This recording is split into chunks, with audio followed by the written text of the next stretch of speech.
In the name of my health and yours, Holmes, stop smoking so much. There is more fog in our apartment than in the street. You are right, Watson, but this evening is never ending, and I have nothing to do but make smoke rings. A more amusing pastime would suit better, but my doctor is against it. Perhaps a little tune on the violin. My heart is not in it tonight, Watson. Have you noticed how this cigarette burns? Would you not say it is like a life being consumed? How many lives will end tonight in London? How many crimes will be committed within the life of a single cigarette? Ah, the vanity of existence. It is but complaints and smoke, the meagre panache of its sickly soul. The tobacco is giving you very sombre thoughts. I am certain that this inactivity will not last. Let's retire. You'll be in better humour tomorrow. Reason speaks. Let's to bed.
Come this way, my lovely. We'll have a right good time. Wait, let me help you. Oh, it's my hair that pleases you.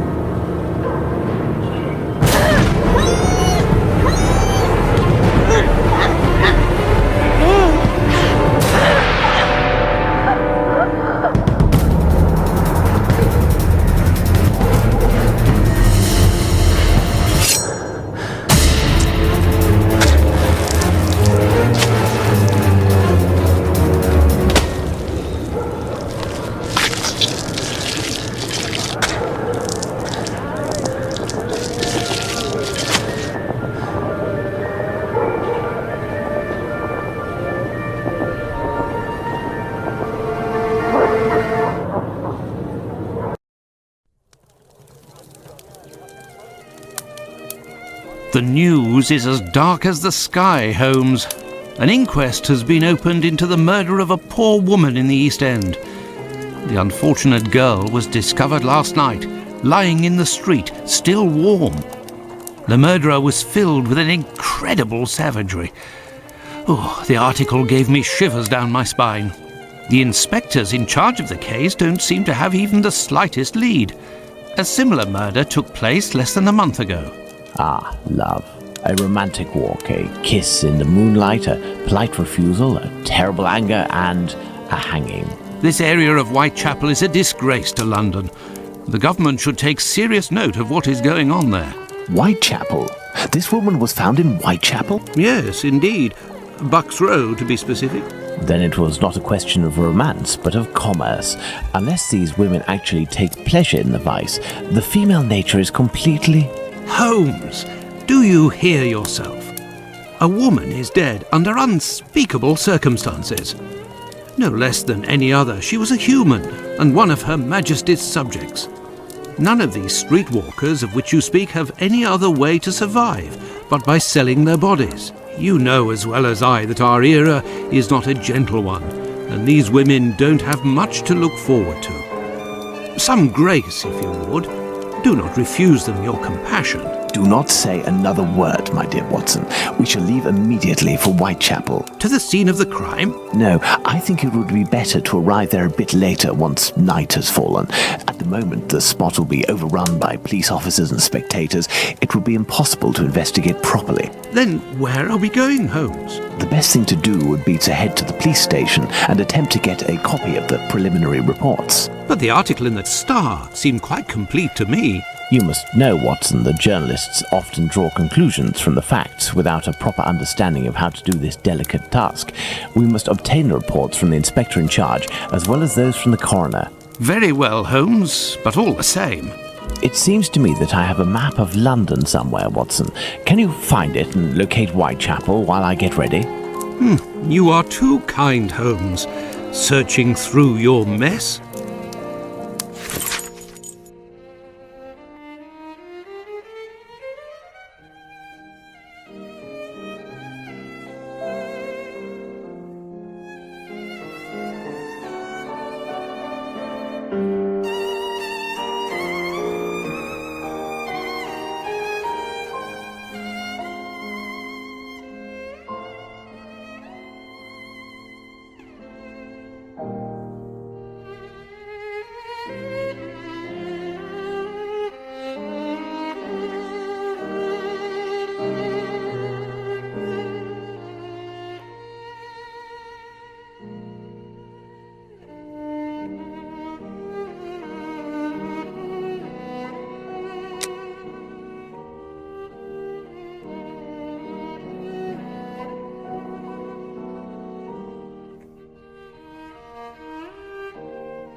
Holmes's experiment table. Holmes's experiment table. Well, well, Holmes has received some French champagne with a card, a gift from a young admirer, signed Raoul d'Andrecy. Who on earth could that be?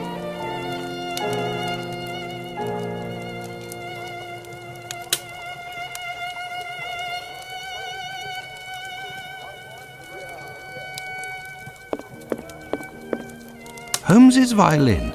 He doesn't play nearly enough, if you ask me.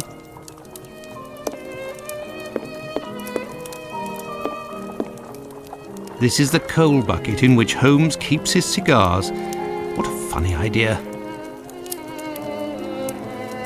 This is how Holmes stores his post. Thank goodness his clients don't see this. Colonel Gordon, during the last adventure of the resident patient. Switzerland, a charming country. Perhaps Holmes and I shall investigate one day.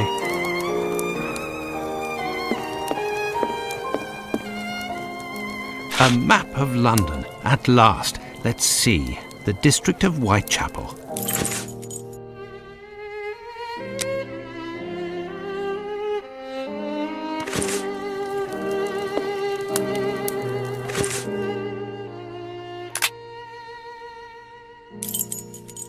I found the map, Holmes, and I was able to locate the Whitechapel police station. Congratulations, Watson. Come, the game is afoot. You can read the article to me on the way. We have arrived, Watson, in Whitechapel. Not very bright. What cold! A typical London morning. Come, Watson, let's find this police station.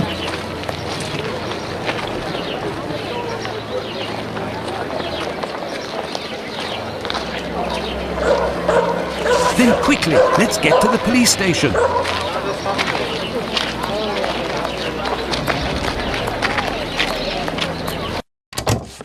Well, this station isn't very well kept, I say. It's a local outpost, Watson. The daily tasks that confront these constables are not the easiest, and they are poorly paid.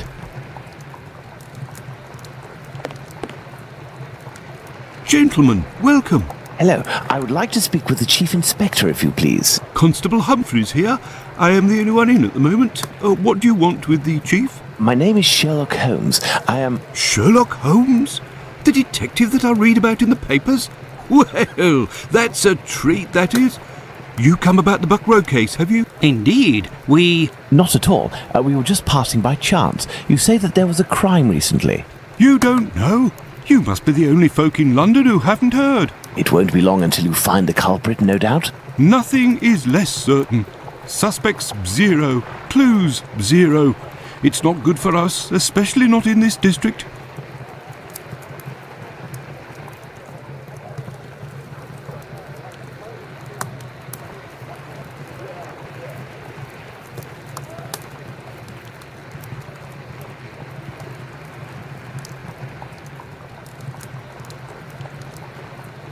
Listen, this isn't what I came here for, but if I can be of service, in a confidential capacity, of course, if you can entrust me with a copy of the preliminary reports, I could study them and return later with my conclusions.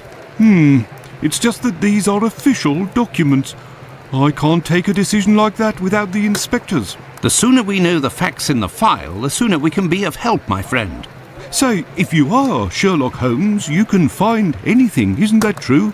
With your magnifying glass, footprints. My performances are often embellished by my biographer. Ah, good. Good. I will give you the reports, but could you do me a small favour first? During my rounds, I dropped a leather folder containing some papers. Nothing of importance, but it's a big mistake. I would go looking for it myself, but I am stuck here on duty. I must have lost it near the seedy boarding house not far from here. Left when you leave the courtyard and left again in the lane. Perhaps you could go ask around. We shall see what we can do. Are we going to go look for these documents? Why not? It'll give us an occasion to take a tour of the district, Watson.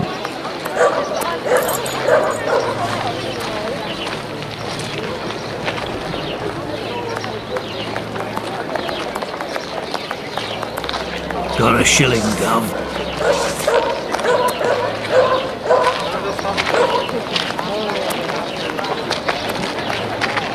Got a shilling, Gov.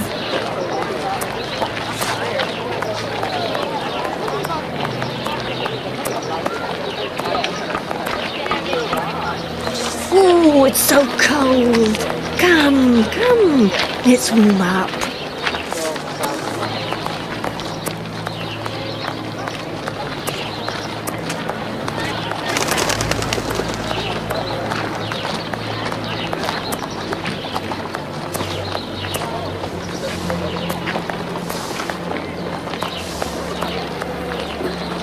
Good day, sir. You wouldn't happen to have seen a leather folder on the ground around here, would you? Good day, gentlemen. Finley, caretaker of this building. Here to serve. And yes, less than an hour ago. But some of the local urchins picked it up and God only knows where it might be now. That's unfortunate. This police bag contained documents that the local police will miss. You're inspectors? Not at all. I am Dr. Watson, and this is Sherlock Holmes, the detective. Sherlock Holmes, the great detective. You must be here about last night's murder. Have you discovered the identity of the poor woman? Indeed, I'd only to read the papers. Mine is dated from this morning, and it does not say who it is. I'm not really engaged in this case, but if I can help the police, I will do so willingly. Oh, to be sure. I've been told that Inspector Aberline is in charge. A very capable man. So, according to you, I have no chance of finding this folder then? Indeed. But I, on the other hand, should be able to find it. Do me a favour in exchange. A vagrant comes almost every night to sleep in one of the nooks not far from our windows. He coughs, howls, sometimes even sings. He's quite hefty and I don't dare approach him. I've lost 3 tenants because of him. If it's you who speaks to the police, they will take this matter more seriously. Tell them about the captain. They'll know who you're talking about. In the meantime, I'll find your police bag.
Let's go to the police station.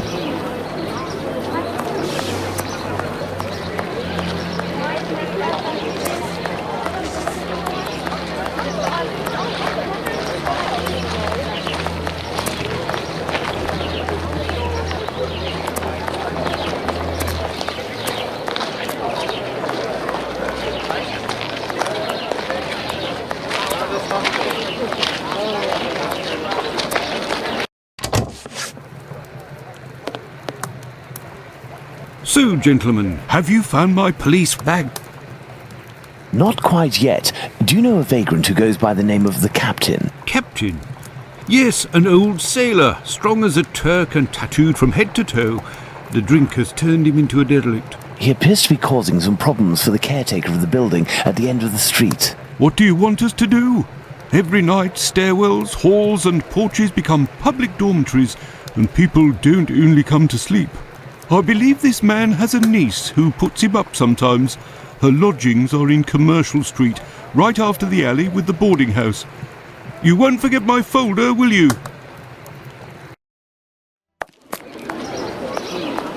Do you believe this woman will agree to have her uncle stay with her? No idea. Oh well, let's go see her just the same.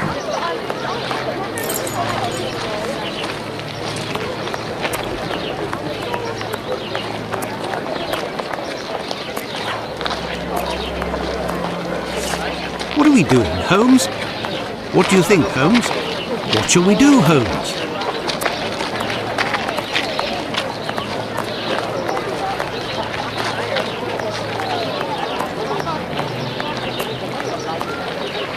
I have nothing to ask.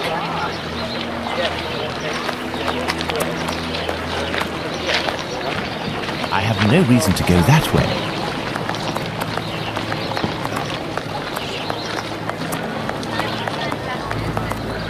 Excuse me, my good man. Leave me alone.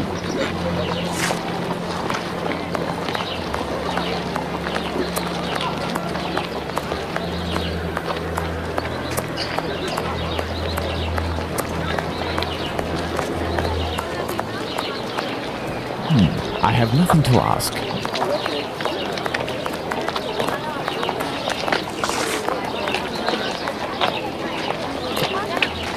There. This is where the niece of the captain must live.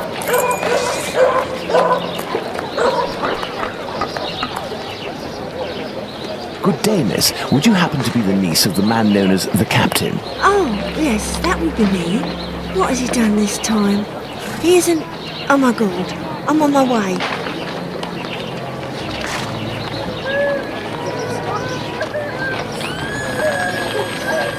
Miss, we have come to ask if you could have your uncle come live with you. He sleeps under the windows of a boarding house, causes the caretaker no end of problems. I know. I've lodged him for a while, and he was the same here. My landlord made me kick him out. I'm ashamed, you know. I never should have, given the state of his health. It coughs day and night. There might be a way to calm his cough. I am a doctor. I could examine him. You went to see a doctor at the clinic. But the medicine costs too much. I can hardly pay my rent. We will see to it.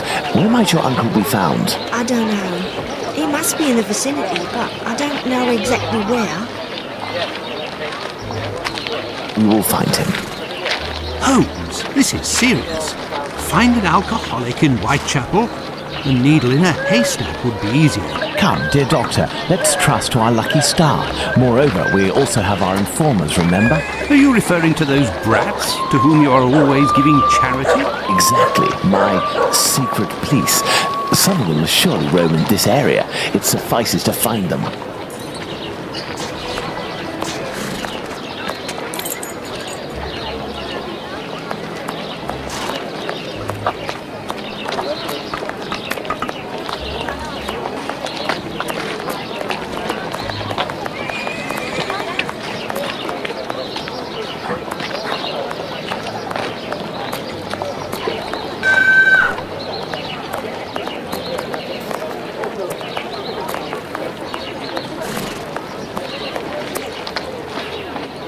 Hello, young man. How are you? I recognise him. It's the lad who sells newspapers, who is always calling outside our windows at Baker Street, early in the morning. Hello, Mr. Holmes. It's a treat to see you again. What can I do? Would you happen to know an old sailor who goes by the name of the Captain? A poor man who hits the bottle a bit hard. Of course, Mr. Holmes. He's there at the end of the street. Round to the left he is. But be careful. He can be a tough customer, that one. Very good, my young man. The doctor will give you a little something. Watson? Huh? I say, Holmes? Is he always such a skinflint with you, Mr. Holmes? Well, thanks to you, Mr. Holmes. Anytime you need me.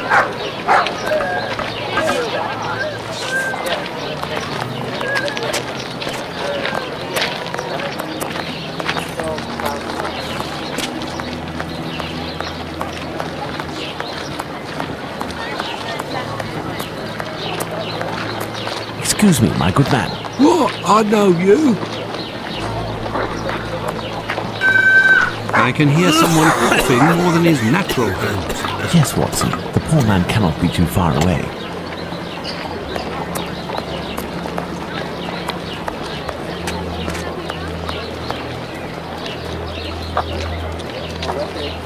If, in order to listen to us, this man imposes as condition that we find his pet cockroach, there will be another murder in Whitechapel today, Watson. Yours. He is in a critical state, Holmes. He has barely a month left. Is there a way, dear Doctor, to ensure that this last month passes in silence? Really, Holmes, sometimes you... Oh, really? I will make note of some medicine to get immediately that will relieve his pain. Very well. I will locate an apothecary or a clinic. Find the medicine, Holmes. We must make haste.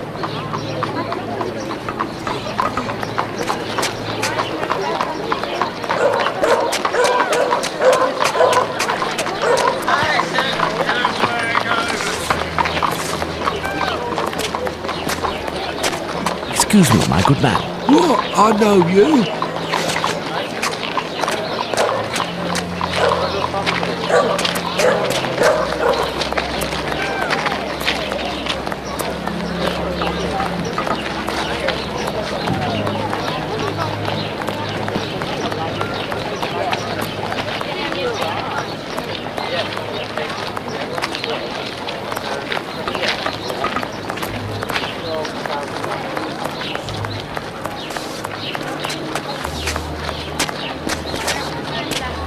Excuse me, my good man. Nasty weather, eh?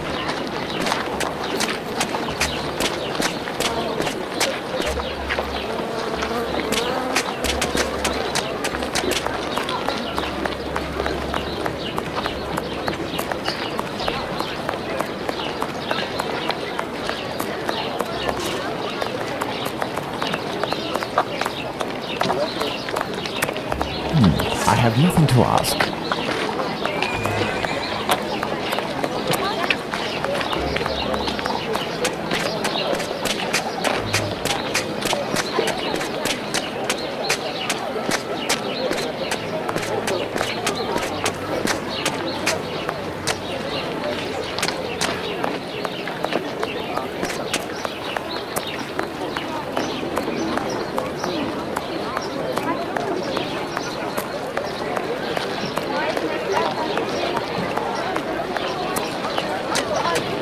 This building is a clinic.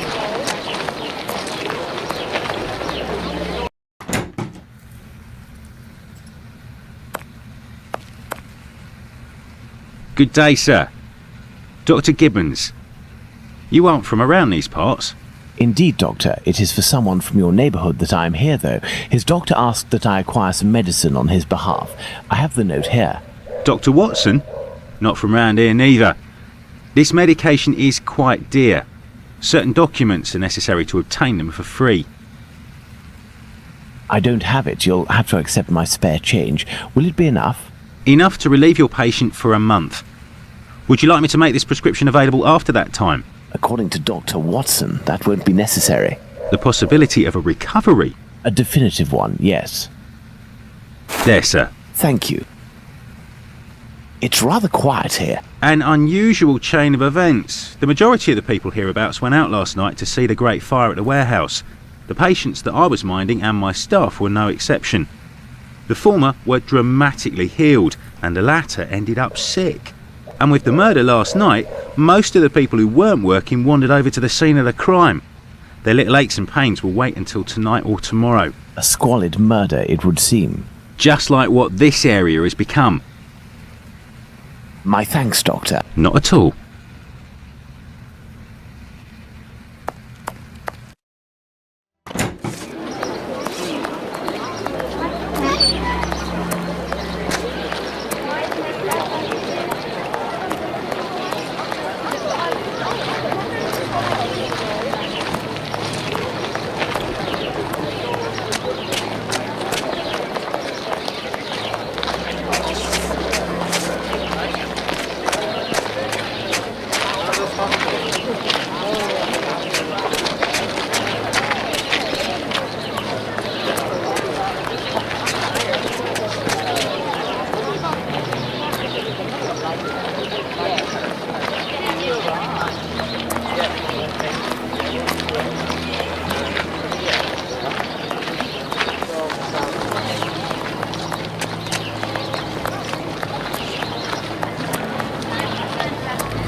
Here is the medication, Watson.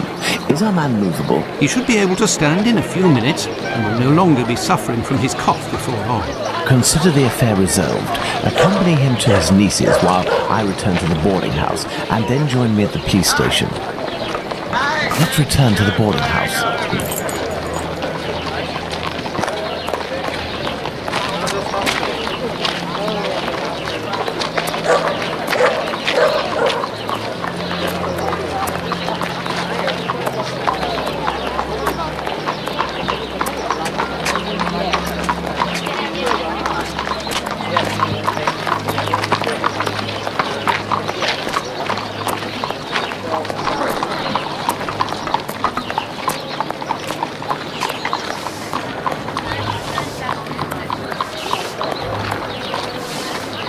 I have good news for you, Mr. Finlay. We have sent the captain to stay with a relative, and he shouldn't bother you for a while. I also have some good news. I have your police bag. Thank you. I bid you good day. Oh, it was nothing. Tell me, one of my wife's friends lost... Another day, Finlay. Another day. Let's go to the police station.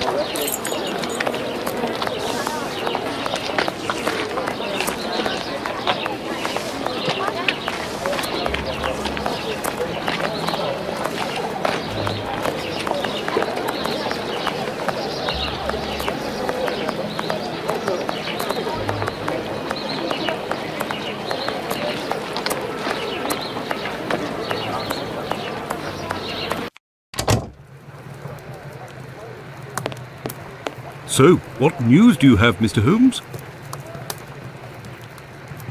Are you sure it's the police bag that you lost? Yes, but someone attempted to force it open. They didn't succeed, but now the lock is stuck. Perhaps you could... Let's see.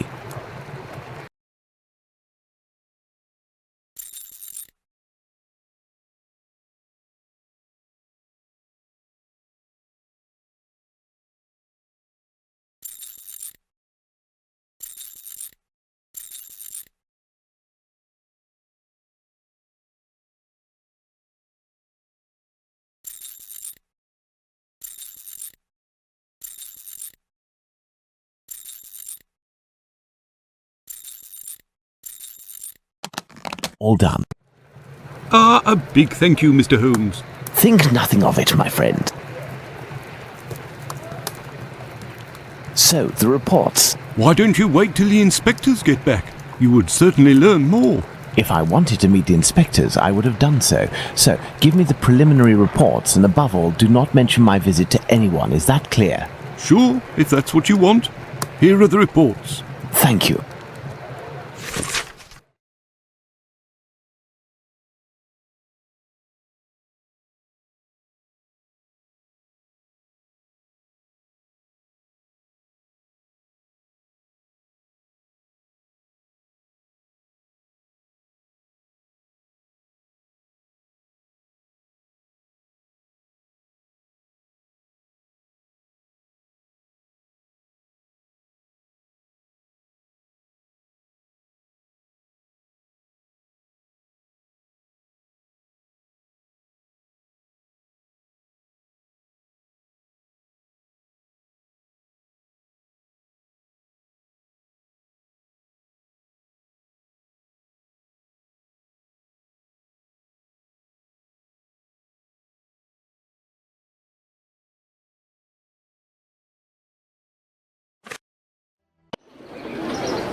Have you obtained the preliminary reports? Yes, we'll read them on the go. Let's to the scene of the crime at Buck's Row, Watson.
But what are all these people doing here, Holmes? Apparently they came to see the scene of the crime. What about us? Aren't we going to see it? We will return this evening, Watson. The circumstances should be ideal for carrying out our little experiments.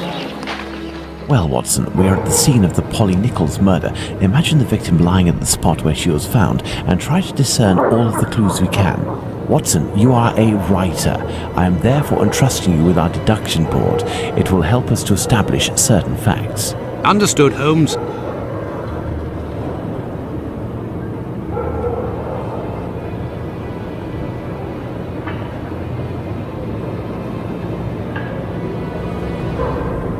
The body was lying on its back, legs straight and slightly apart. The skirt had been lifted up to the middle of the body. The left hand was touching the barn door.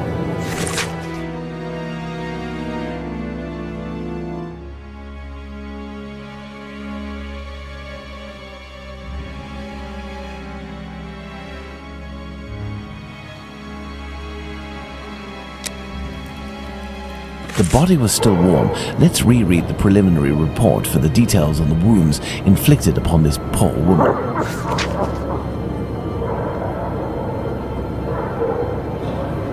Let's look at this poor woman more closely.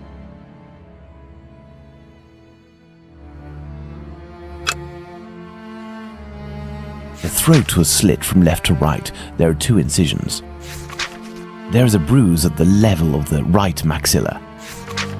There's a bruise on the left cheek.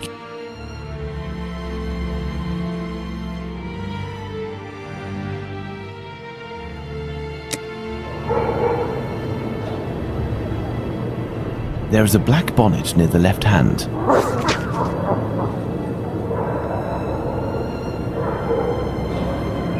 Let's look at this poor woman more closely.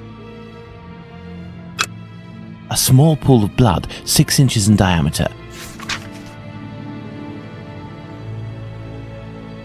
There is a bruise at the level of the right maxilla.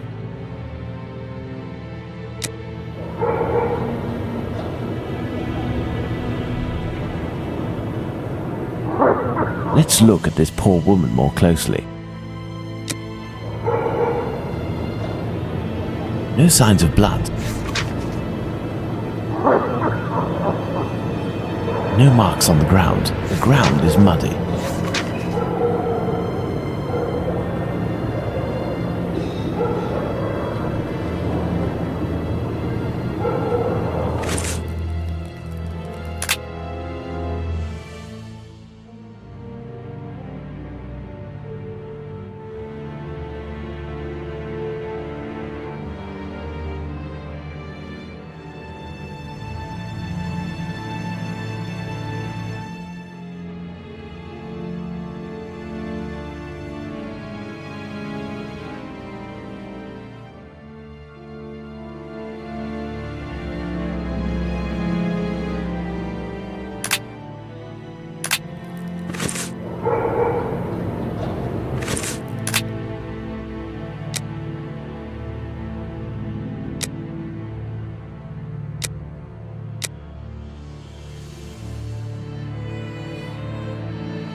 There is only one streetlight lit on this street, Watson, and this spot is particularly poorly lit.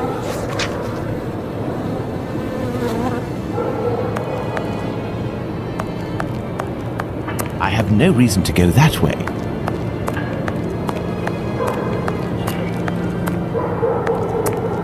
This spot is deserted, Holmes. The prostitutes only come here to exercise.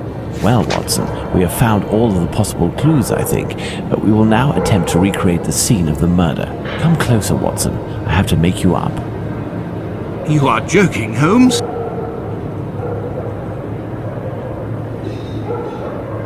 I feel ridiculous, Holmes. Now, Watson, come and stand here in front of me. You shall play the role of the poor woman and I shall play that of the murderer.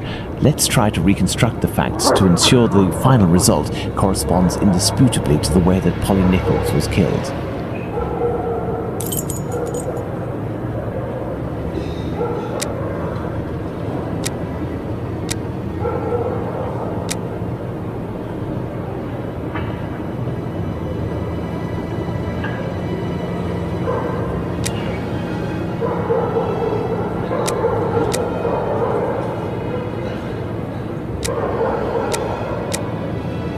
This position is unlikely.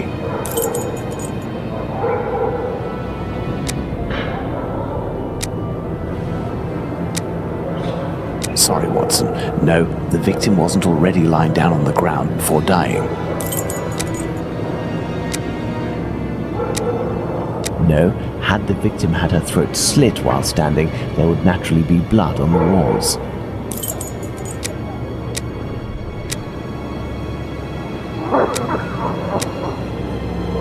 No, there is no reason the murderer would be positioned like this. The grip would be awkward.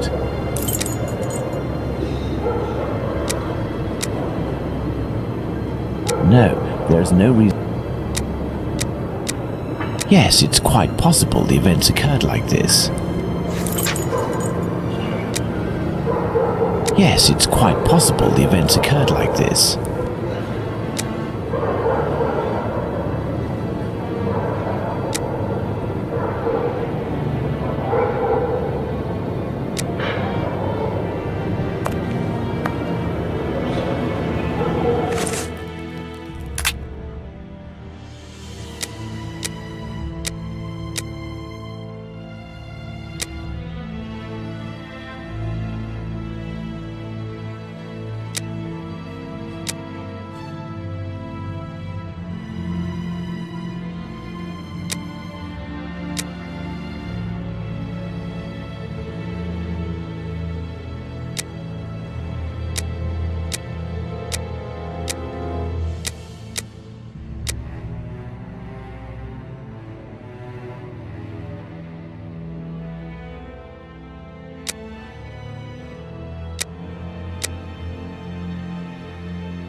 disposition is unlikely.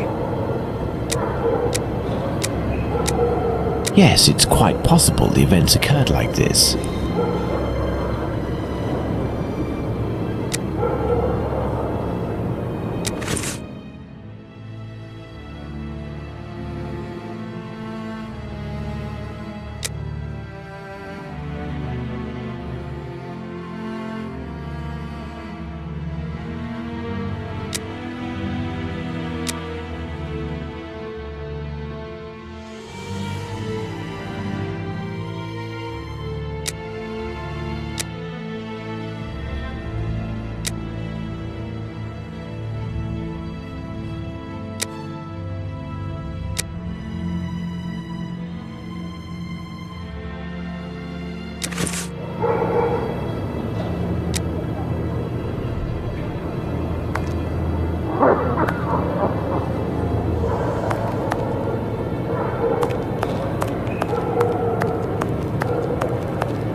This position isn't very comfortable either.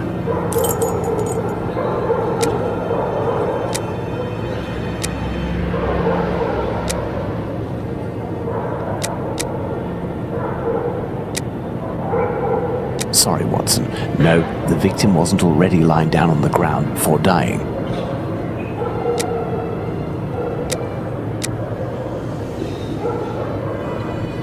I hope that, as with the real murder, nobody had to witness all of that, Watson. If the murderer used his right hand astride his victim, there wasn't much room. The murderer had enough room to inflict the wounds to the neck, and these wounds suggest the left hand was used.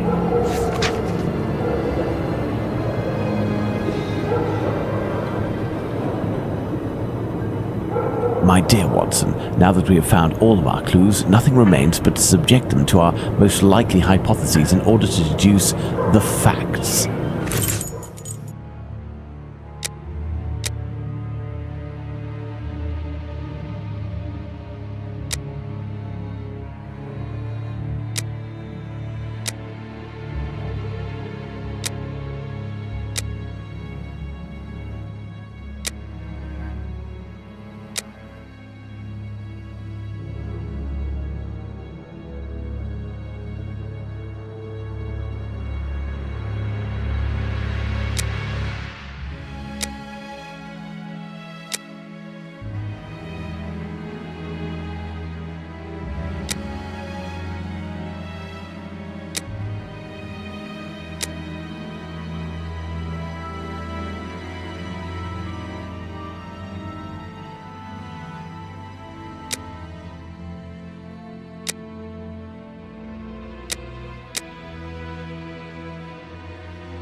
The victim was most probably dead before being laid down. Once the heart stopped, gravity drained the body slowly, not in a heavy spurt that would have stained half the street.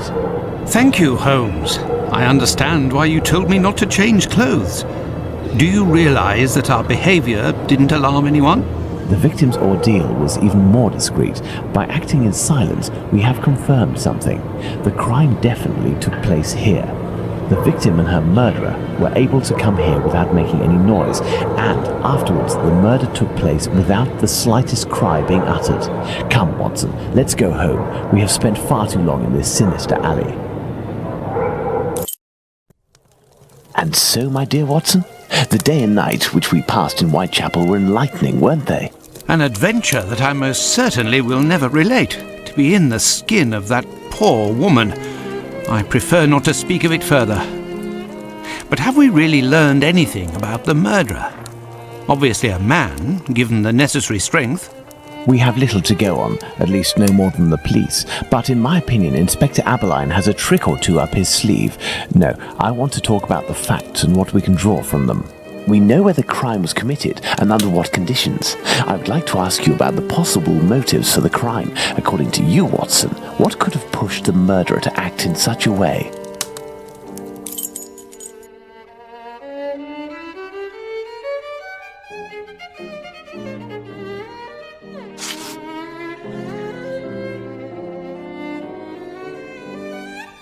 Homicidal insanity, Holmes. It is indubitable that the man who did this to Polly Nichols is not of his full senses.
Homicidal insanity, Holmes. It is indubitable that the man who did this to Polly Nichols is not of his full senses.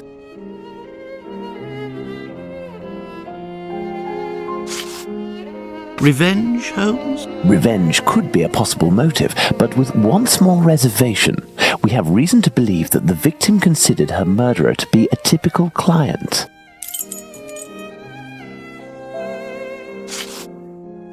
A personal drama. Love can certainly lead to many a drama, but we have to consider the fact that the victim didn't know her attacker.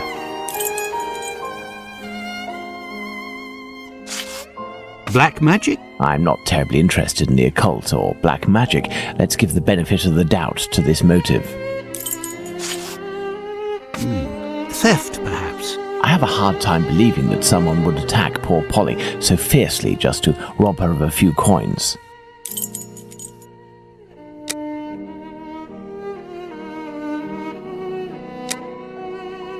Elementary. Very well, Watson. I think that we've exhausted the topic. Take a rest and we'll speak again later. Ah, it would seem that the investigation is advancing, Holmes. Yesterday's Star said that a suspect is in the hands of the police, a man with a rather sinister reputation. I was about to join you in your optimistic outlook until you informed me that the good news came from the press, Watson. But surely they wouldn't invent the fact that the police are holding a suspect, or the acts that are attributed to him. You will have an exact answer to these two questions in less than 50 seconds, Watson. Pardon? Enter, Inspector. Good day. Dear Watson, allow me to introduce Inspector Aberline. Inspector, Dr. Watson. Inspector? To what do we owe the honour of your presence, Inspector? I heard that the two of you made your way to Whitechapel a few days ago. Your arrival, you are aware, coincides with a very serious affair which our police service is going to great lengths to solve and which is creating strong tensions in the area. Pardon me, but haven't you arrested someone? A certain Leather Apron? Absolutely not. The man who hides behind this name is indeed being actively searched for by the force. Besides, nothing at the moment suggests that he is the Bucks Row murderer. There, you've been enlightened, Watson. Now it is our turn to answer Inspector Abeline's questions. Indeed.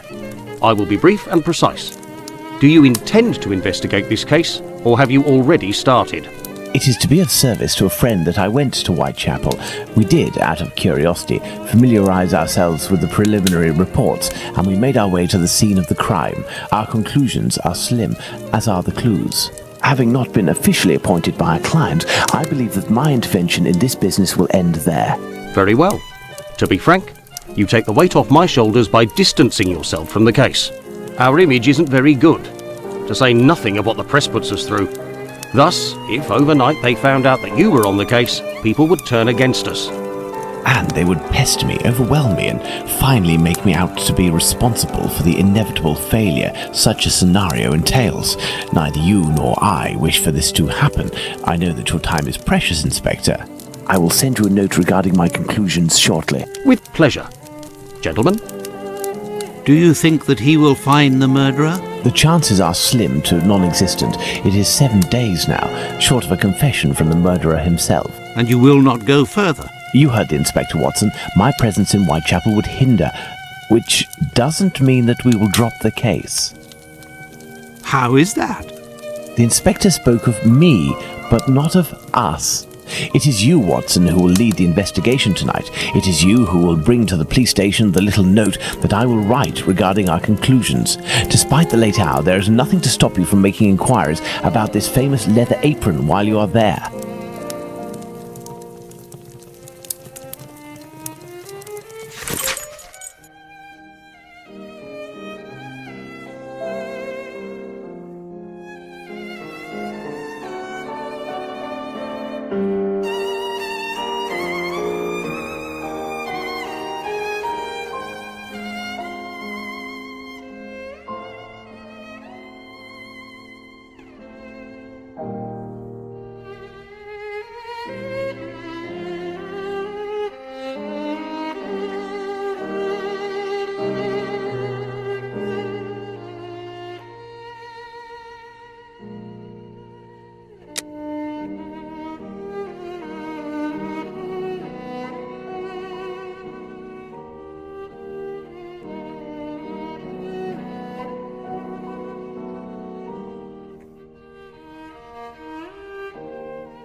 What? You still haven't left for Whitechapel, Watson?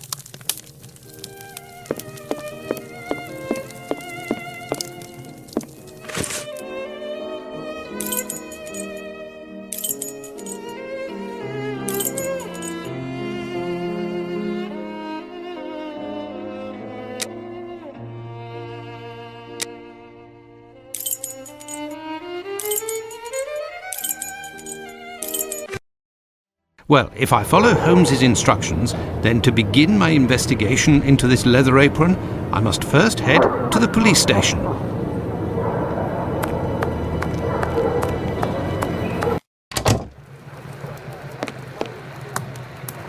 Good evening, sir. What do you... I know you. You were here last week with Sherlock Holmes. Indeed. I have come to bring a message from Sherlock Holmes for Inspector Abeline. Very well, I will pass it on. But come to think of it, someone was asking about you recently. Finley, the caretaker of some shady boarding house nearby. Does that mean anything to you? Ah, perhaps. Actually, I read in the Star that you have arrested a suspect called Leather Apron. You shouldn't believe what you read in that rag, sir. The man is being hunted, but we have yet to get our hands on him, and we aren't close to it either. Why ever not? Bah, he's a specialist in the streetwalker racket. These girls make pitiful witnesses, and we don't inspire confidence. Furthermore, the man seems to be pretty discreet lately. Someone must be helping to hide him. How to get on his trail, then? One of these girls would have to confide in us and give a valid description of the man. Then we'd ask around the journeymen, who use aprons, I imagine. Well, goodbye. I must go to Finley's boarding house.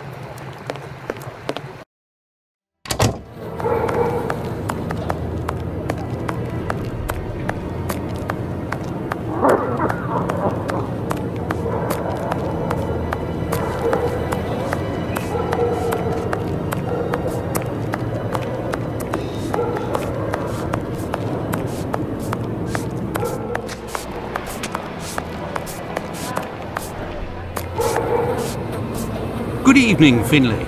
Oh, good evening, sir. Aren't you the gentleman who was with the great detective the other time? That is indeed me, Dr. Watson.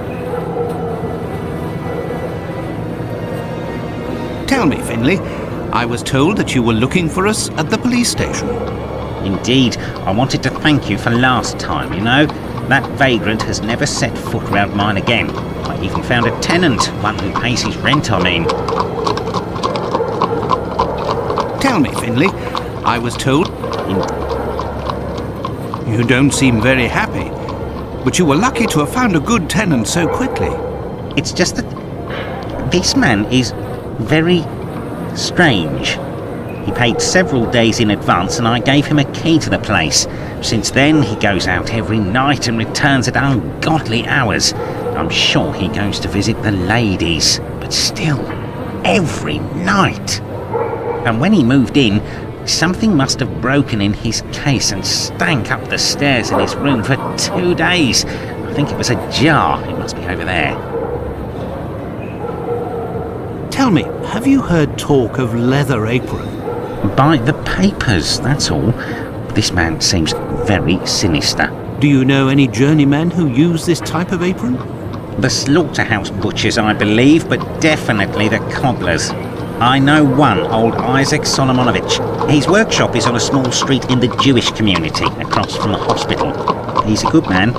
He can help you. But you know, the people there are very close and don't share much with non-Jews. Thank you, Finley. At your service, sir.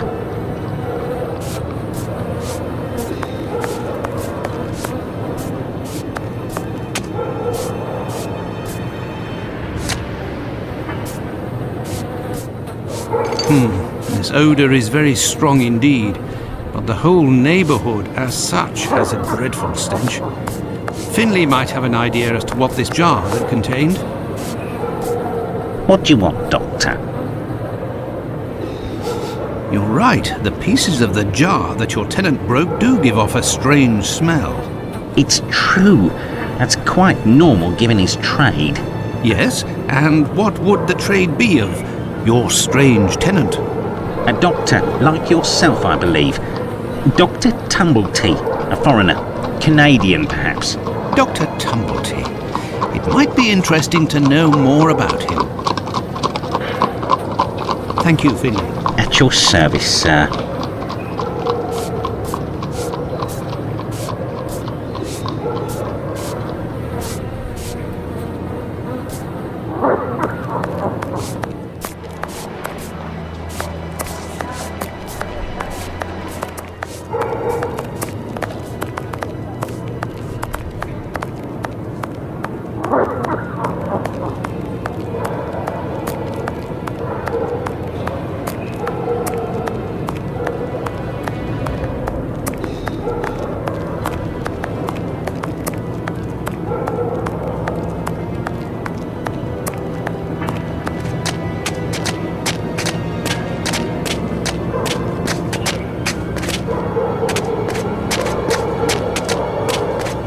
Tell me, is it...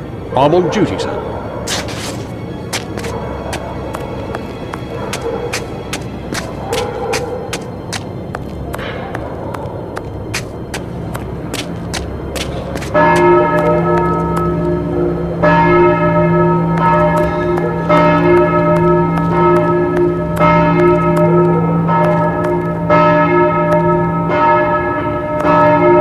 I have no reason to go that way.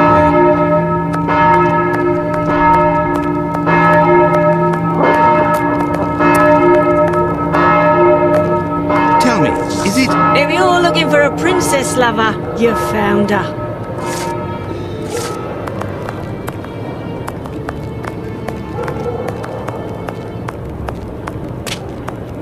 A cobbler's shop.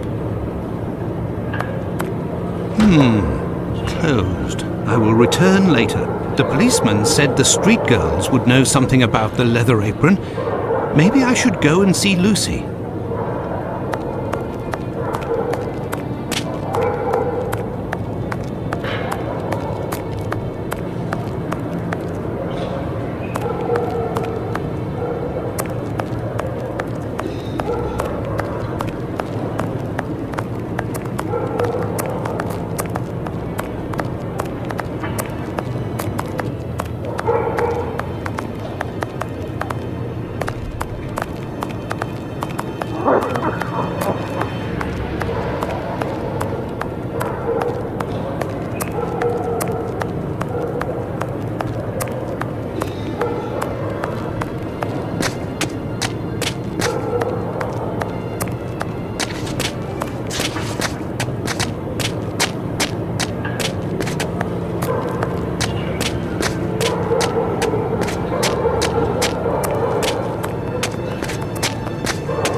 If you have the means, I can let you pass before everyone.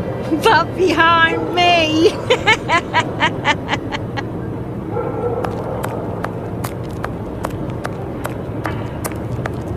If you have the means, I can let you pass.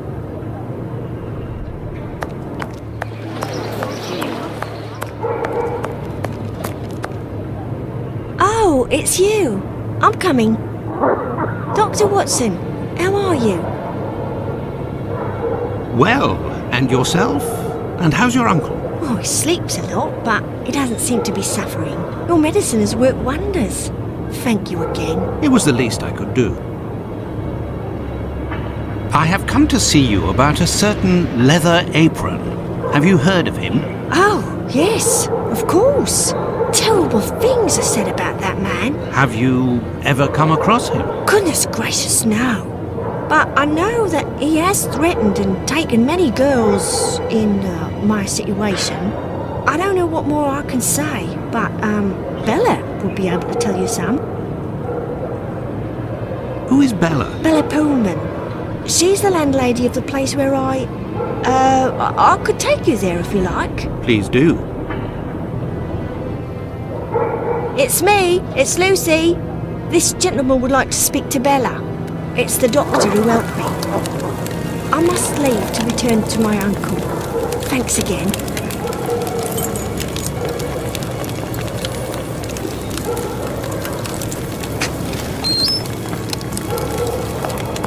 Out of the way, I don't like the look of you.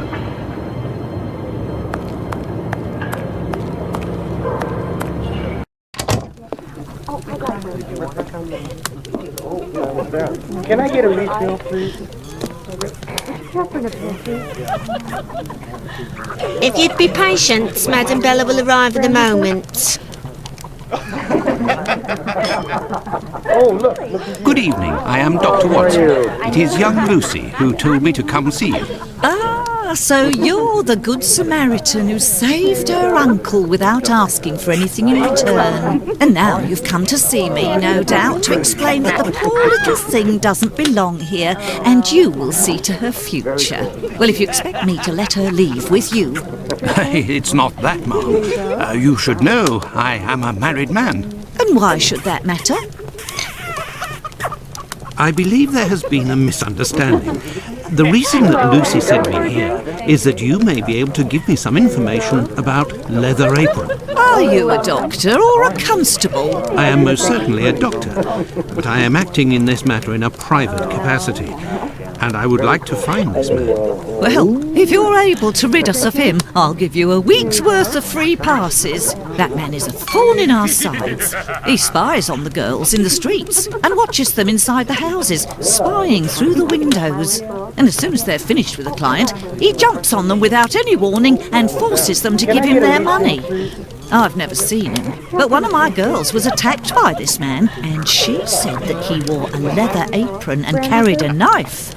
And his face, oh, he has a horrible head, with rat's eyes and a deformed mouth. She even said that she knew his name, Pizer, I think. But I don't know where she can be found. Margie, Nutcracker, the girl I'm talking about, could tell you more, but I had to let her go last week.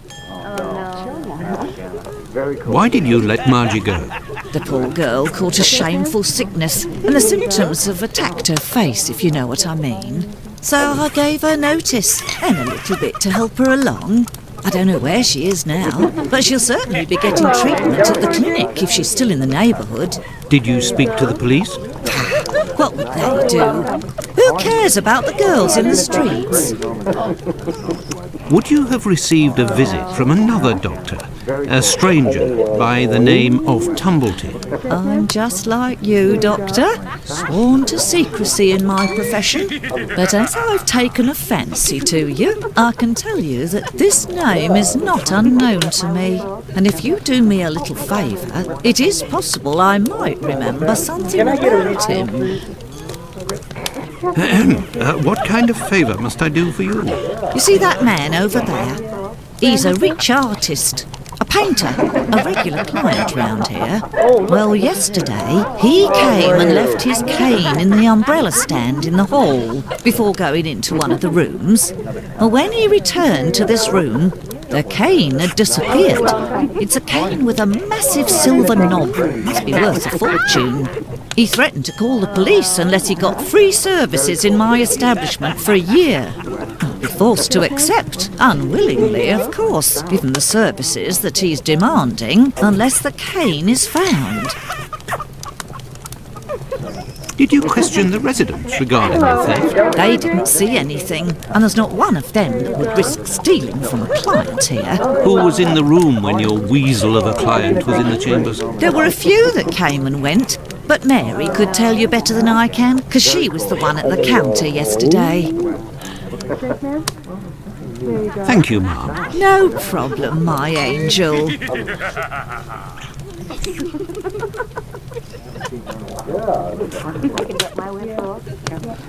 What happened to this rug? Oh, it's when we got a cold yesterday. I asked the young man to fill the pail. Came back to put it down, but his feet were covered in soot and he made a black print. Madam Bella said it was my fault and I got a shilling's penalty. I also have to clean the print and it's no picnic. He has immense feet, that boy. I heard that there was a theft yesterday. Did you see anything? No, and I was here the whole time. I heard that there was a theft. No. Who delivers the coal? It's never the same person. I've never seen that lad before.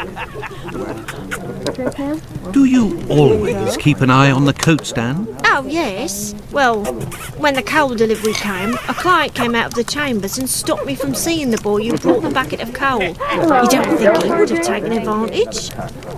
There you go. Until next time, miss. With pleasure, sir.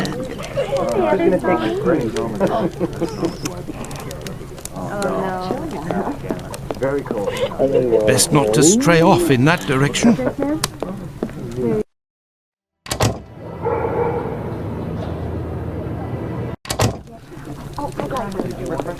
Best not to stray off in that direction. Best not to stray off in that direction.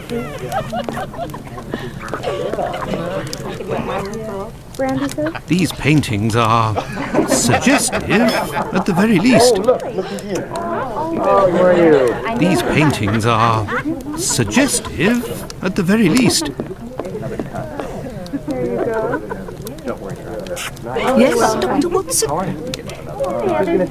Thank you, ma'am. No problem, my angel. Very cool. These paintings are suggestive.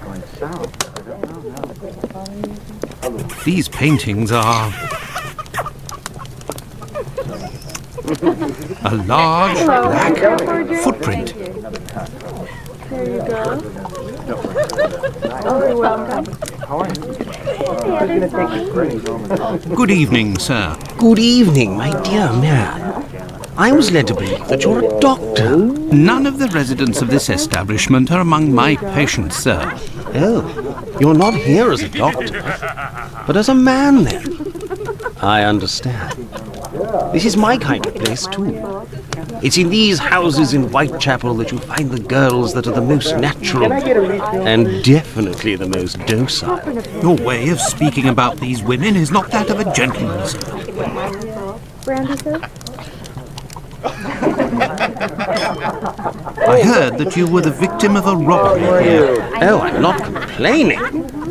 The loss of that walking stick will certainly bring me a very pleasant compensation. What does your cane look like? The stick is ebony, about 35 inches long. The round knob is made from chiseled silver with a ring around the middle of the same workmanship, just like the tip, for that matter.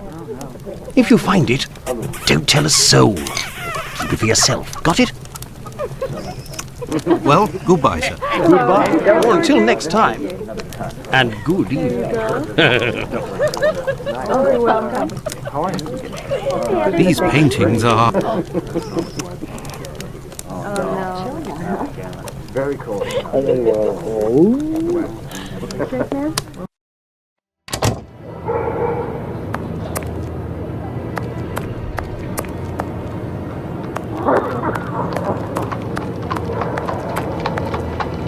Out of the way, I don't like the look of you.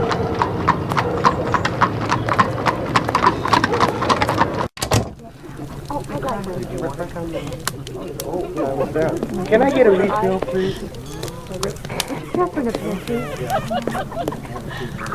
Best not to stray off in that direction. Brandy, sir? Oh, look at here. Loosen your belt, my friend. You're in Whitechapel. These girls would die of hunger if we weren't here. There you go. Well, goodbye, sir. Goodbye.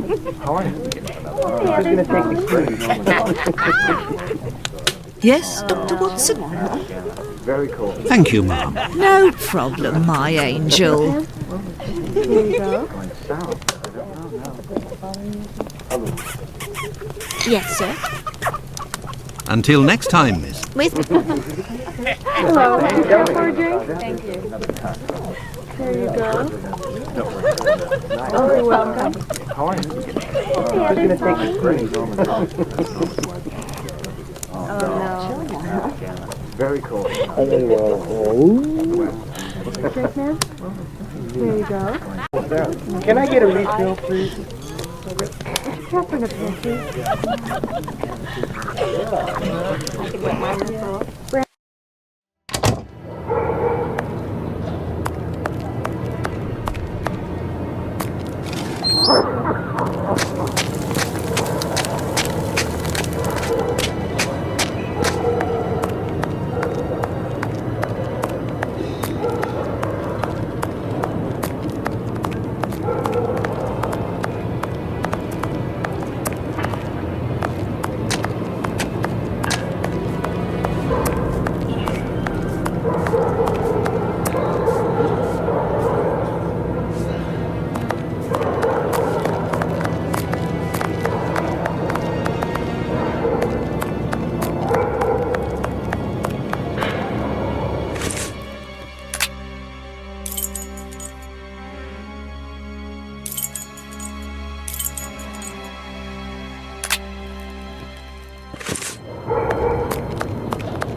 Good evening, Doctor. My name is Dr. Watson. Pleased to meet you. Good evening.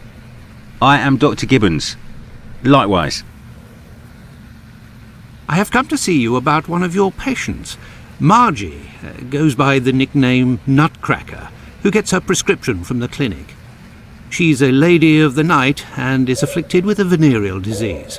I know who you're talking about. Indeed, Margie has syphilis and is being treated with mercury. Do you have her address? No.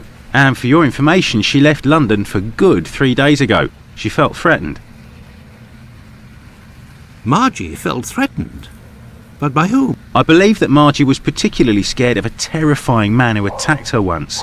Did she say the name Pizer or Pyther? Unfortunately, she didn't give a name, but she described a man with shifty, rat-like eyes and a mouth twisted in a sinister grimace. Did Margie have any idea where this man who terrified her so much might be found? No, but she told me that another girl who'd been attacked like her had told her that this man worked in a cobbler's run by an old Israeli. Also, she saw him again last week, the night of the big fire. She told of going to see the fire like most everyone else in the area. While there, she recognised her attacker in the crowds gathered at the warehouses. There was no mistaking a face like that, she said. She kept an eye on the man the whole time the firemen were working in order to avoid him. Goodbye, Dr. Gibbons. Until we meet again, my dear colleague.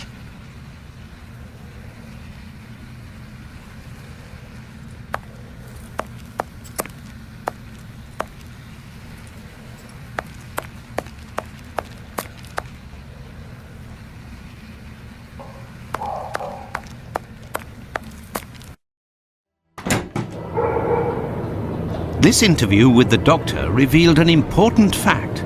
Leather Apron could not be the Bucks Row murderer. According to Margie, the villain passed most of the night of the crime at the fire. He could not have been at the scene of the murder at the moment it was committed. He is nonetheless a dangerous character.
Tell me, is it...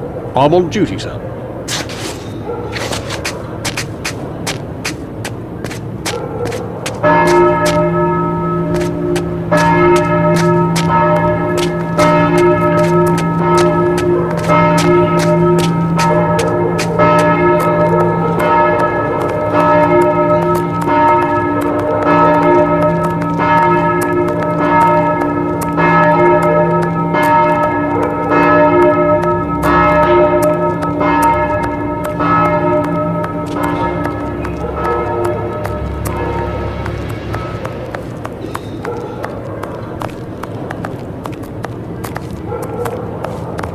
Tell me, is it... What are you looking for? Tricks? Opium? Girl? Sailor?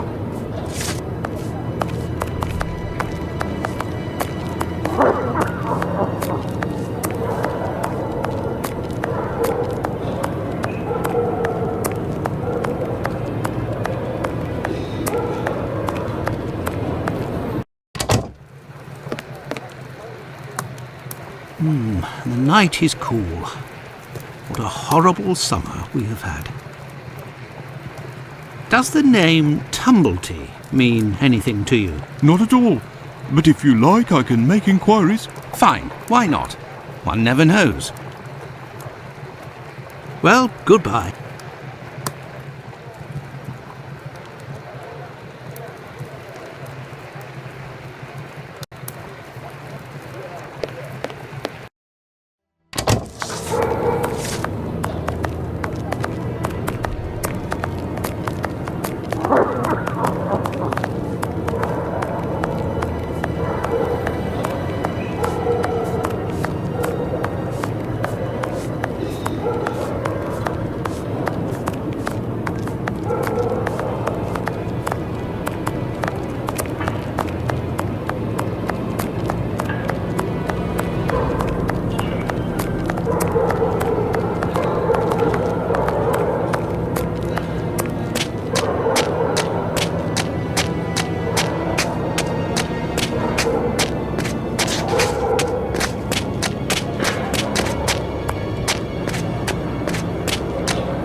Got a shilling, Gov.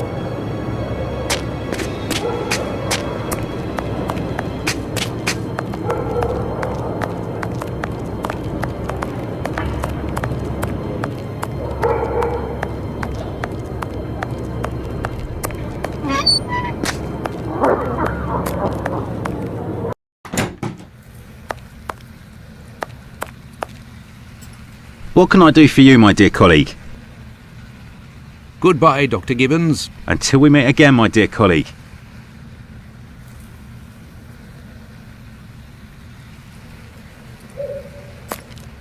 These footprints are the same as those found on the rug at the brothel.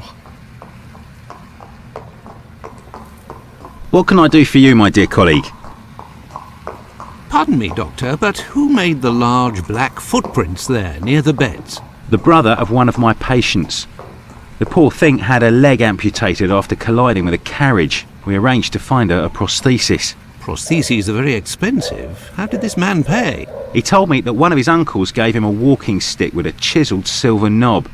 I agreed to accept this knob in exchange for a simple prosthesis with harness. But this object is of great value, and I could finance half a dozen other prostheses by selling it on Petticoat Lane. Doctor, I have reason to believe that the silver knob that you possess is from a cane that was stolen by the man who brought it to you, and I believe I know to whom it belongs. That's what I was worried about. The story of the uncle seemed a little strange. Nevertheless, you must have proof of what you claim. I will show you all of the knobs that we have here. If you find the knob that the young man gave me, I will believe you. So be it, but something is bothering me. I will need a complete cane, not just a knob. Don't worry, dear chap, build one. I can loan you some tools. Make use of the odds and ends in my cupboard. It'll help get rid of it. Well, I shall try. I will have to remember the description that Sickert gave.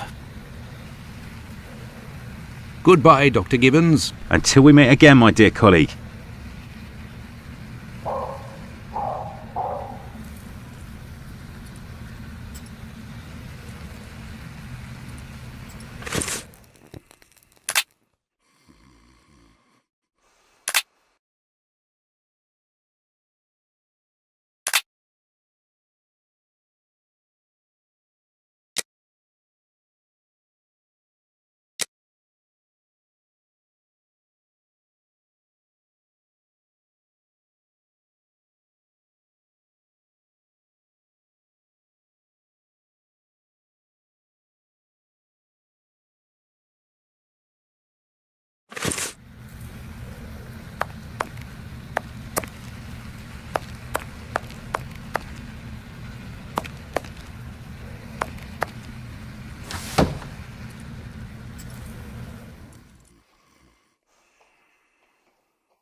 There, all done.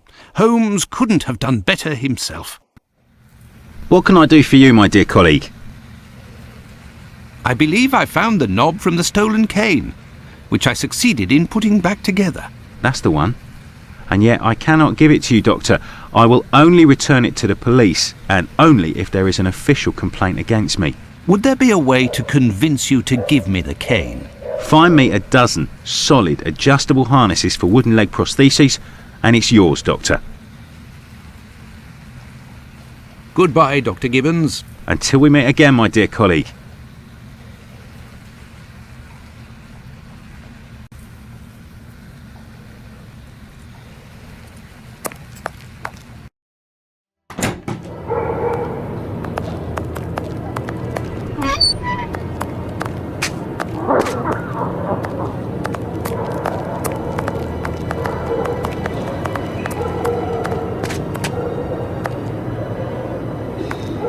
There's nobody here.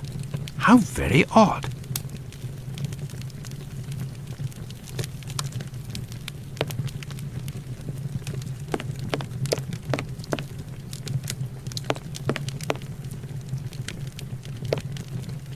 I say, these things look like harnesses. Oh my, they are noisy. Good evening, sir. Pardon the interruption. The door was open. I didn't think that I would find anyone working at this hour. Good evening, sir. I didn't hear you come in. Say, those things that made noise, they are really harnesses, aren't they? Yes, horse harnesses. But I must tell you, sir, that the store is normally closed at this hour. That is why I've asked you to return tomorrow. I didn't come about my shoes. I came to speak of a cobbler, perhaps one of your former employees, a man with very particular habits. You aren't with the police by any chance? I'm sorry, but I do not want to speak of anything but shoes with you. I am not a policeman. I am Dr. Watson. It's Mr. Finlay, who told me that you might be in a position to inform me. Ah, that Mr. Finlay is a very brave man. And if he sent you, then you must certainly be a worthy man also. So, Doctor, who is this cobbler with strange habits? The man of whom I speak is called Pizer or Pyther, a man with a frightening face. Do you know him? Yes, John Pizer. He worked here for a while, but he is no longer here. Do you know where I can find him? No, and if you look, you will not find him. Why? Because he is in hiding, Doctor. You see, a week ago, a horrible murder took place in the neighborhood.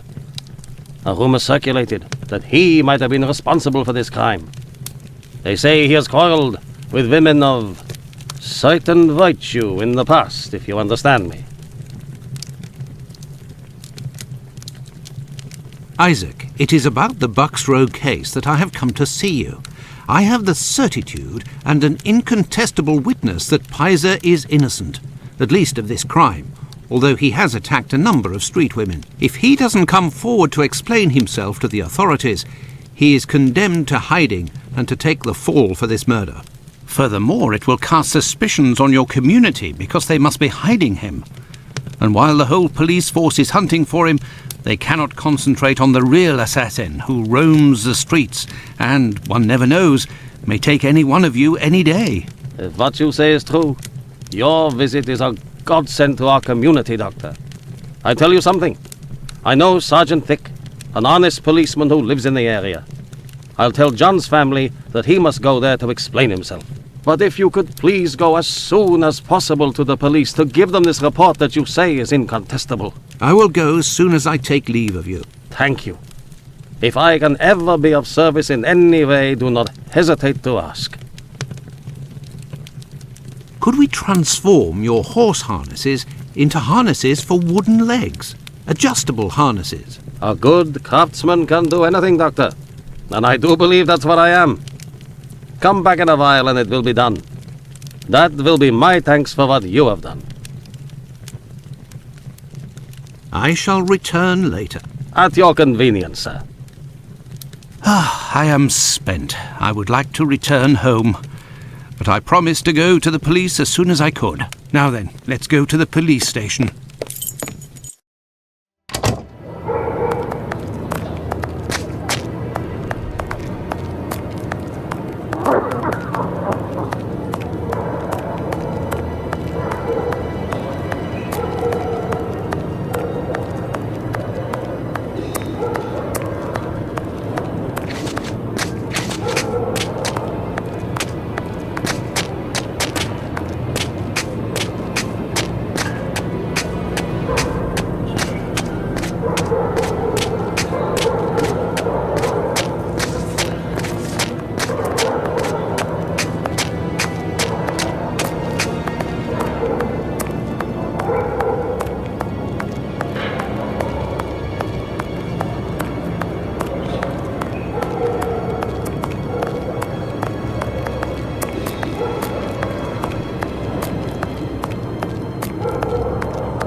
Yes.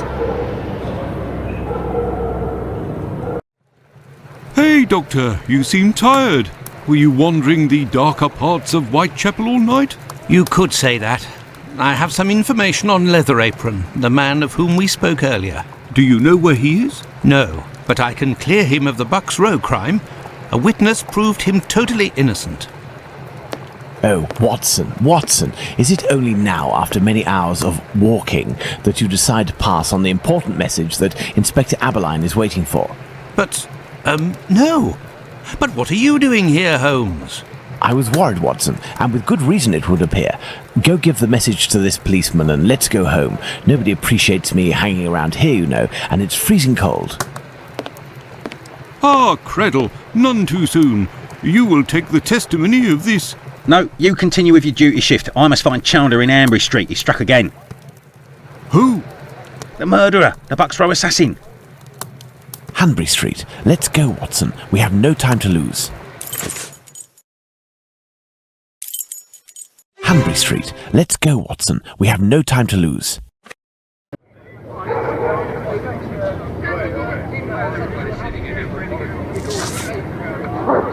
What are we doing, Holmes? You go in, Mr. Holmes. She's there. We didn't touch a thing.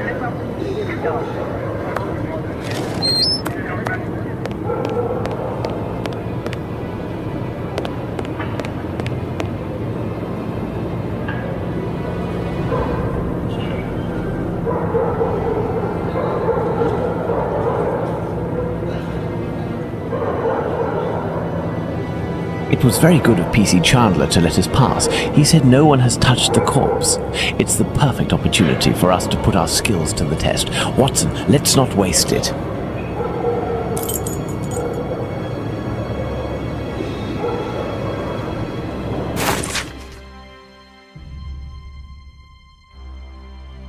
A torn envelope. It smells of rubbing alcohol. It contains 3 pills. I will take one. 2 should suffice for the police.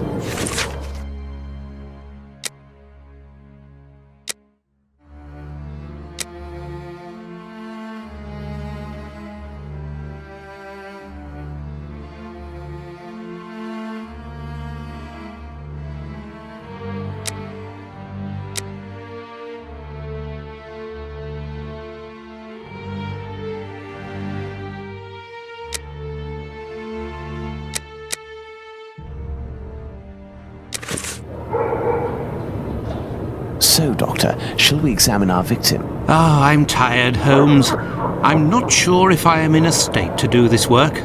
Come, Watson, there is little time. Show me what you're made of.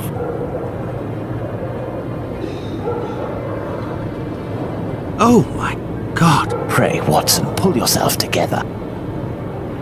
Can you establish the time of the crime? The extremities of the corpse are cold and rigor mortis is beginning to set in. I would say that the murder was committed over 2 hours ago, before 4:30 a.m.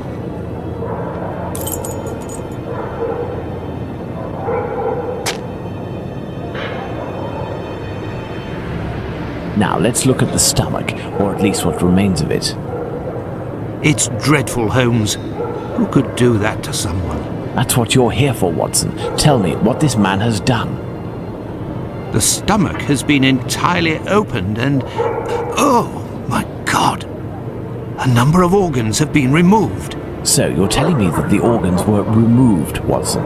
They weren't ripped out? Not at all, Holmes. On the contrary, this is clearly the work of an expert. I couldn't have done any better myself. And the uterus is missing.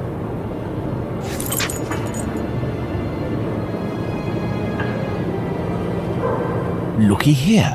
It would seem he has a mark on his left hand.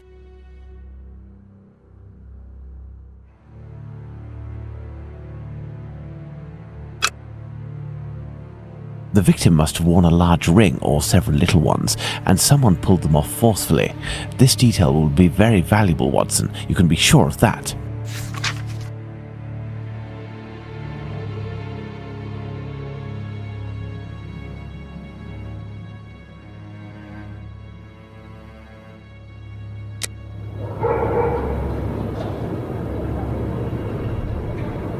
Let's look at this poor woman more closely.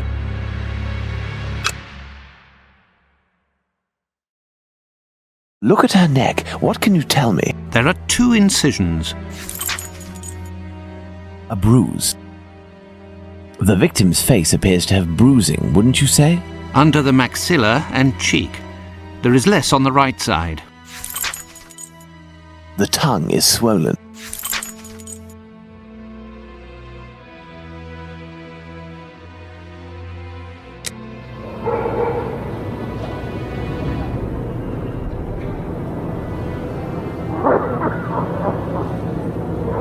A piece of coarse muslin. 2 combs, curiously arranged. The blood is a dozen inches or so from the ground. Bloodstains on the wall. What do you think, Holmes?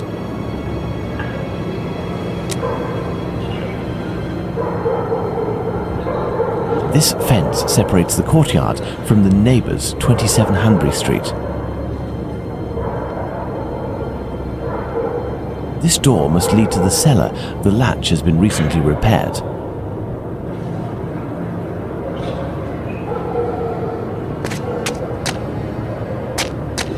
This apron is soaked with water and has left a clear mark on the ground. It must have been left in water for several hours and has been there for some time.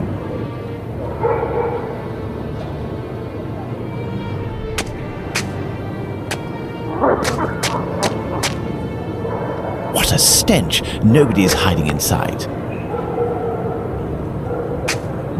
I have nothing to ask.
Now let's look at the stomach.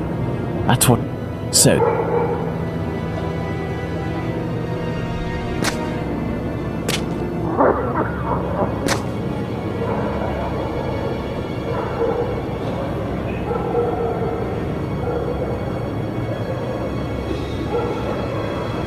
There are no trails on the ground. There's no sign of a struggle. My dear Watson, now that we have found all of our clues, nothing remains but to subject them to our most likely hypotheses in order to deduce the facts.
I hear a noise coming from the street, Watson. The authorities are arriving. It's time for us to go. Holmes has been locked away in his room for days, always saying the same things. I'm thinking, Watson. Very good, Watson. As you wish, Watson. But I am thinking too, so much so that I can't sleep. Annie Chapman. Good Lord.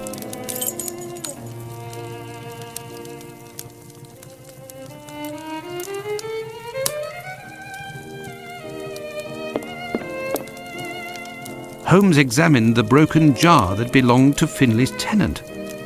I wonder what this substance is. I don't recognize the odour.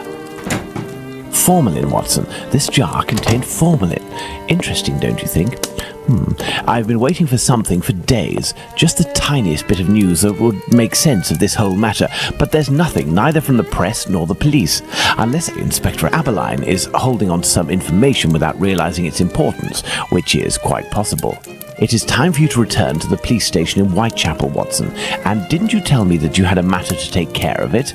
Take advantage of it to learn more about this pill and its contents.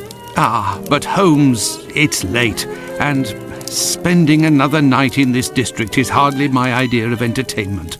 I know, Doctor, but we don't have any choice. Time is against us. Take your pistol in case you run into any troublesome characters. Fine, as you wish, Holmes.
No, it would be better not to insist.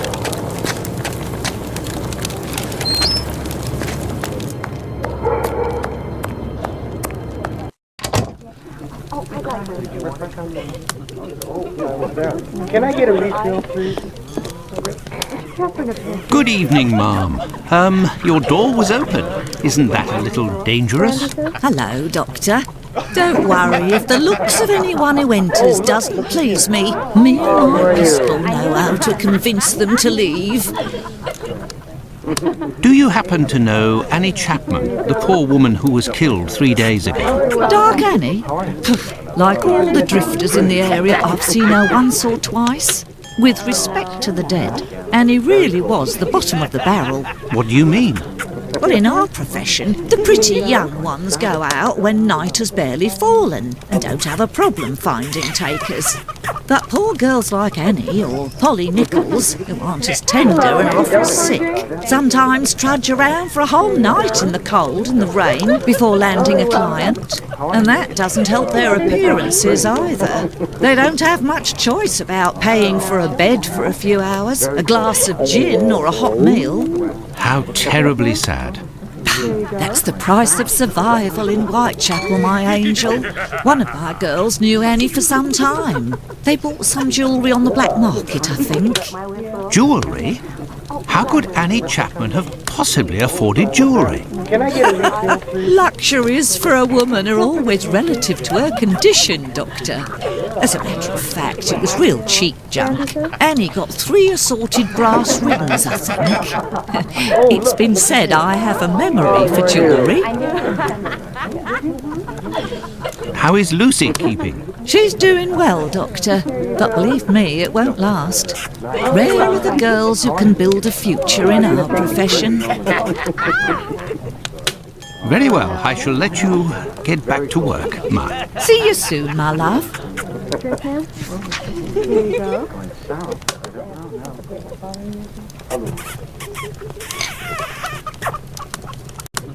Can I get a refill, please?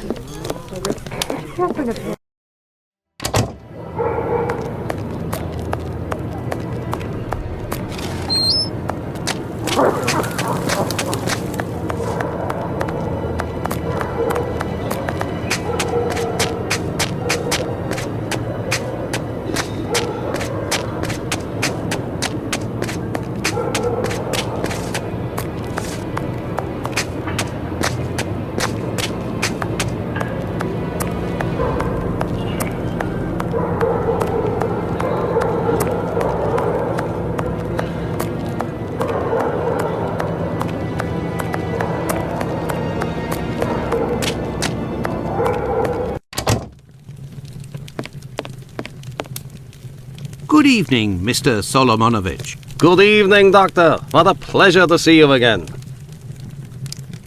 Have you finished converting the harnesses? Yes, just now. I got a little behind because of all the commotion.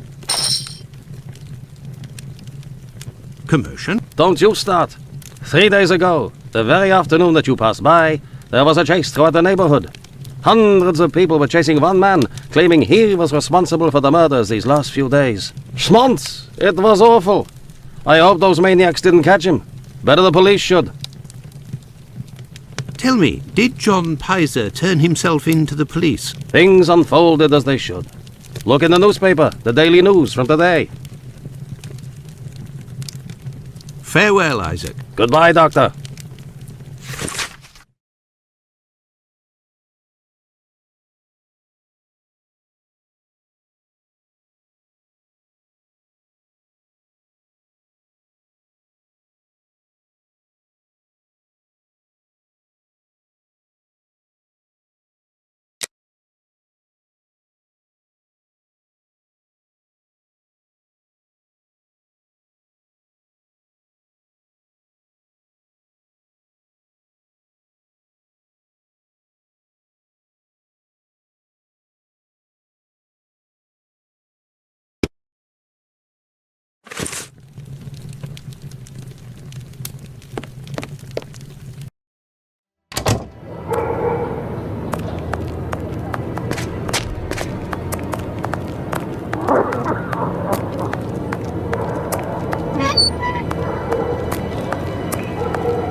Good evening, Dr. Gibbons. Dr. Watson,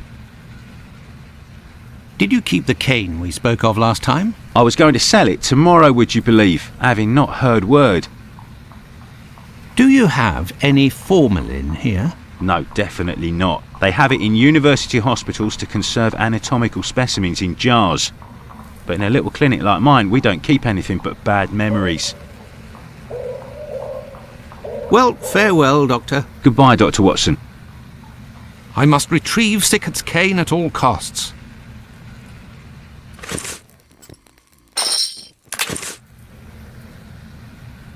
Yes, Doctor? Here are your harnesses, Doctor. They are top quality, I'd say. Definitely worth the price of this walking stick. Here, it's yours. Well, farewell, Doctor. Goodbye, Dr. Watson. I must go to Miss Bella's.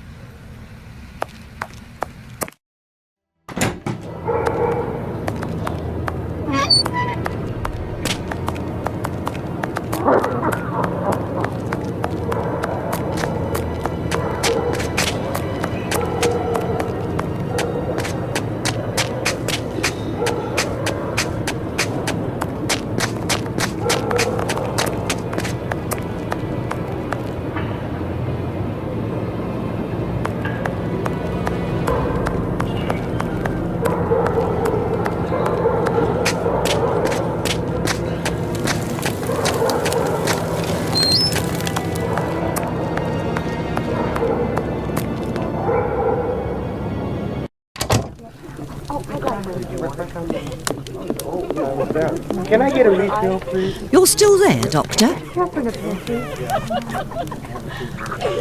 Very well, I shall let you get back to work. See you soon.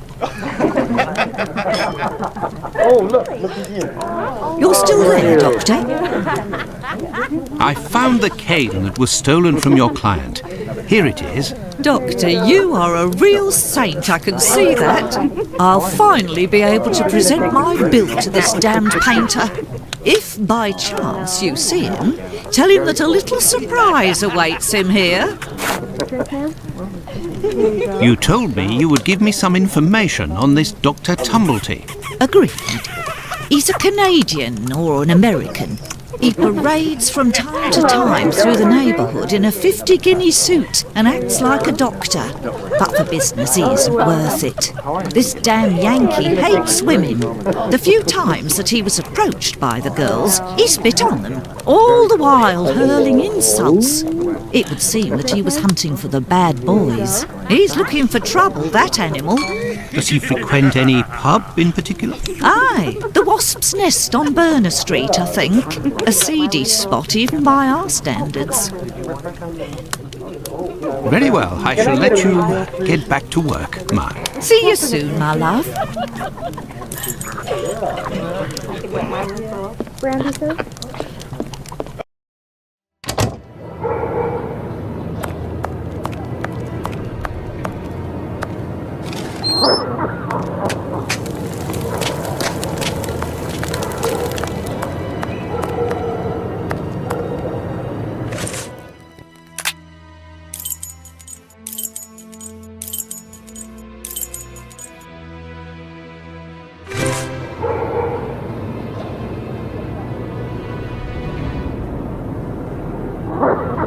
The Wasp's Nest. This pub looks even more disreputable than the Golden Lion in Baker Street.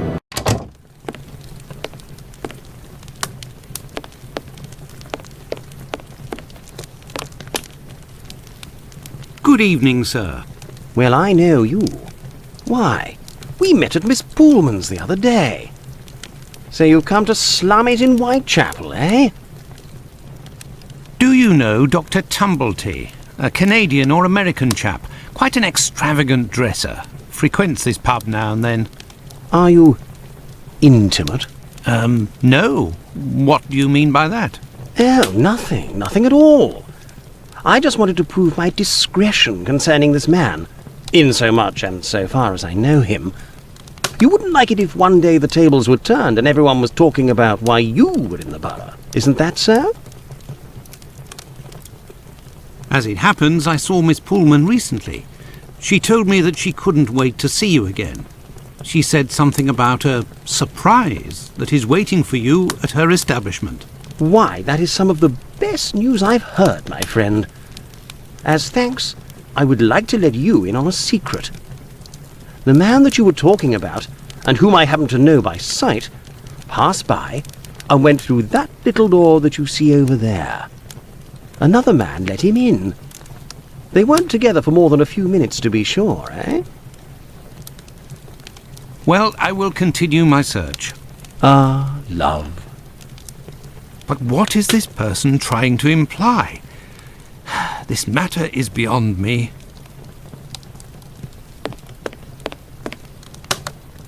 Hey, you can't go in there. It's private. Got it?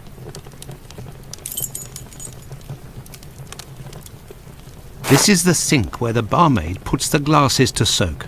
Look, red ink. What's that doing here? The bottle is closed. There must still be some ink inside, and it looks like a glass. The barmaid must have put ink into the sink by mistake. Right. Do I get in your way? Me? If you'll excuse me, sir. Greetings, my good man. Could I have a pint?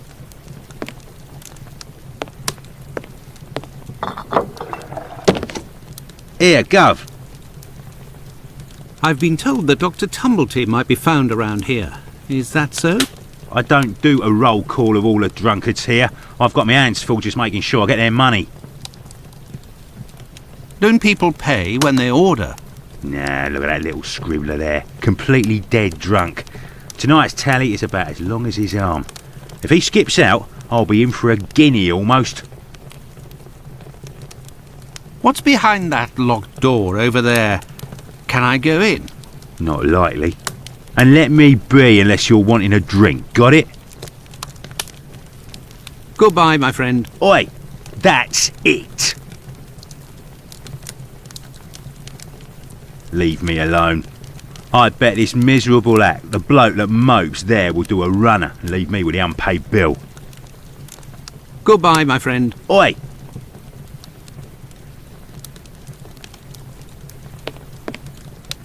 Good evening, sir. It'll be the coup of my career, Governor said. Ha! You'll make loads of doss of the paper, he said. You're a journalist? That's so. Tom Bulling at your service. The Whitechapel ferret, the wizard with the scoop. You don't appear to be in a state to write anything, my friend. You're mistaken. Whiskey passes through the blood and turns into ink. Simple. You see, mugs and inkwells are all the same. Don't you think you should settle your tab and go home? My red ink? Where's my red ink? I won't even pay half a halfpenny if they don't return my red ink. It's my blood, you hear? Very well, I'll be on my way.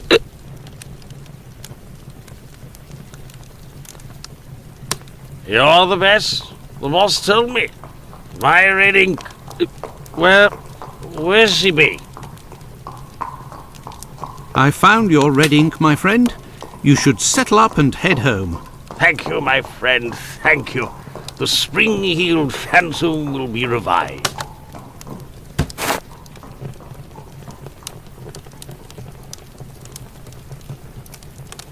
Gov?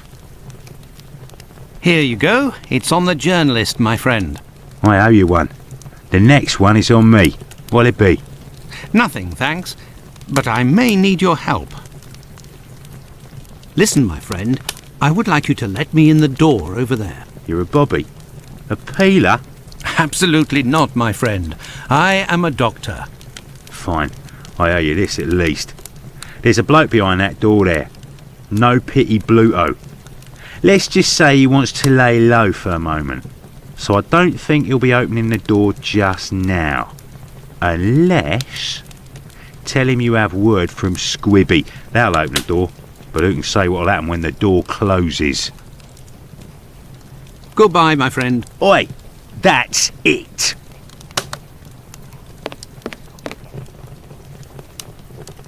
Let me in.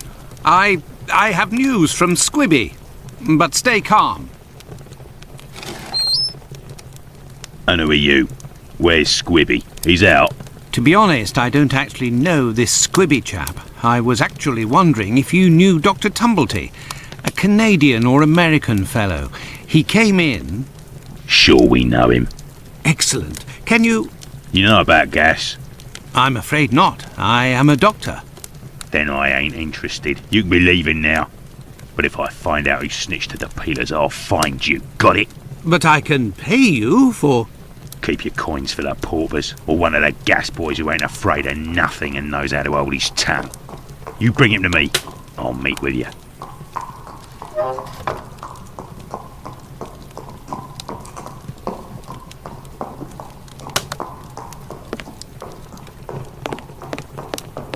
Oi, what'll it be to drink, Gav?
Good evening. I hope I'm not disturbing you. Not at all, Doctor. This man, Mr. Richardson, is a witness to the horrid affair at 29 Hanbury Street, the murder of Annie Chapman. We are discussing the relevance of his testimony. You're probably not in a position to discuss it with me, but I would like to know more about what you call the relevance of this young man's testimony. Oh, there's no secrecy. It's simply that the testimony given by Mr. Richardson doesn't match the time of death given by the coroner, Dr. Phillips. What was the time of death, according to him? Before 4:30 in the morning. My conclusions were the same. Were there any other conflicting testimonies? Well, 2 other witnesses summoned at the preliminary inquest gave testimony, but in these cases too, the times don't match. Do you remember what it was they said? I didn't question them myself. A colleague of mine took down their statements on paper, but on deciding they were of little use, he tore them up and threw them in the bin. There's no point in being bogged down with useless paperwork. I will take my leave, Humphreys. Goodbye, Doctor. May I introduce myself? I'm Dr. Watson. I am... You wouldn't be the chap what writes the detective stories in that there paper? Well, yes, indeed, my stories have been published in the Strand. Go blimey, wanna tell me old mum? It would seem your testimony is the subject of some debate. Could you tell me what it was about? They'll be telling I'm a bit befuddled about the times that I told them. But it can't be so. I knows what I sees and what I don't sees that morning. What did you see, or what didn't you see? And at what time, would you say? I'll tell you this for nothing. It's me old mum who lives at the house where the body was found out back in the garden. She has her shop at the bottom to the right of the stairs. Her door was broken down not too far back because it's a real zoo it is. Right, the morning it happened, I head that way to see if me old mum has finally had the place broken into. It was 4:45 when I got there. That I'll swear on me dear old mum's life. I had a look round to see if the cellar had been taken. No. I had a little sit down on the stairs by the courtyard because me shoes were causing me no end of pain and I had a cut and all. I didn't see a single thing below the steps, Doctor, not one single thing. If there was some bird all covered in blood, tain't no how I could have missed that, even if it were night time. Right, 5 minutes after getting to number 29, I had to clip off. And now they tells me that either I can't tell time no more, or I was fixing me loafer next to a stiff that was still steaming. All right then. Evening, gents.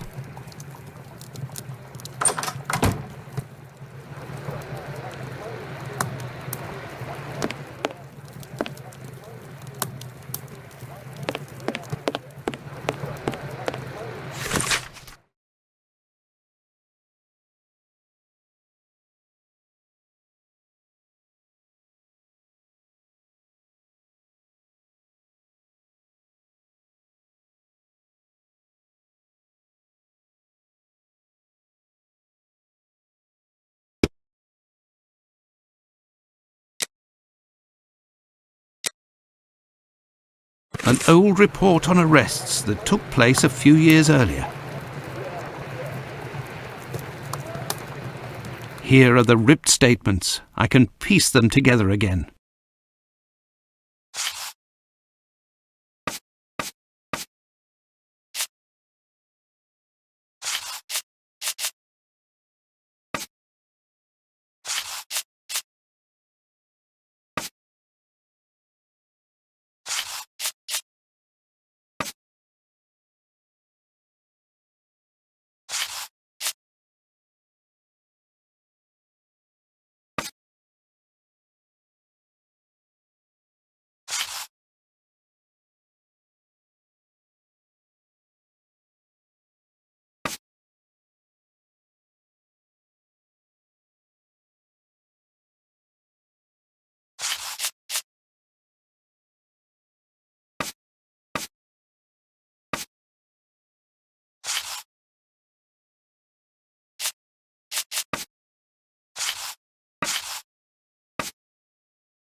There, all done. Holmes couldn't have done better himself.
Yes, Doctor? So, how far along are the investigations into these two recent murders? Everyone around here believes both crimes were committed by the same man. But as for the Hanbury Street and Bucks Row crimes, nobody has heard or seen a thing.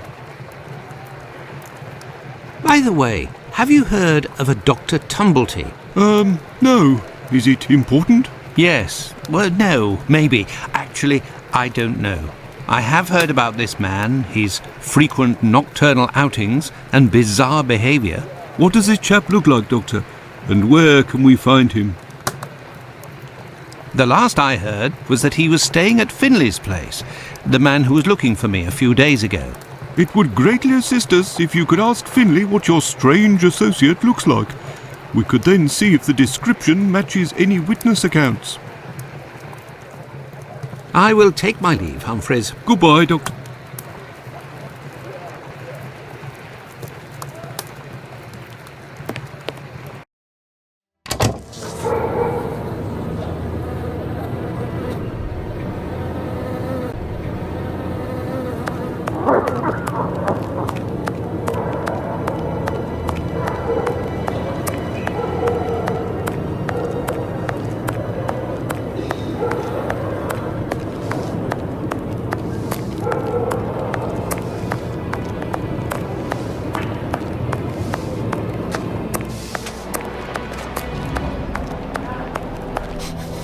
There is a strong smell of gas. It seems to be coming from the abandoned building. Good evening, Finley. How are you? Oh, good evening, Doctor. So. And you? It smells of gas here. You might say, Doctor. Without wanting to speak ill of the force, I have to wonder if the police are up to something. What do you mean? Well, I was outside yesterday evening when the light went out at my place, and a gas smell came from the abandoned building across from my place. And a minute later, the police arrived and was snooping all around like it was them who hid the gas before arriving. Have things sorted themselves out with your strange tenant? Don't talk about it, Doctor. That man is truly bizarre. He goes to the most sordid locations once night falls. 3 days ago, my wife told me she saw him come in with blood-stained clothes and a fearsome look. Interesting. What does he look like, and how old is he? Oh, he's my age, give or take, so the other side of 50. He's always dressed in a striking manner, with an American hat. He's big, close to 5'11", I'd say. He has a strange voice, not just his accent, see, his voice. Very well. Goodbye for now, Finley. Goodbye, Doctor. Now then, let's go to the police station.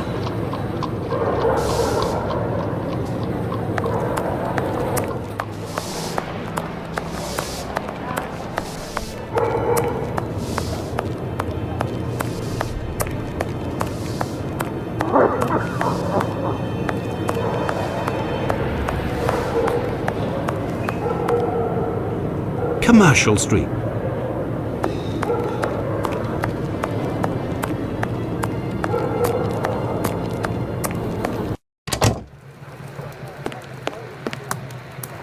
Yes, Doctor.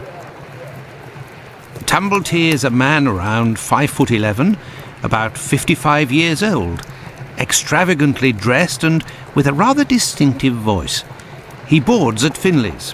You should know where that is, as the police were there only yesterday. Their arrival coincided with a strange gas leak. Ah, yes, I know where you mean. Indeed, there was an odd affair with the gas. It was rather unsettling.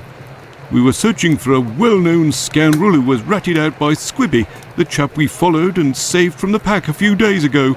This thug, No Pity Bluto, must have been in the abandoned building in question. But there was no sign of him when we arrived. Furthermore, an inspector said that, given the smell, the thingamabob that supplies gas to the building was probably damaged. So we took no risks and were called away somewhere else. I will take my leave, Humphreys. Goodbye, Doctor.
No, it would be better not to insist. Gav? Goodbye, my friend. Oi!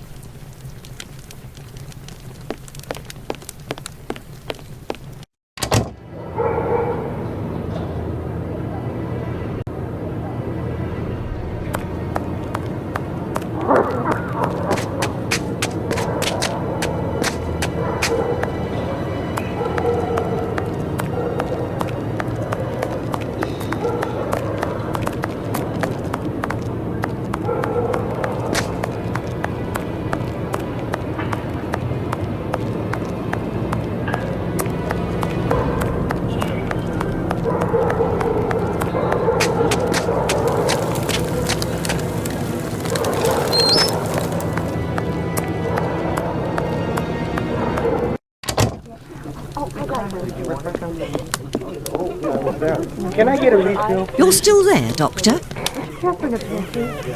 Very well, I shall let you... See you soon.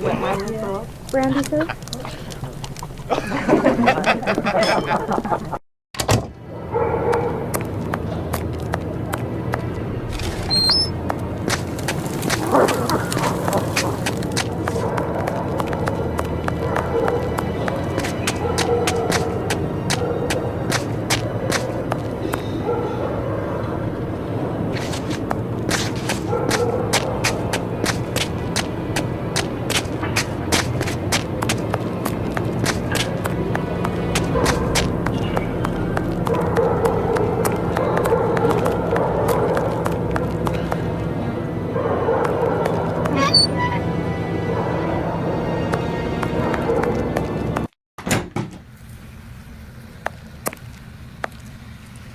Yes, Doctor? Well, farewell, Doctor.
have no reason to go that way.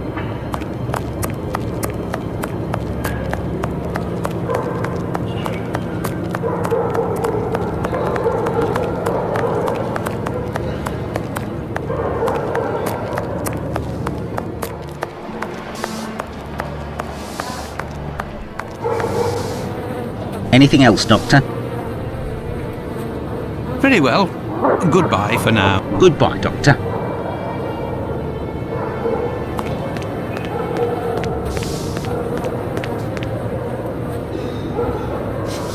There is a strong smell of gas. It seems to be coming from the abandoned building.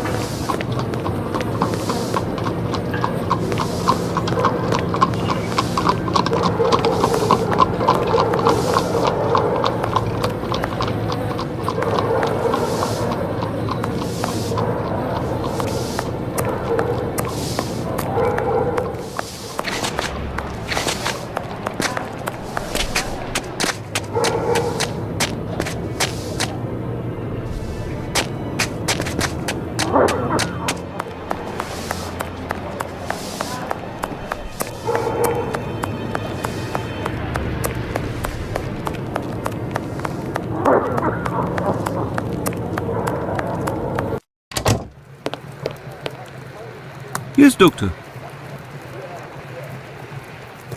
I will take my leave, Humphreys. Goodbye, Doctor.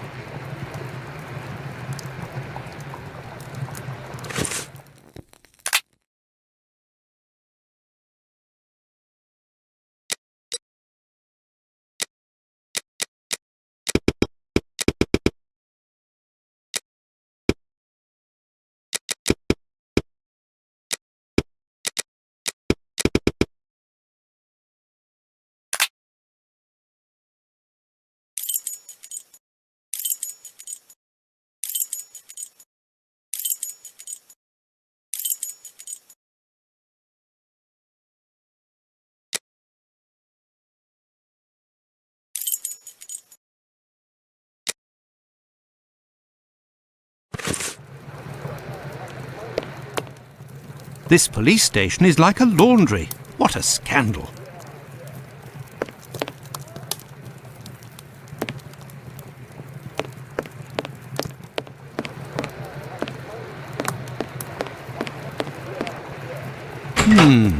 Closed.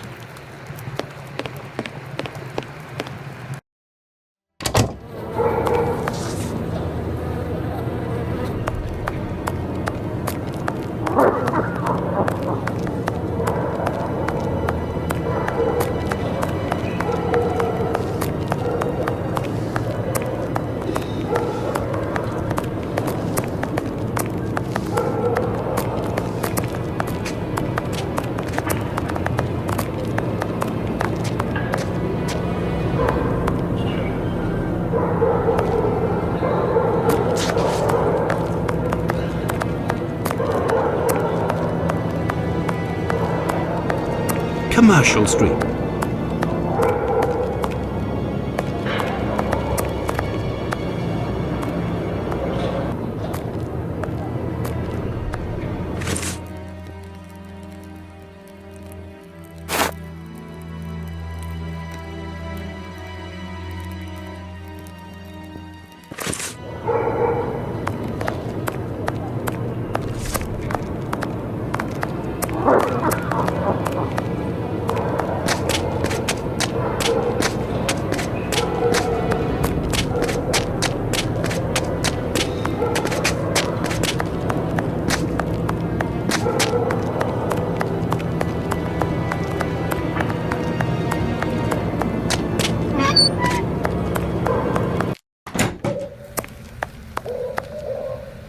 Yes, Doctor?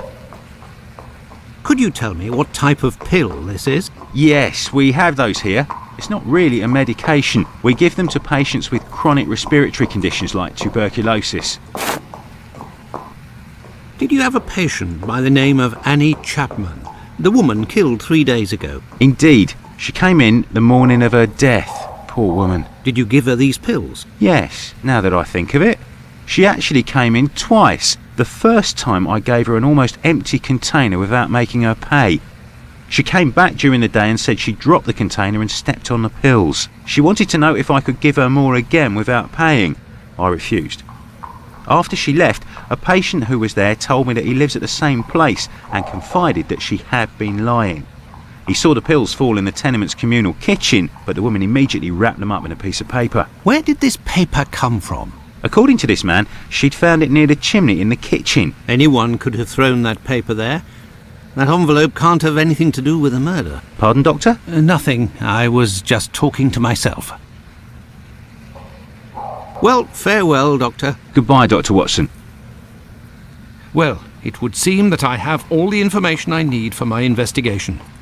Anyway, this fellow Bluto at the Wasp's Nest is rather shady and doesn't look like he'll want to cooperate. I'd be better off returning to Baker Street. Holmes will certainly know what to do. And besides, I am worn out.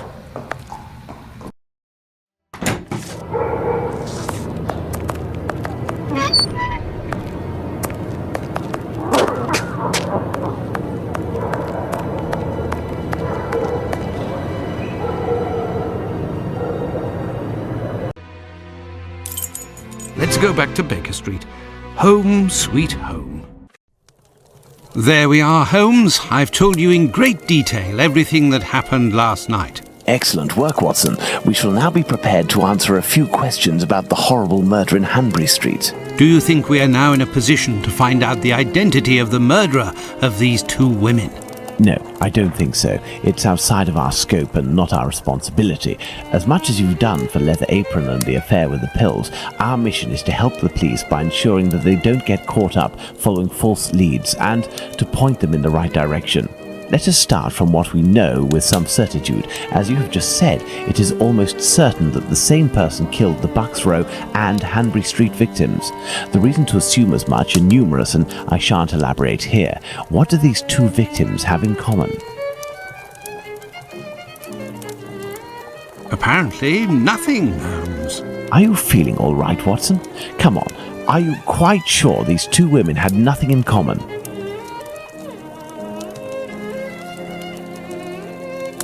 It's true these two women were in the same profession, but... Indeed, Watson, these two women were both prostitutes. That is of vital importance, Watson.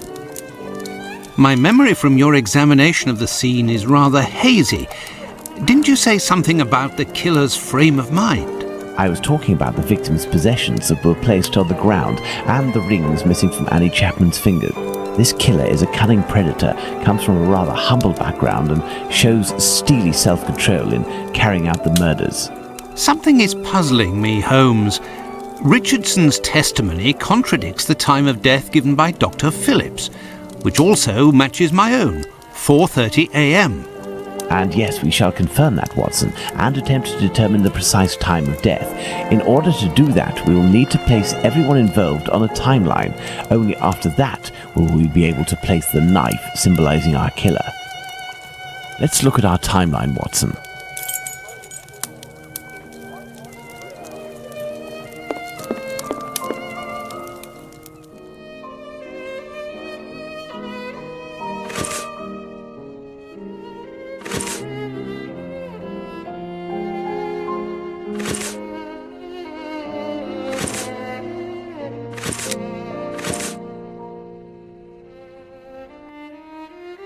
We left the station at 6 o'clock and it took us 20 minutes to arrive at Hanbury Street.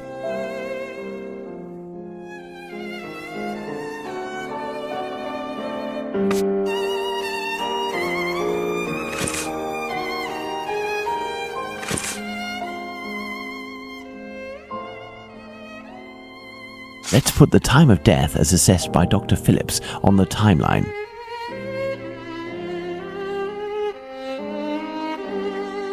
The assessment of the time of the murder given by Dr. Phillips and yourself, Watson, 4:30 a.m.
Now, for the most important part, the testimony of Miss Long. She claims to have seen a woman speaking to a man near 29 Hanbury Street sometime around... What time, Watson?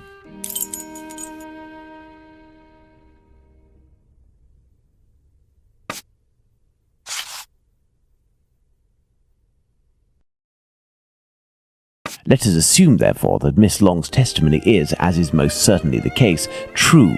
She places her meeting with the victim at around 5:30, claiming to have heard a clock chime on the half hour at the moment when she enters the street.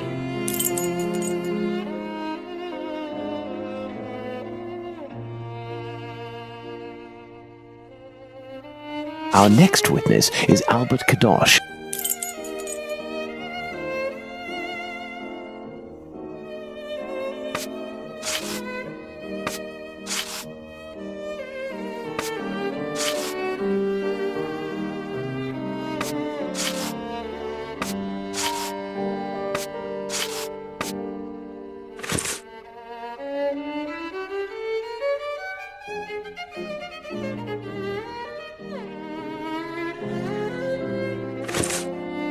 Let's place this symbol that represents Kadosh on the timeline.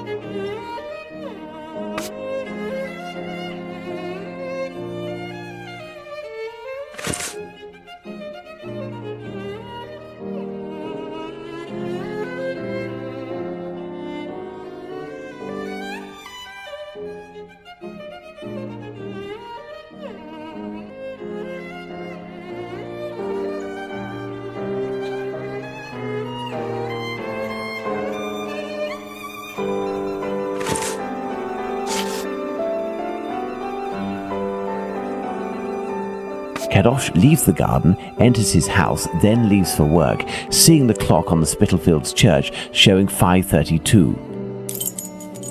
Let's place this symbol that represents Kadosh on the timeline.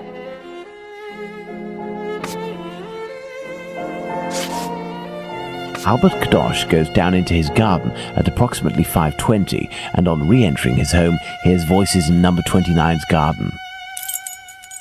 Let's place this symbol that represents Kadosh on the timeline.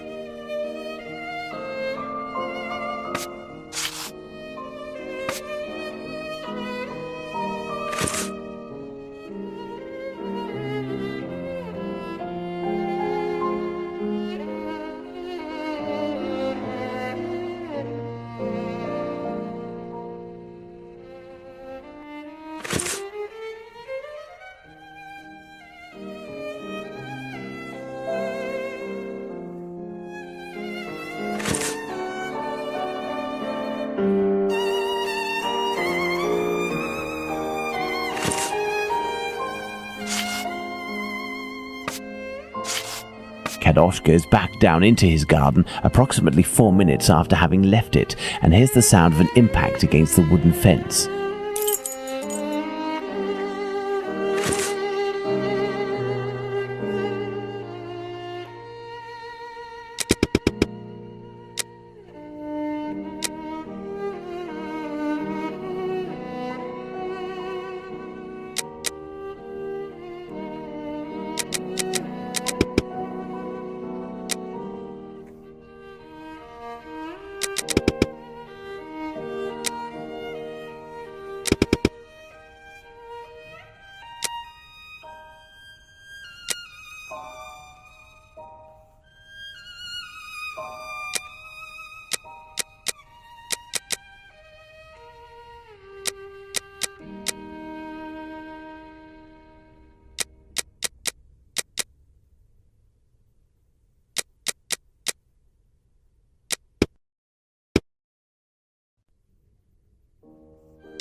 Now, let's put the Richardsons' arrival and departure times on the timeline.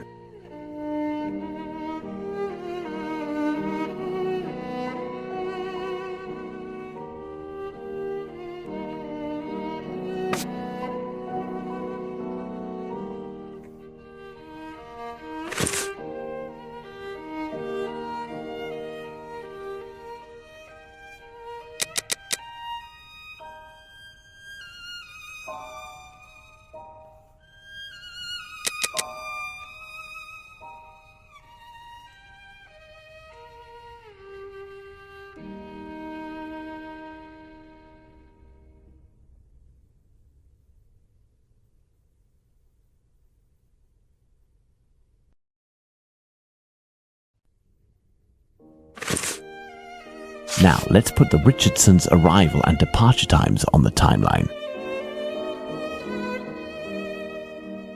Despite the great respect I have for Dr. Phillips and the value I place on our friendship, my deepest conviction is that both of you are mistaken and that Richardson is in the right and that these two testimonies put down in writing have real worth.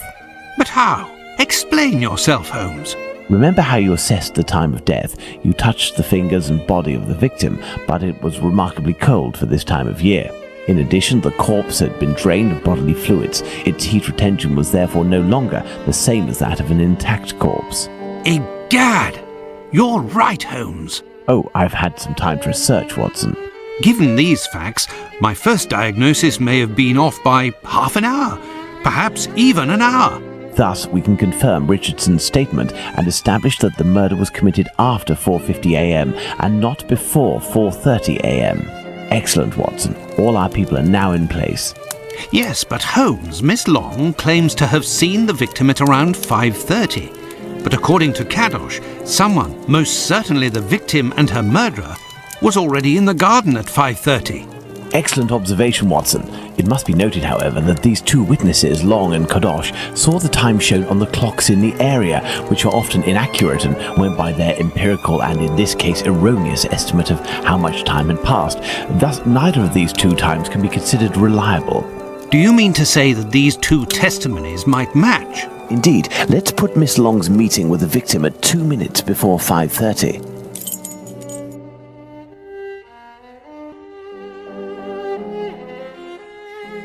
Let's add Miss Long's meeting with the victim at 2 minutes before 5:30 a.m. Mr. Kadosh claims to have passed by the Spitalfields Church at 5:32, which, given the distance from 27 Hanbury Street, would mean he was still at home at 5:31. Let's therefore put the end of his testimony at 5:31. Miss Long heard the man say to the victim, "Will you?" To which the victim responded yes, which would suggest that an agreement was reached and that the transaction was imminent. They then proceeded to enter the garden, which puts the voices heard by Kadosh at 5:29. We had thought that Kadosh had left 27 Hanbury Street at 5:31 after having heard an impact against the fence. Thus, 2 minutes passed between the moment when Kadosh entered the house after having been in the garden the first time and the moment when he returns to go out again and leave for work. How long did he estimate this interval to be? 3 to 4 minutes. In light of all this, Watson, we can finally establish the time of Chapman's murder. Now, place the knife at the exact time. Now then, taking into account that the local clock isn't exact and that a young man was off by a minute or two in his estimations of his comings and goings, we can confirm Miss Long's testimony and place the time of the crime at approximately 5:30. But in that case, Holmes, the man that Miss Long saw is none other than... That's right, Watson. It was the Whitechapel killer. To think that Miss Long and Kadosh were only a few feet away from him. Indeed, Watson. Had Miss Long passed just a little closer to the victim and her assassin, or had the young Kadosh popped his head over the fence out of curiosity, the killer would most certainly already be behind bars. That's some stroke of luck he had there. I couldn't agree more, Watson. But his luck didn't end there, given the mutilations inflicted upon this poor woman. What must be considered above all is the killer's obvious wish to remove one and only one specific organ. His surgery pinpointed the exact spot, avoiding superfluous incisions. This suggests the man possesses at least a minimal anatomical knowledge. Are you suggesting a doctor or a butcher? Perhaps, but the possibilities are still too broad to conclude with any certainty. Now for the motive. Despite my almost complete lack of practical experience on the subject, I have a rather precise idea of the usefulness of a uterus and a vagina. Nonetheless, once they are separated from their usual envelope, I am more circumspect as to the uses one can make of them. What do you think, Watson? We need a board, Watson.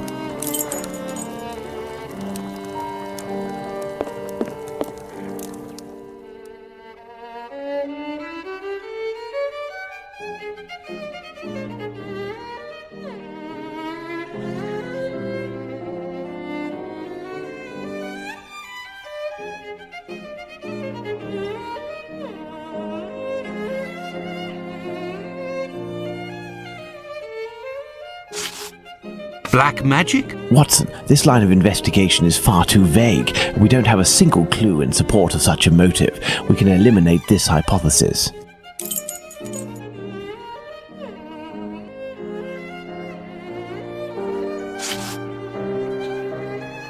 Perhaps it was intended as a study specimen. I have little faith in that theory. Hardly anything was taken from the Bucks Row victim.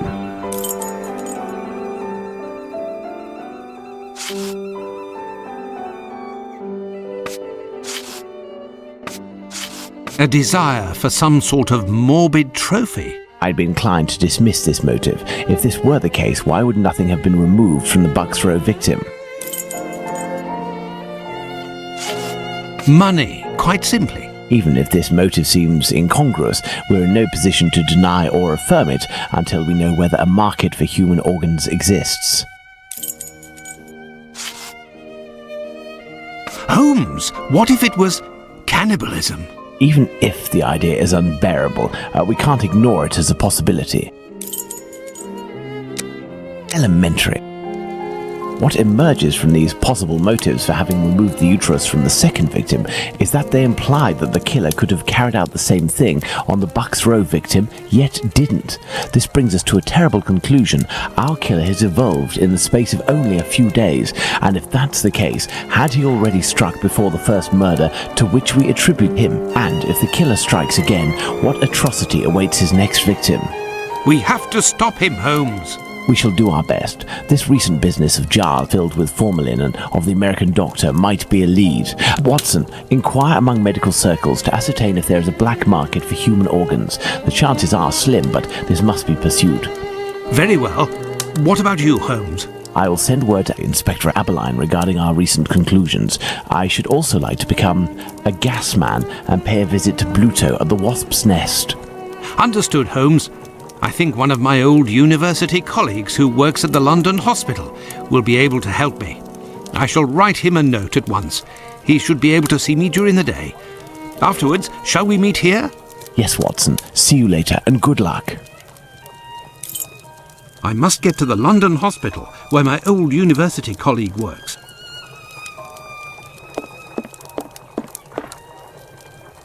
I must get to the London hospital, where my old university colleague works. To the London hospital, quick! My colleague agreed to meet me here in one of the London hospital rooms reserved for students.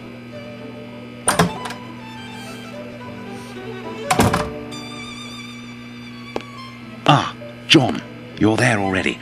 Punctual as always. Tell me, you don't seem to be in good shape.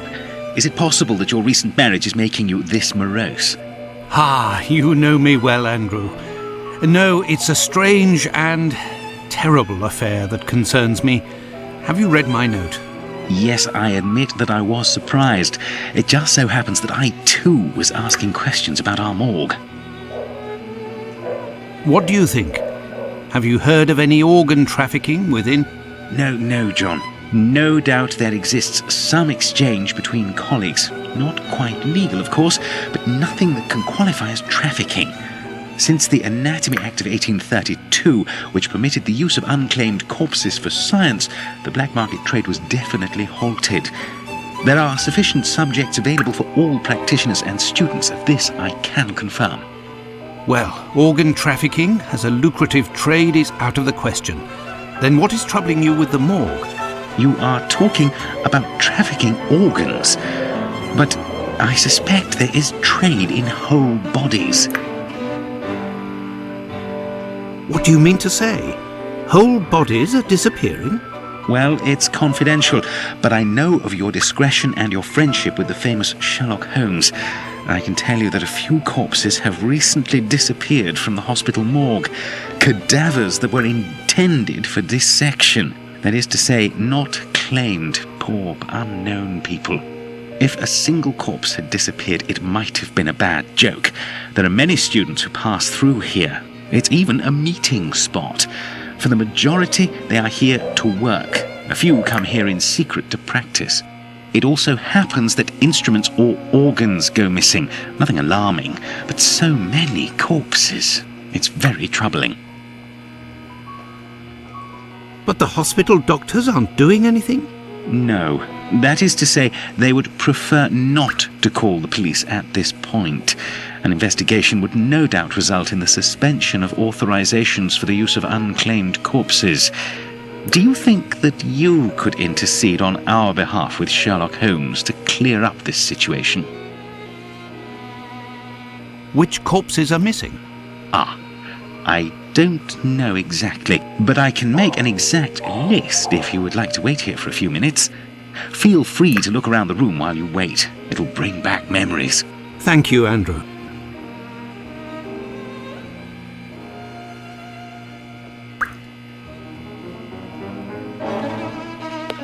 It's here that students come to carry out their experiments.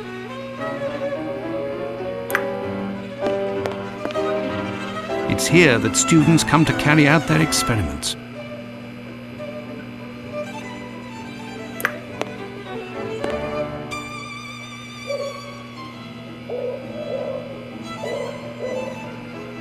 The last lesson must have been about the human heart. And for a class of beginners, I expect, as this diagram is rather rudimentary.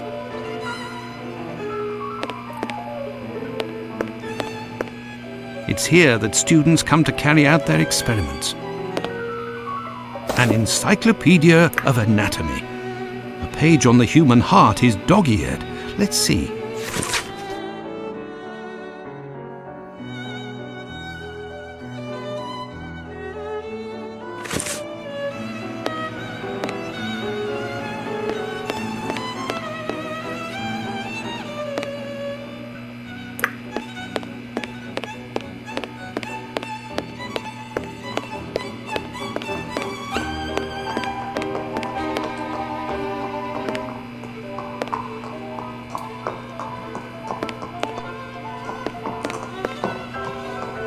This rag is full of grease.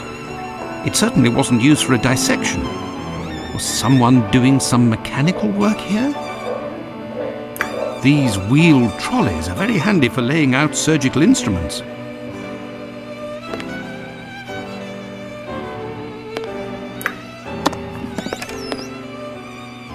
This surgical instrument resembles a screwdriver. How amusing. It might come in handy. I will return it later.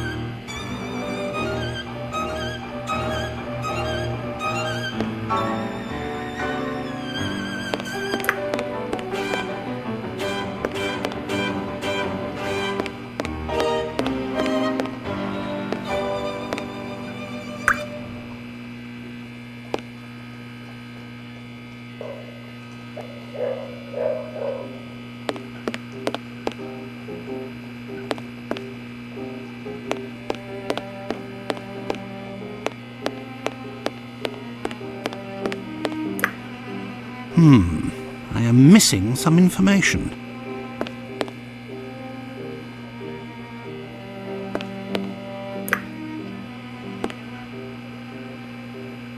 This wheel won't roll despite all of the added grease.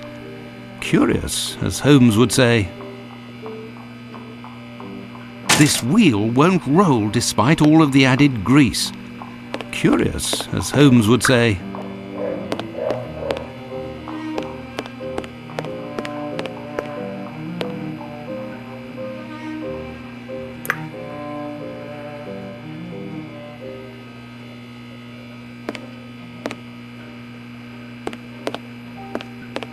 I have no reason to go here.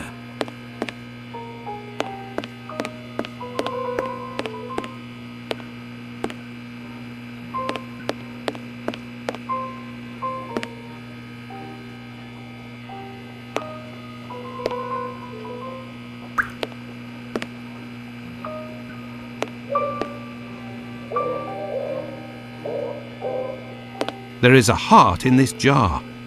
Based on its colouring, it hasn't been there long, and it looks like the drawing on the board. This jar contains 2 lids with combination locks.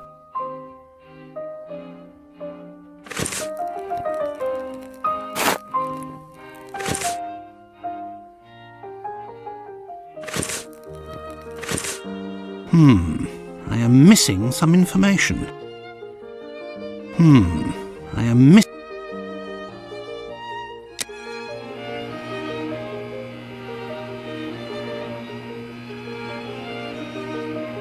A message. I'll be... Why the devil was it hidden here?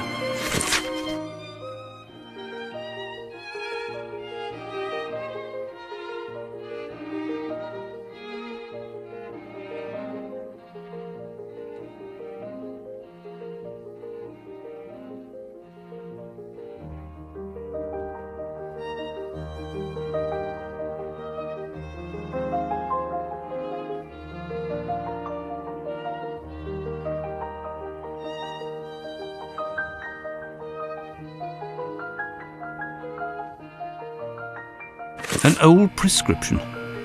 Poor child, so young yet terminally ill. Strange, someone scrawled something. Part of it is in Latin. These are instructions, it would seem. There is a heart in this jar. This jar contains 2 lids with combination locks.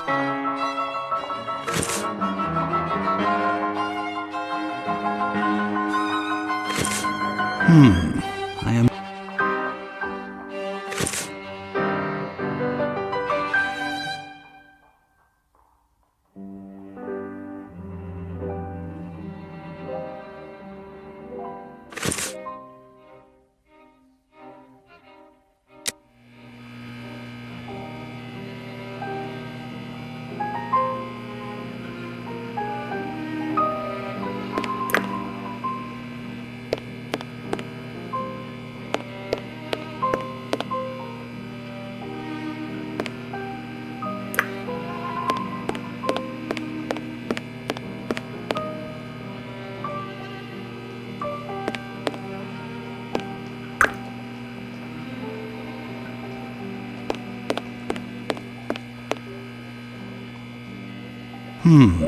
I am missing some information.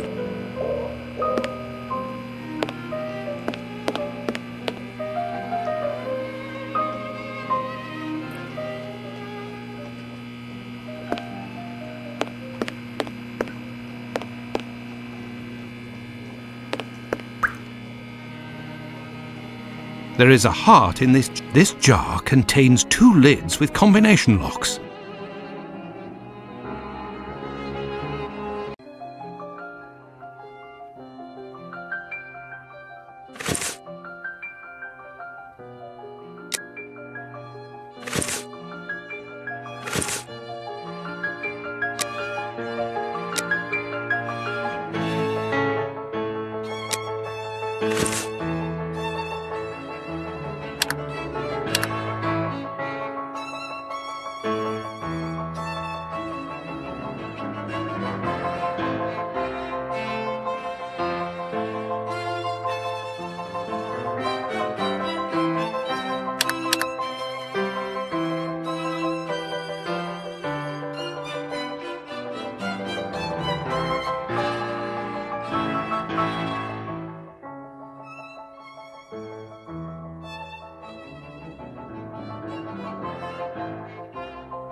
Look, there was a bit of paper stuck between the 2 lids.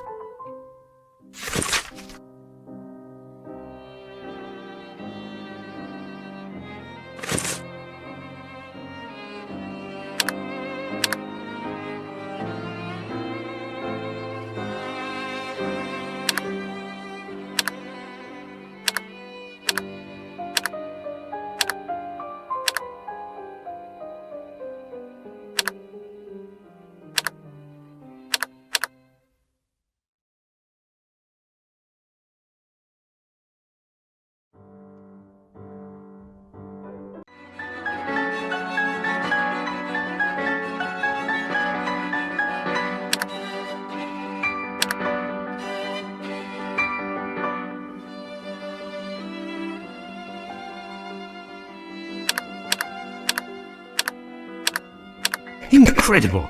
Someone has hidden a magnet in this heart. But to what end?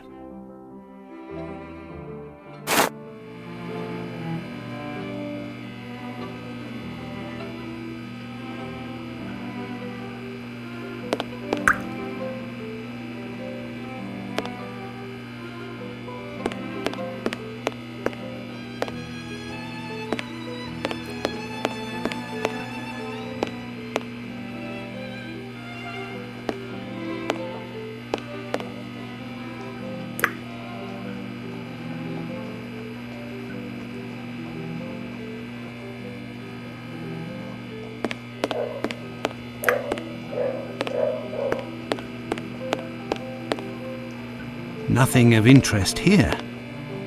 Nothing of interest here. Nothing of interest here. Incredible! There is a magnet with a hook behind this pane of glass. I am in need of something.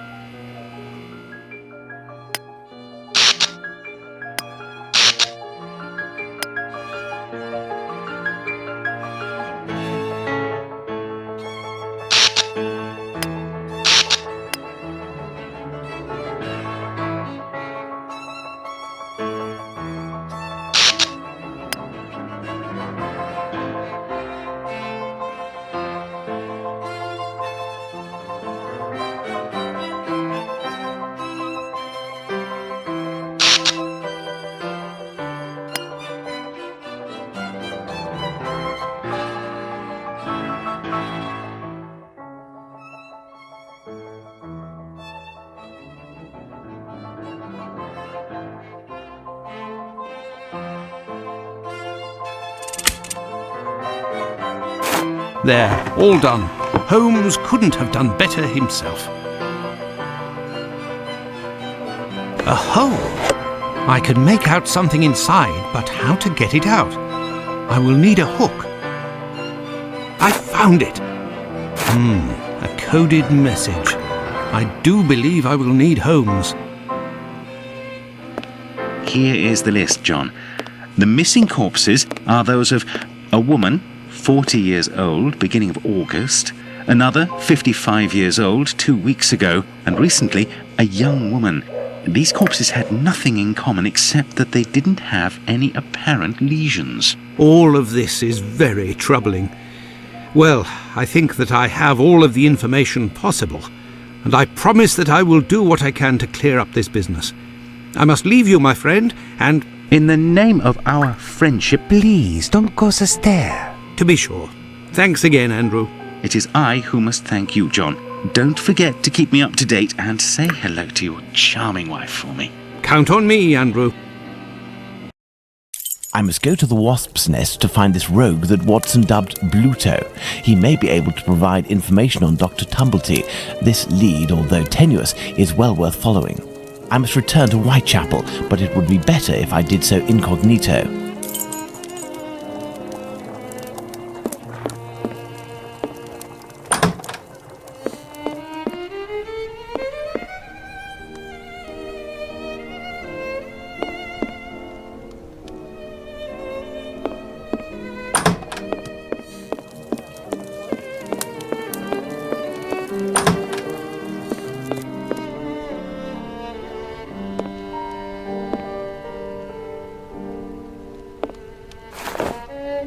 This should do the trick.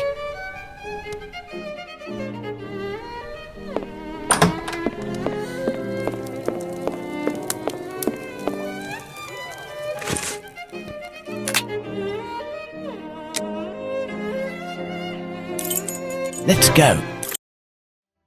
Let's go to the Wasp's Nest.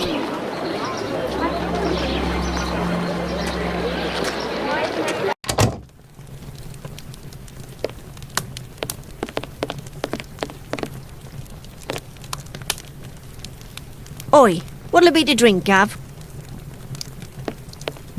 There's something here. There's something here. I need something. Hello there. You looking for a gas man? You really a gasser? You sure it isn't a bobby? Well, if you don't need me, I'll be on my way then. I've already been paid up. Stay. Who paid you? A doctor, Marston, I think he was. He told me you'd talk to me about a foreigner, name of Tumblety, if I did you a favour. Right, mate. Might happen. What is it you need me to do, then? Listen to me. At the end of Whitechapel, there's an abandoned dump of a house. Opposite Finley's boarding house. Upstairs in the mess where the gas pipes are, you'll find a sack with something heavy inside. If you look in, you'll regret it here. You find it, you bring it here, and you don't tell a soul, right? Got it. And then you'll tell me about this Tumblety so that I can report back to the doc? Yeah, doctors know people. And since you is here, it's because he'll move mountains for his American. Me, I don't know much, but you can tell him that he'll have to talk to Squibby. He seems to know lots about plenty. When you come back with a sack, I'll tell you what he needs to tell Squibby so that he snitches on the yank to him. Believe me, mate, it's as explosive as 10 miles worth of gas in your damn pipes. Right then, I'm off. Go. Give me some air. I could arrange for the police to come down here and arrest this thug, but he seems pretty tough and would probably be a lot less cooperative than if I play along. It's best I handle this myself, including meeting the mysterious Squibby.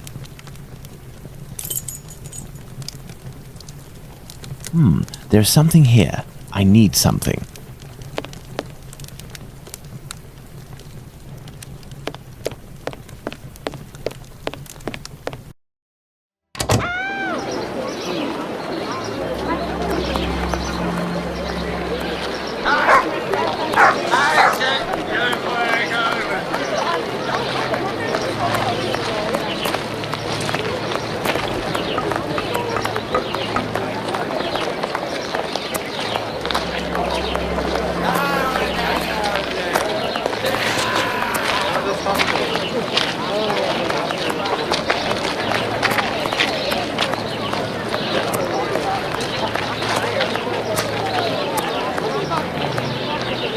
It's the abandoned house that Bluto pointed out to me. He must have set up his hideout there. There's a strange smell coming from this old building. Good day, Finley. Good day, sir. Have we met before? It's me, Sherlock Holmes, but I don't want it to be known that I'm here. Can I count on you? Certainly, Mr. Holmes. I shall be as silent as the grave. Your tenant, Dr. Tumblety, is he here? I don't think so. Go and find out.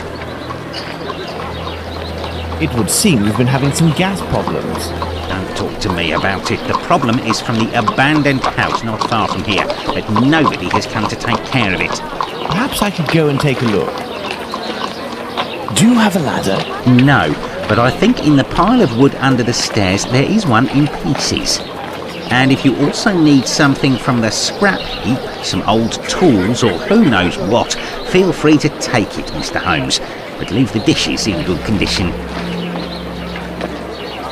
Thank you, and goodbye. Goodbye, Mr. Holmes.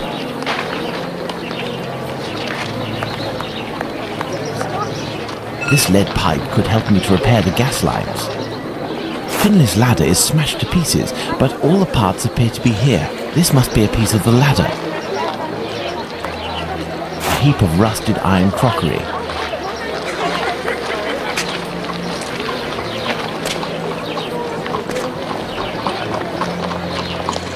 This must be a piece of the ladder. This must be a piece of the ladder. This must be a piece of the ladder. This lead pipe could help me to repair the gas lines. Part of a perfume atomizer.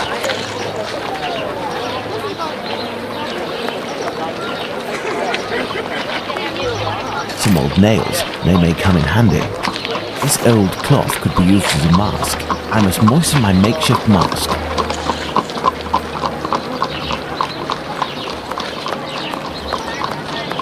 Water. There, this damp cloth will do for a mask.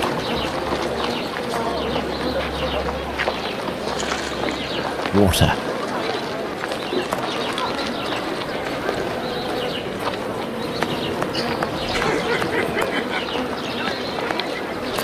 This window appears to be the only way out.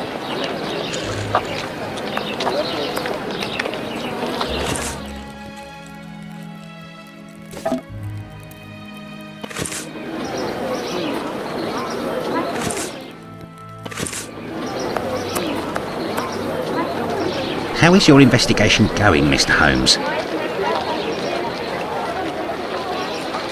Thank you, and goodbye. Goodbye, Mr. Holmes.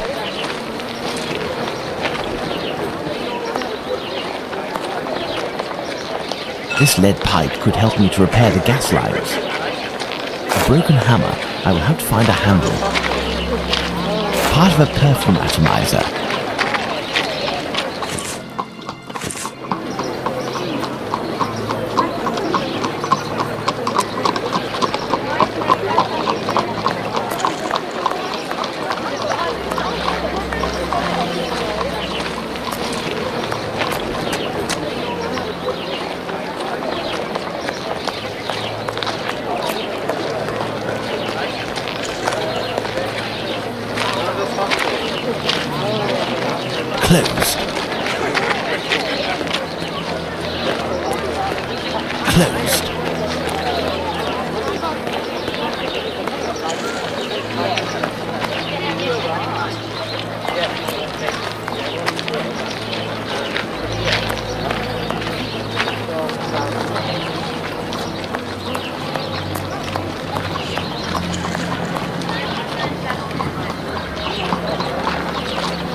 How is your investigation going, Mr. Holmes? Do you have a ladder? No, but I think in the pile of wood under the stairs there is one in pieces. Thank you, and goodbye. Goodbye, Mr. Holmes.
I hope this ladder will support my weight. Let's go.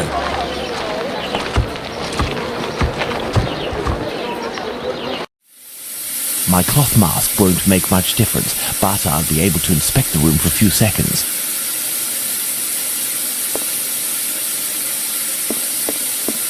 I need something. I need something. The leak must have been sudden. Even the animals didn't have time to escape. A small torch, a useful tool for opening safes, I would assume, but the gas bottle is empty. Someone left here in a hurry, presumably because of the gas leak. This iron bar will help me.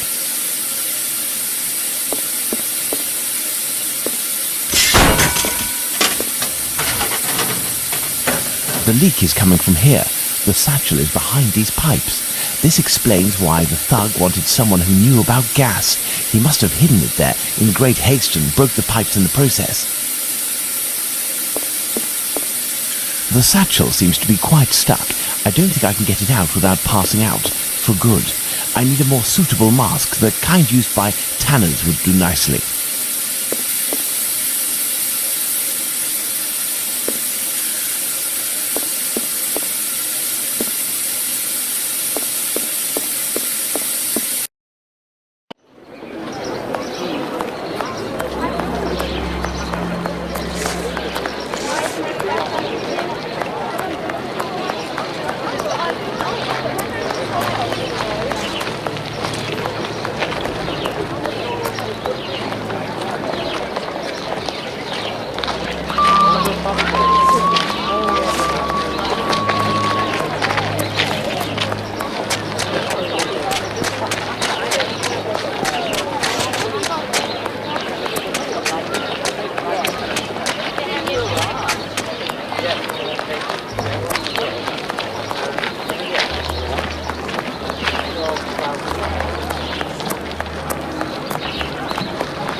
How do, sir? Hello. I'm sorry to say, but I'm closing. This man seems wary. I must find a way to win his confidence.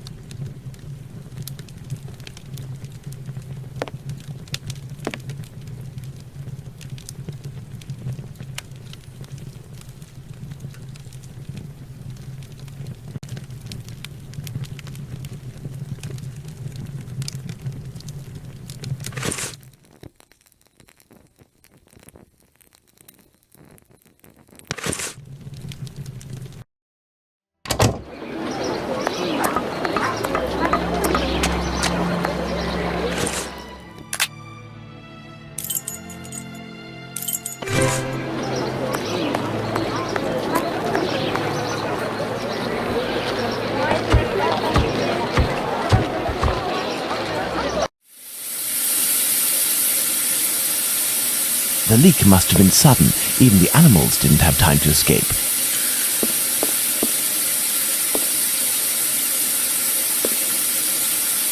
The leak must have been sudden. Even the animals didn't have time to escape.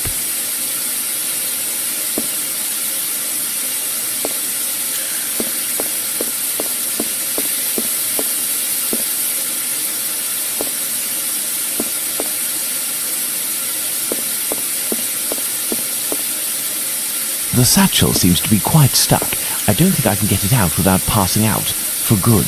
I need a more suitable mask. The kind used by tanners would do nicely.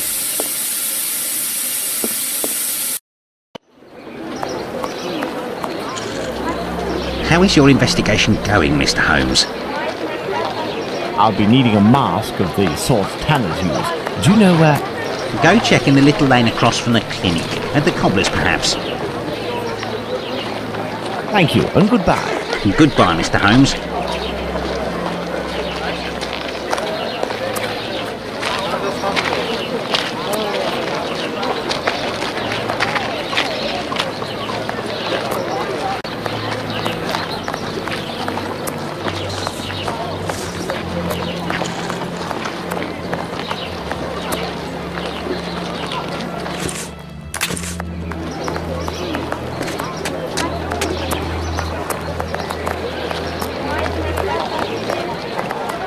You ain't from round here.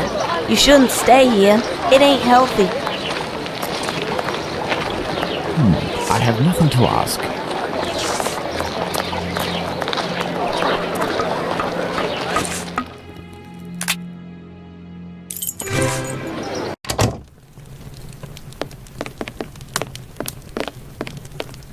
Old Tong.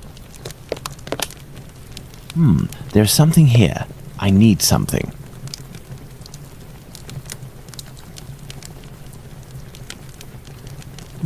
There's something here. I see a jewel. It's fallen between the floorboards.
a Hebrew inscription. Going by the length of the chain, it must belong to a child.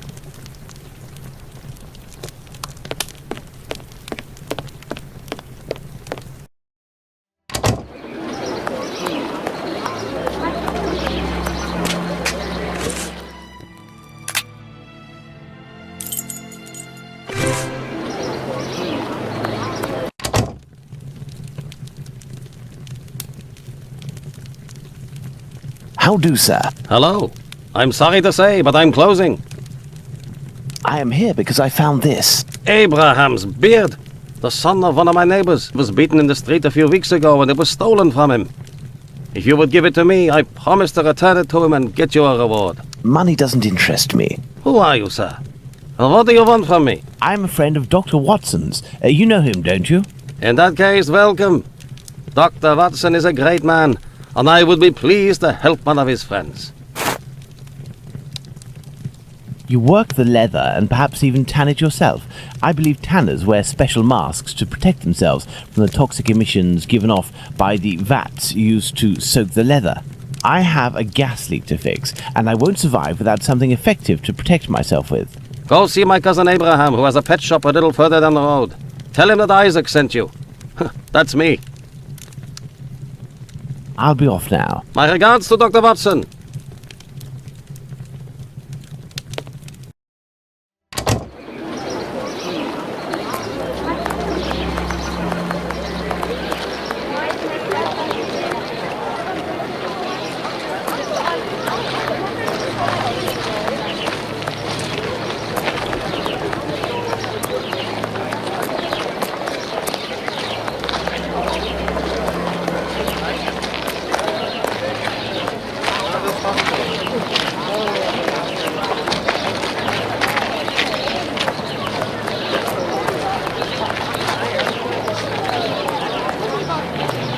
I have no reason to go that way.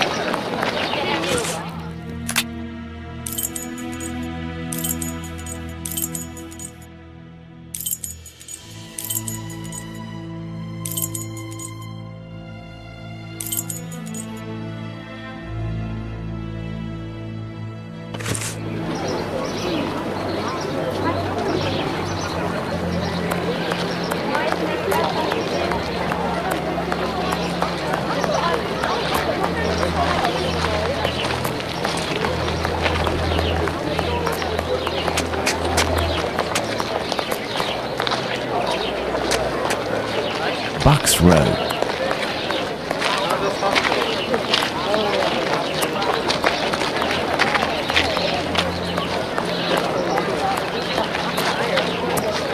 I have no reason to go that way.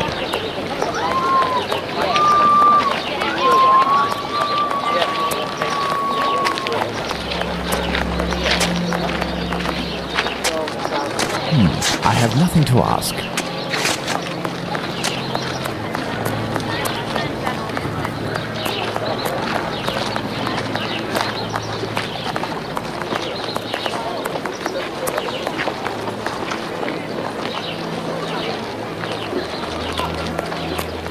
This is a pet shop.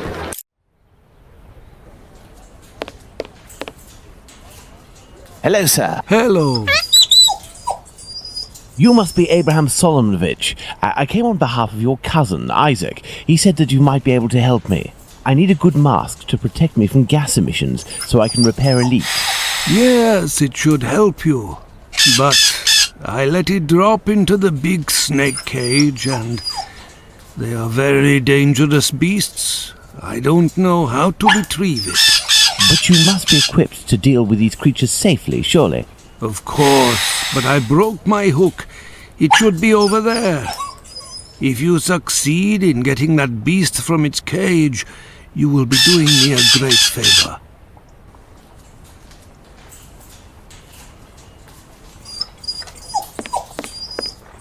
This cage must do to hold the snake.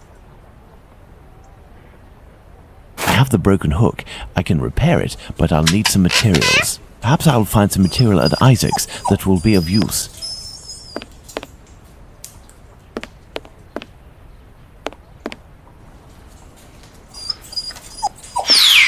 This cage must do to hold the snake. This cage must do to hold the snake.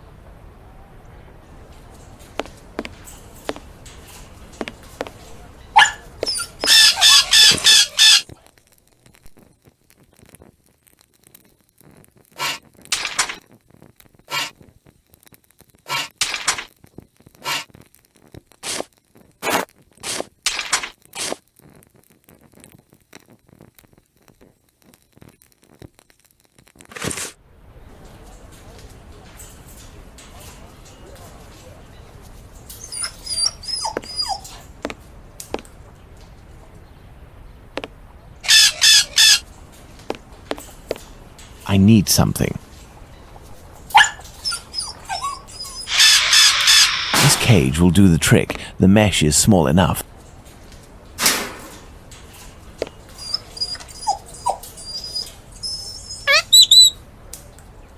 I need something. I need something. I need something.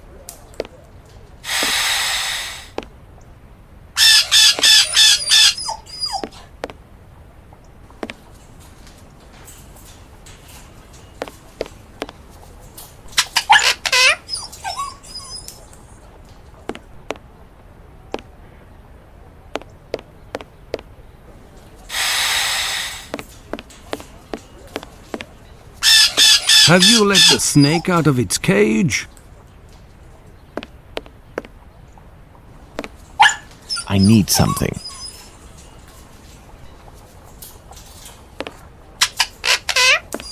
I need something. I need something.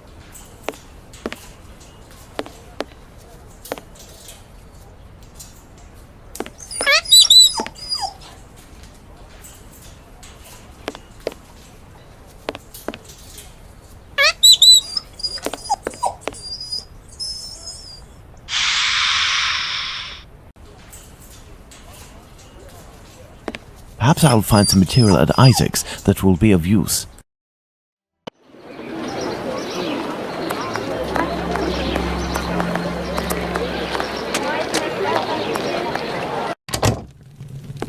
I need a few items for your cousin Abraham. May I borrow them for you? Of course. You're welcome.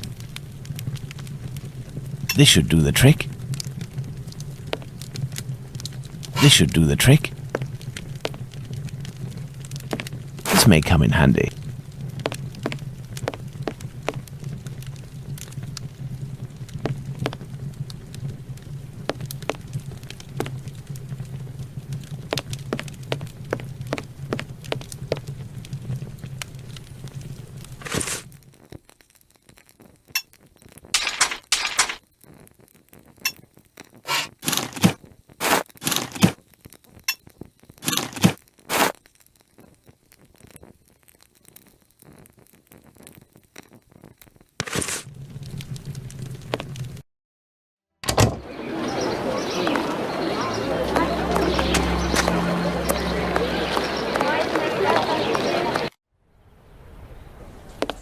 There we are. Magnificent. If I may ask, why is it you have such equipment? I haven't always had a pet shop, my friend. I was a butcher for many years, but I wasn't serious enough to be a real meat man, and I was looked down upon in the community. I found myself carting carcasses from the slaughterhouse, a repugnant job in which you catch vile illnesses, and it breaks you before you're out of your 30s. Thus I had the idea to make this mask with a sort of filter, and it worked. Since then I have quit that work, and with my little savings I started this business. I lived through the death of thousands of animals. Now I am devoted to their lives. If you are interested, I could sell you a little canary, for example. No, thank you. Let's return to the boarding house.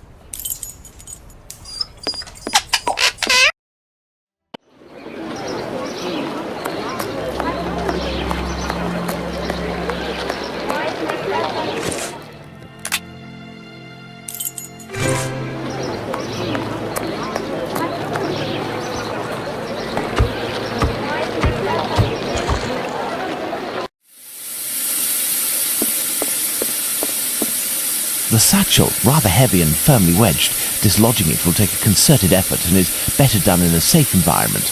I must repair this leak before I can get the satchel out.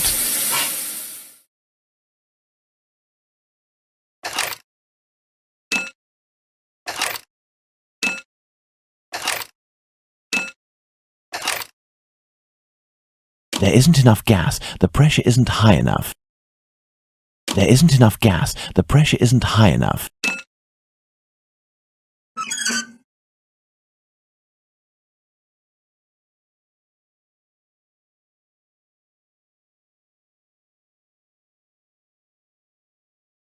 The gas can escape through this nozzle. There isn't enough gas. The pressure isn't high enough.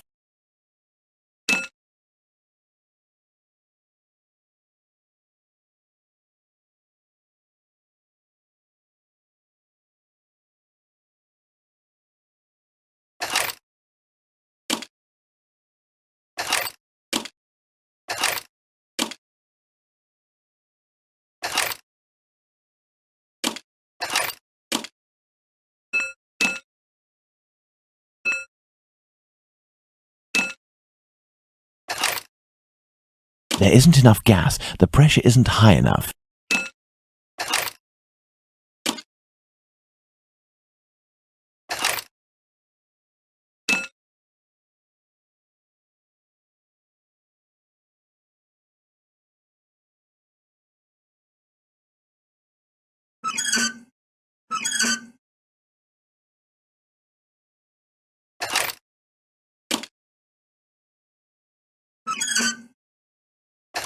There isn't enough gas. The pressure isn't high enough.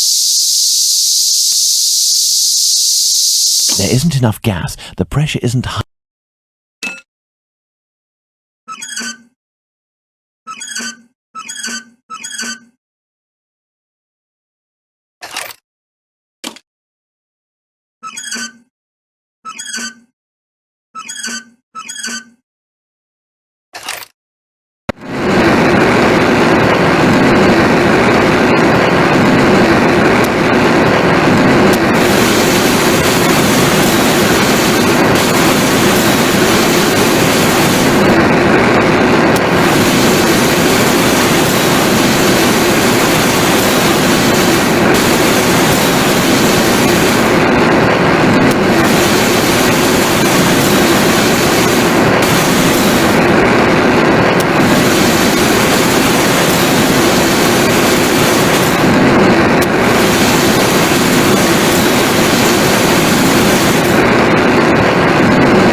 Elementary. This much talked about satchel is very heavy and seems to contain metal dishes. I told Bluto that I wouldn't look inside, but I've little need to. It's quite obvious that it's full of silverware. There is still gas in here. Looking at the state of this cat, it won't survive much longer if it stays here. Let's go to the wasp's nest.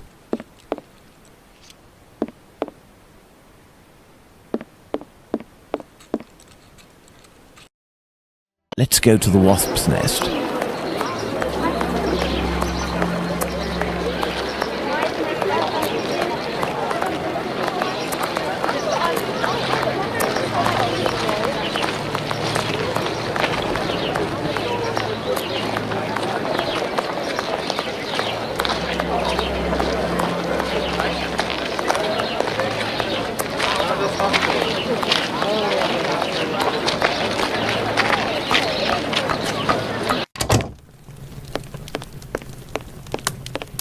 What'll it be? I have nothing to ask. I need something. There's no way of returning this fortune to that lout Bluto. I will give him the satchel, but with other contents. Something with the same weight. Full of crockery, the satchel makes the same noise and weighs about the same as if it were filled with silverware.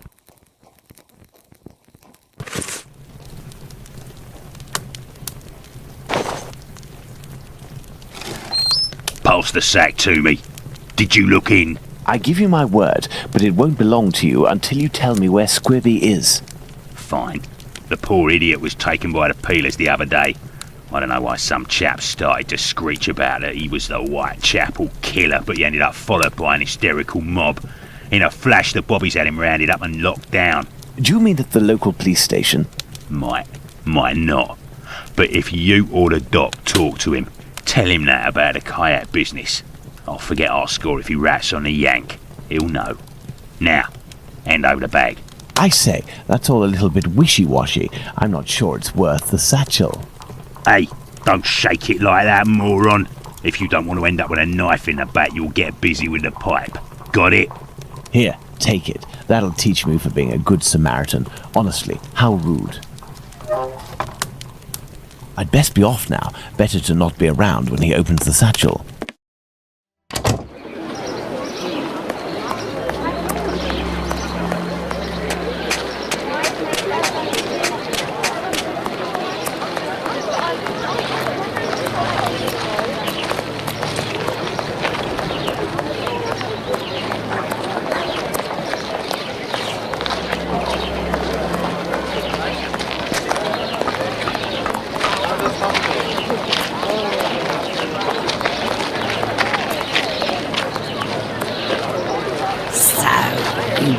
Jackanapes, you want to ride on the big whirly? Another day, perhaps, Mum. As a matter of fact, I would like to know if a chap I know called Squibby happens to be in this police station, and how many policemen are inside. Information? Yes, but time is money for me, you know. Here are a few guineas. So, Squibby. I'll tell you everything that I know, my ducky. Nothing. I know nothing about whether Squibby is there, and I don't give a damn. The bobbies don't whisper sweet nothings to me, like the girls in the nice places. And now get lost before I get all worked up. Hey, if you have something to offer to a lady, I could tell you a little bit more, maybe. I'll be back. You do that. The girls from the nice houses. That monster. Oh, Danny must have been referring to establishments like Miss Bella's that Watson told me about.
I have to go to the brothel.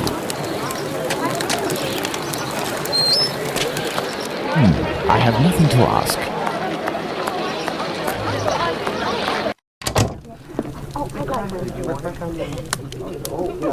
Good evening, Lucy. Do you remember me? Mr. Holmes, come in. You're strangely dressed. What have you come to do in the area?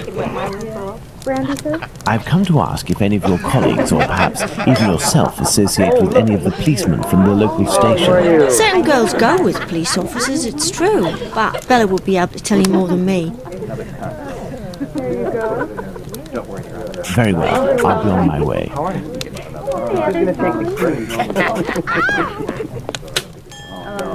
You are a friend of Dr. Watson? Indeed. A fine man, your Dr. Watson. He got me out of a damn business with one of my clients. We gave this boor a lesson to remember, and he's since gone to France, having snagged one of my best girls. But it's a break from all of her chatter. You're looking for information about the police, is that right? I can't help you there. The girls concerned are busy. And anyway, I don't have the time. What is bothering you so much? A client left me a case of bottles as payment. It happens all the time. I'm saddled with all this stuff. He told me that these perfumes were the latest thing, straight from Paris. Well, I'd barely smelled the first one when I nearly fainted. There might be some good ones in there, but I'd have to find out if it's really perfume, so that it won't burn the skin off my pretty girls. Madam, I will undertake to tell you exactly which of these products are perfumes if you agree to entrust them to me for a little while. In exchange, I would like to know more about Squibby. Yes, I know him. We've struck a deal, Mr. Holmes. I'll give you these bottles.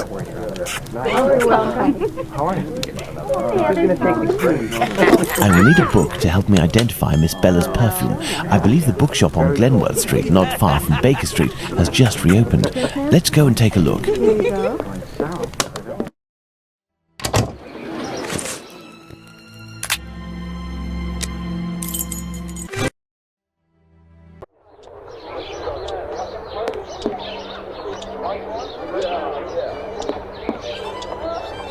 Hello, sir. Hello. Are you the new bookseller in the neighbourhood? Yes. My name is Barnes. You're one of my first visitors. Welcome. What are you looking for? I'm looking for work that can help me identify perfumes. A book that deals with vegetation and its possible uses in the domain, for example. I would recommend the Encyclopedia Spartica about vegetation. It consists of a reference on the matter. This book is the most complete that there is. Fine, I will take it. But it's just that, I have no idea where it is. Would you believe that my predecessor classified works by their acquisition date?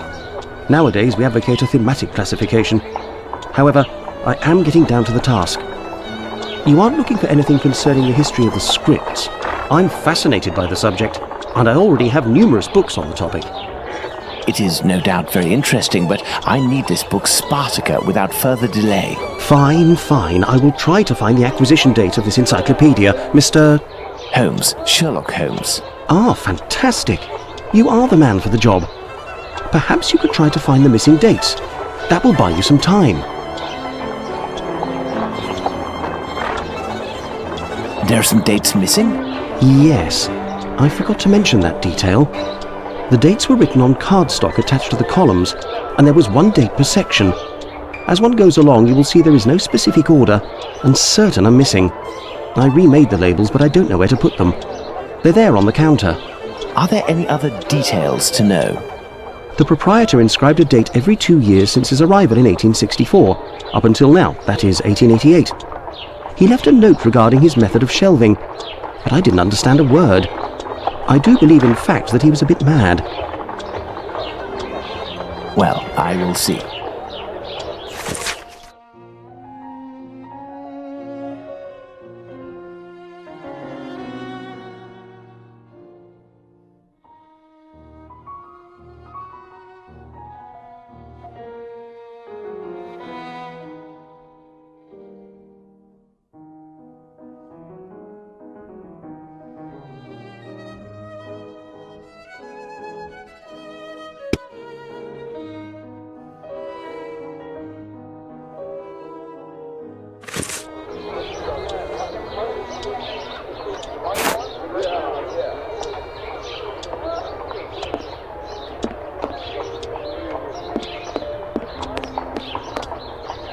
I must put all of the labels back in their rightful place. I must put all of the labels back in their rightful place. I must put all of the labels back in their rightful place.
I must put all of the labels back in their rightful place.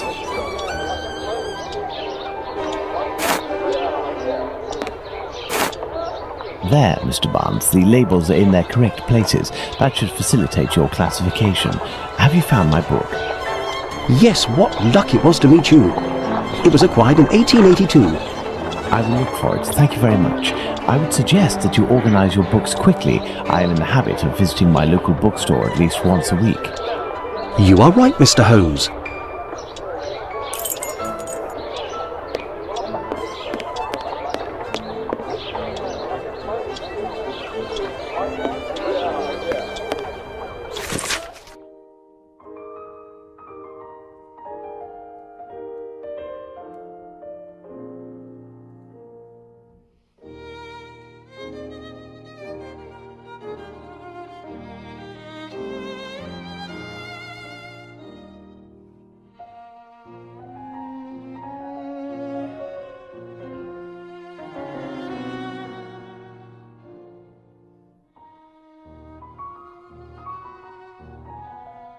This encyclopedia on plants and spices is just what I need to analyze these so-called perfumes. Let's return to Baker Street.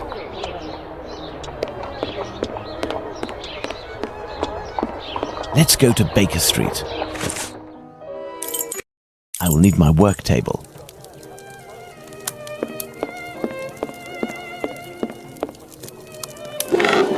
Let's get to work. I must analyze these perfumes.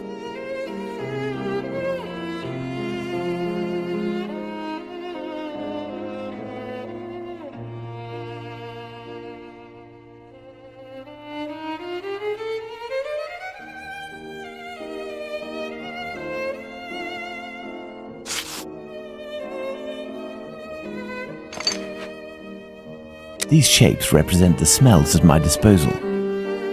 This shape represents the essence of the perfume, which I must recreate.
This shape represents the essence of the perfume, which I must recreate.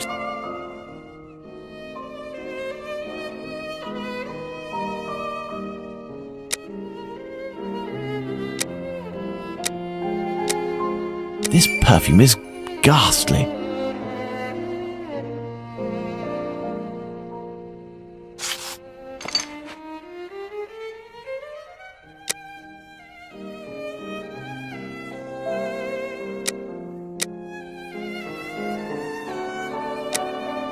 Excellent. Now on to the next step.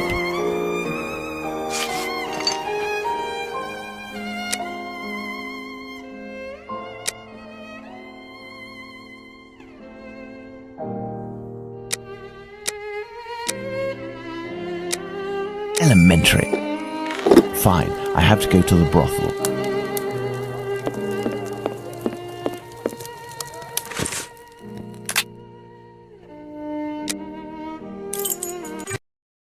Fine, I have to go to the brothel.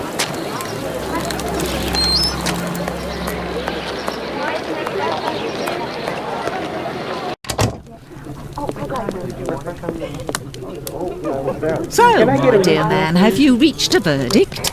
I have distinguished the good perfumes from the bad, but even the good ones are nothing more than common sense for adolescents. Who cares? It'll freshen up a few of my girls. Wait, there's a perfume here called Valerian. What is it? It's not really a perfume, technically speaking, unless you like cats. It's more of a kind of medicine. It smells strange. I don't really like it. Here, I can give it to you. And I have some information. Squibby is most assuredly locked up at the police station hereabouts. It would also seem that he's the one who doesn't want to come out. Do you know someone by the name of Danny? Danny? Big Danny, Nutcracker? The one who hates cats? That's the one. You're interested in that kind of bird? Be like dipping your biscuit in a pig's trough. She's dangerous, a real cyclone, so beware.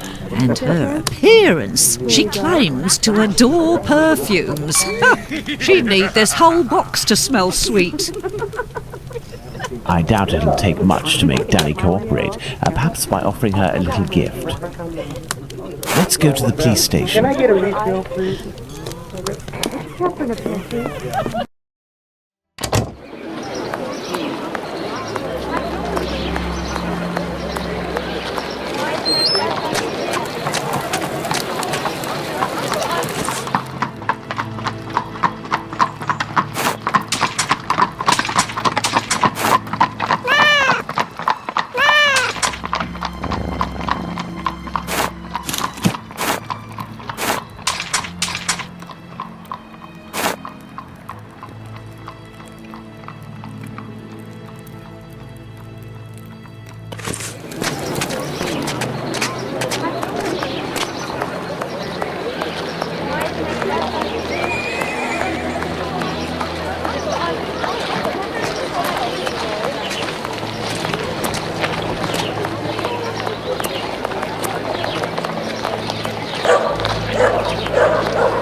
You still there, honey pie?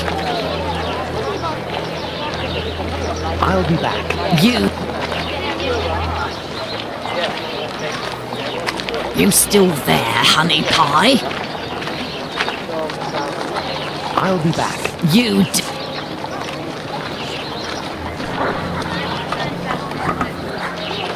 Do you remember me? Would you be kind enough to help me by telling me how many policemen are inside in exchange for this bottle of perfume?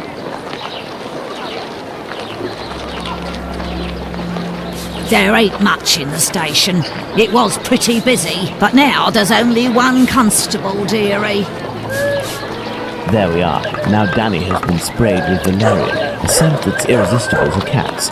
I must create a diversion in the street to make the policemen come out, but I need some cats. Lots of cats. To the pet shop. I must go to the pet shop.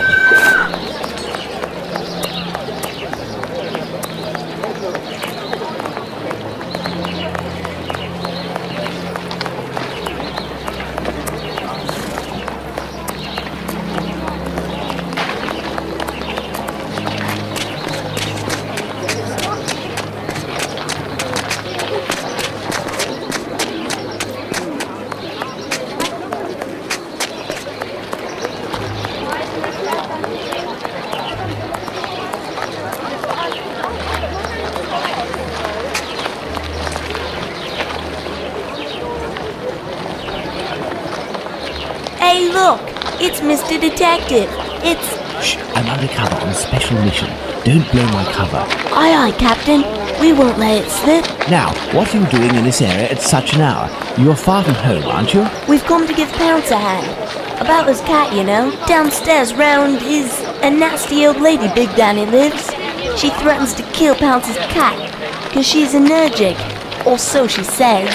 And it makes her cough and vomit just by seeing one. Allergic? Boy, that's it. She stoned Pounce and his cat yesterday, and the poor thing took off and hasn't been seen again. We've been looking for it, but nothing. Does that cat there belong to Pounce? Bert! That's my Bertie! Be careful, he is injured. Let's take him to the pet shop. We might be able to take care of him. Let's go to the pet shop, children. If you all go in at once, you will scare the animals. Pounce, come with me. Everyone else, stay here. What can I do for you? I have come to return your mask. Ah, thank you. If you need something else, do not hesitate. May I present young Pounce and his cat, Bert. Poor Bert, he's been injured.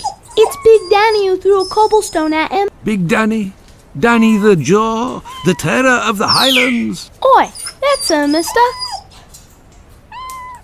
You know this lady? Lady is not the appropriate word. Fury, more likely. Danny is a night worker. Before that, she performed in a circus where she fought against men for a penny a round. It was said that she never lost a fight. Is there anything you can do for poor Bert? I don't know. This cat seems to be in a sorry state. I have a book on cats over there. Can you find it while I look at its wound? Yes.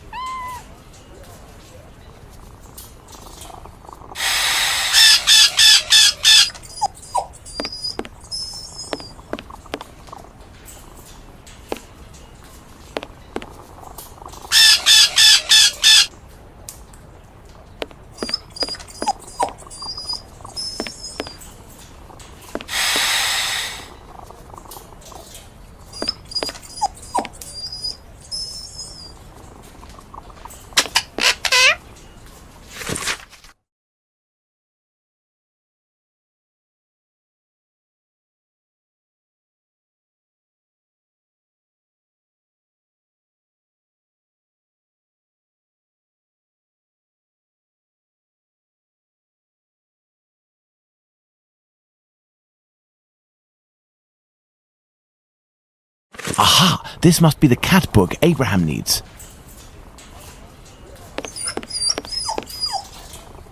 What can I do for you? Here is the book on cats. Thank you, my man. I will see what I can do for this cat. So, how is Bert doing? He'll pull through.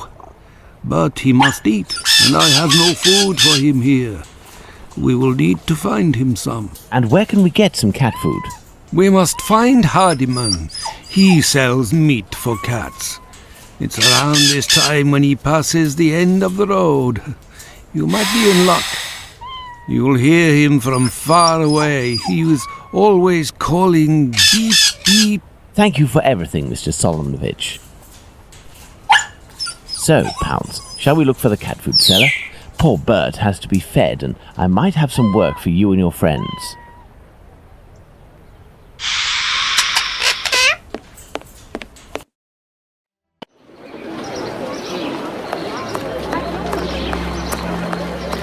Beep beep.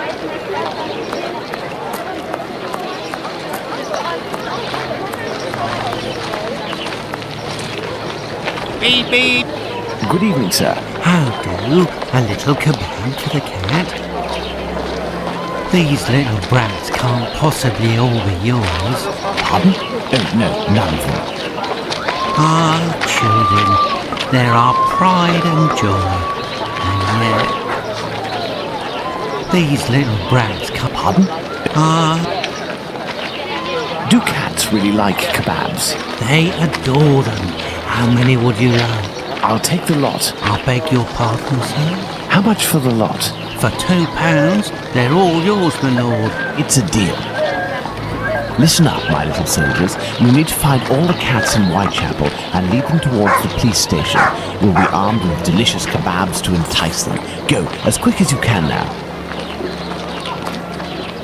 If my calculations are correct, the cats will be seduced by Danny's odour and will throw themselves on her. That should cause enough of a commotion to get the policemen to come out onto the street.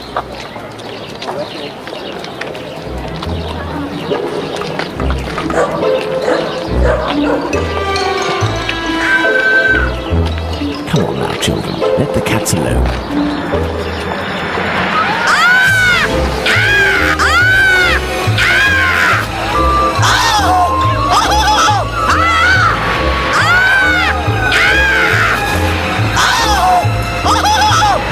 What's all this racket? Calm down. Come on, out. And make those chaps shut up. Well now, let's see what I can do about Squibby. This must be the door that leads to the cells.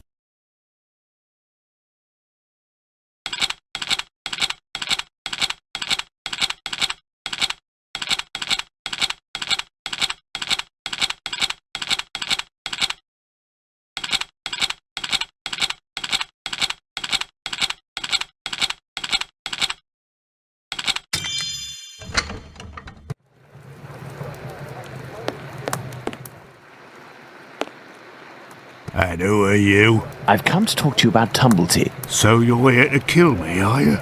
Absolutely not. I've come on behalf of someone you know, who told me you have some explosive news about this American. In exchange, he has settled your bill on the kayaks. You ain't no street person, you. You're a bobby, trying to wind me up, aren't you? Not at all. Will you agree to talk? Not a chance. I'll give nothing away for nothing. I don't have to follow Bluto's orders. I'm in it up to my neck. And the bobbies won't agree to keep me locked up here for the rest of my life. You mean to say that you are here of your own accord? Damn right. Only death awaits me out there. I was almost lynched because I was blamed for the murder of those poor girls who were chopped up like animals. The police put me here for my own safety. That's when this journalist showed up. A journalist? I socked him once for disrespecting me down at the pub. He said I'd pay for it one day, and that day came. He said he was going to squeal to the papers about me. With my description and my tattoos and all, I was arrested at the same time the police said they'd caught the Whitechapel killer. While waiting to write the article, he started the rumour. Now the streets ain't safe for me no more. I understand. Listen, if I find this journalist and make him promise to not write a word about you, and if I also agree to pay for you to get out of London, will you tell me everything you know about Tumblety? You sure know how to speak to ruffians, don't you? You got yourself a deal. What's the name of this journalist? Bulling. Tom Bulling. Tom Bulling? That name sounds familiar. That wouldn't be the journalist that Watson met at the Wasp's Nest. Huh? Ah, no, nothing. I was just thinking aloud. Well, I'll be going, Squibby. You're right. It ain't healthy here. I shall leave Bluto's treasure at the station. The police will know what to do with it.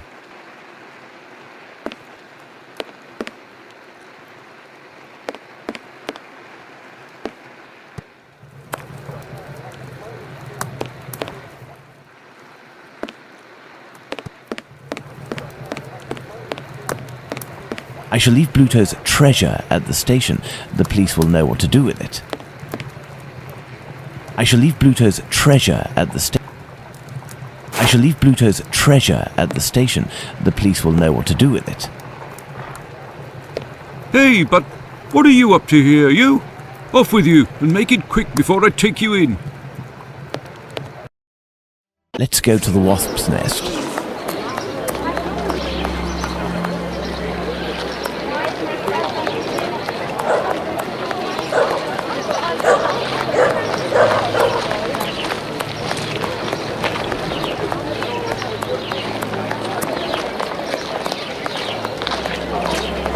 No, if Bluto sees me, it could prove to be quite dangerous. Let's return to Baker Street to change.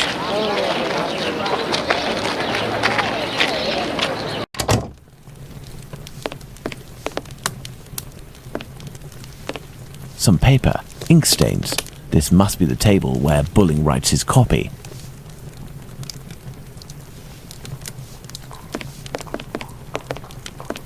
Evening. A pint for me and have one for yourself. I'm looking for a journalist, a good client of yours. Goes by the name of Bulling. Ring any bells? Haven't seen him for a day or two. He must be sleeping it off somewhere. Where to hide from the landlord when you owe some serious bread? What paper does he work for? I don't know, but I can't believe that he works at his rag, because he's always round the pub scribbling his useless papers. The last time I seen him, he spent a whole day at that table drinking and scratching away from morning till night. He finished by celebrating, and without the help of a rich chap, he would have fleeced me of a guinea. Thank you, my friend. That's nothing.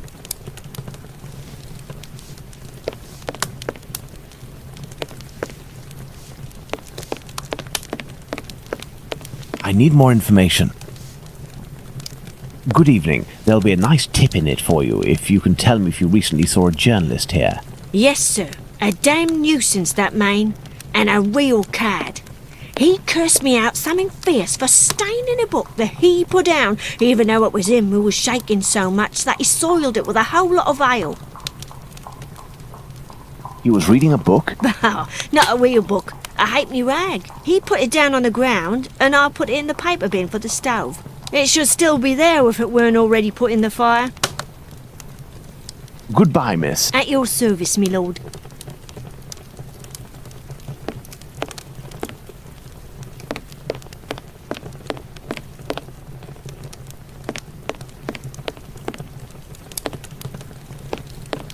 No, if Bluto sees me, it could prove to be quite dangerous.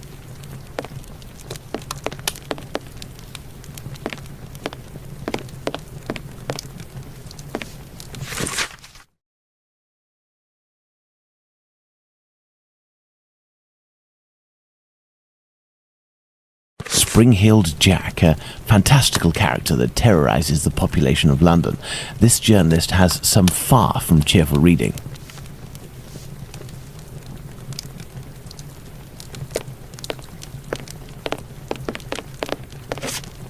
Yes, sir.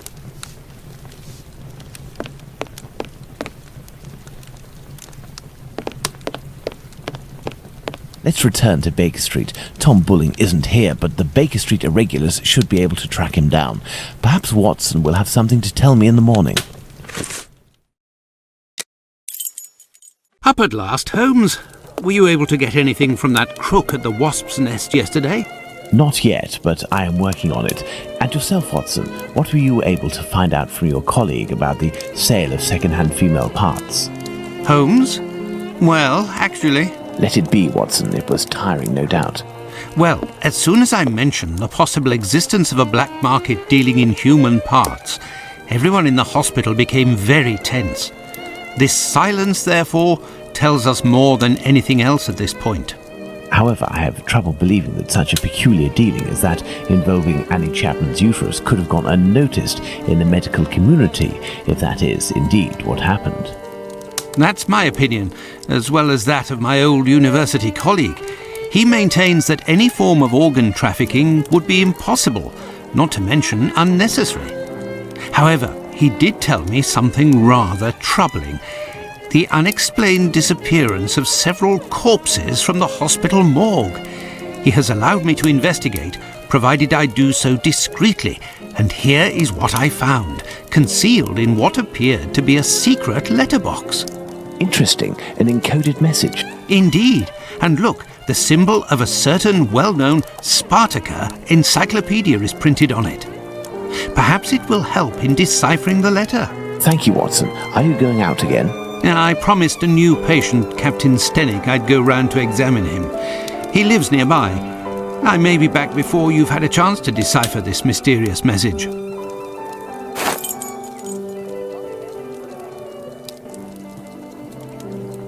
Good. Let's decipher the encoded words in the message that Watson found at the London hospital. Good. Let's decipher the encoded words in the message that Watson found at the London hospital.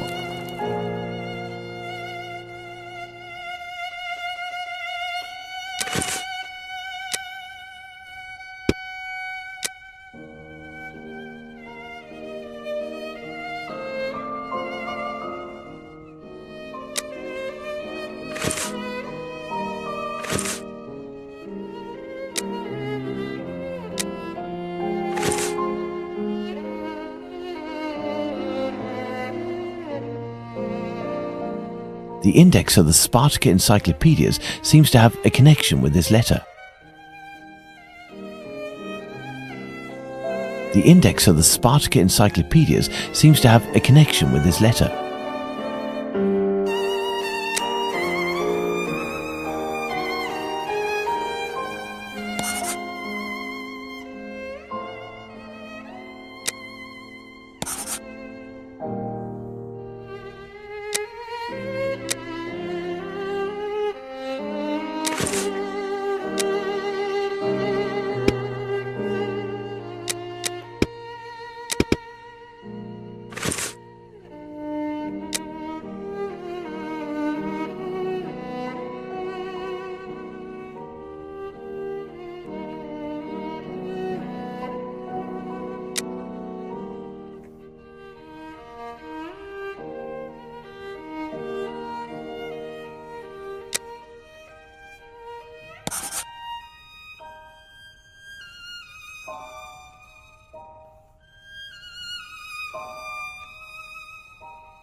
The index of the Spartaca encyclopedias seems to have a connection with this letter.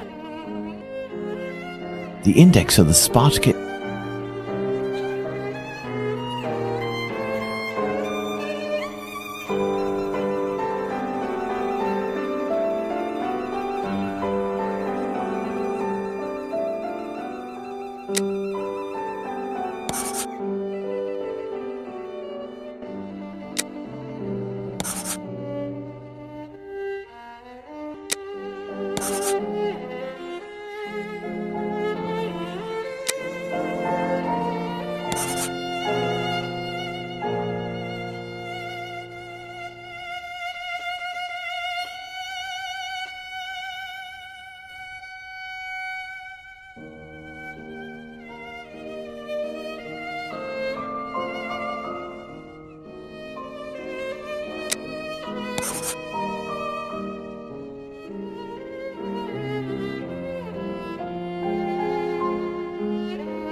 Elementary.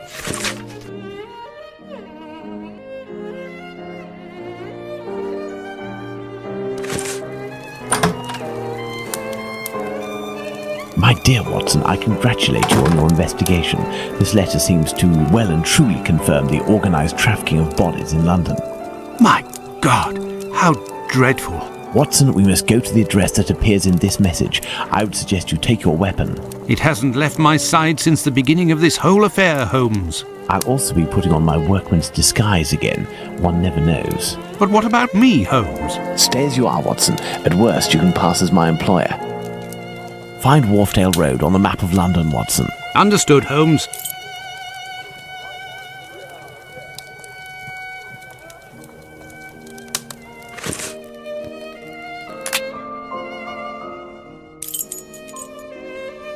Yes, I have, Holmes. Here we are, Watson. 17 Wharfdale Road. Let's be careful. You think so, Holmes? This house seems to be abandoned.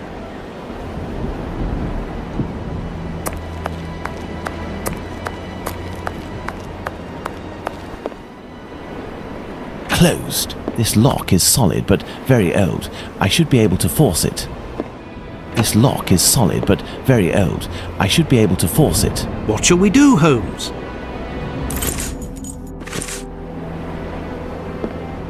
This lock is solid but very old. I should be able to force it. What shall we do, Holmes?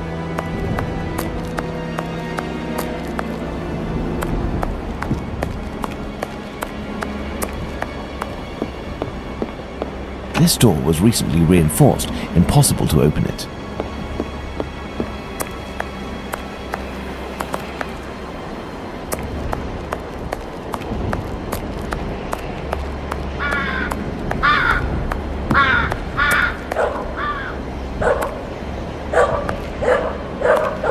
This rope seems strong. It is sure to come in handy.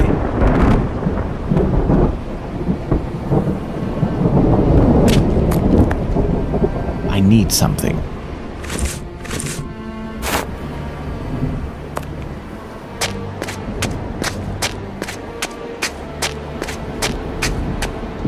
A tarred cover.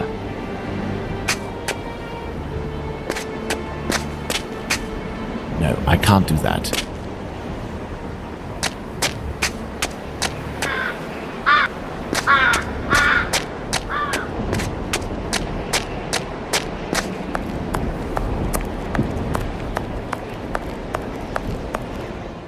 Given the layer of dust accumulated in the square, this door must rarely open.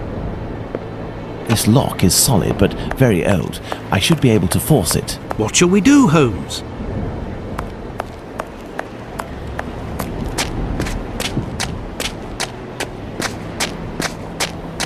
No, I can't do that. Look, if we lift a board from this window, we should be able to pass through. But first we have to get ourselves up there. Joking, Holmes? No, I can't do that.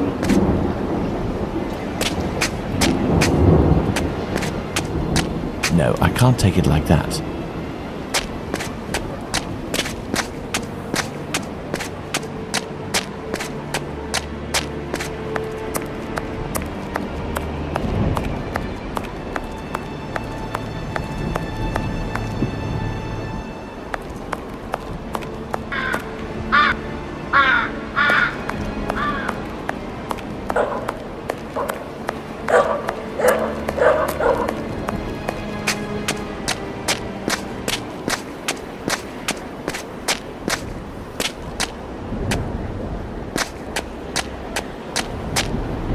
This trolley seems to be in good condition, apart from the broken wheel, of course. This stone was blocking the wheel. This trolley seems to be in good condition, apart from the broken wheel, of course. No, I can't do that.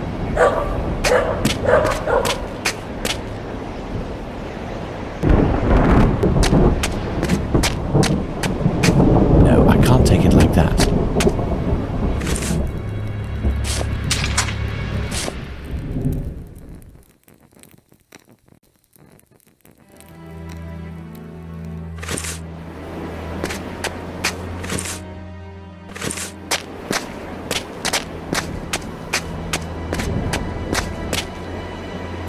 This piece of tarpaulin is very thin, but solid enough for our purposes. But what the devil are you doing, Holmes?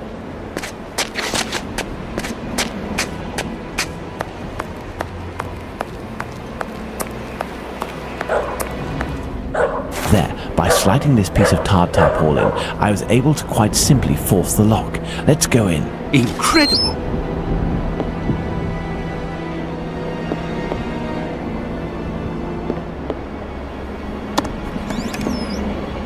These little metal instruments are rather curious.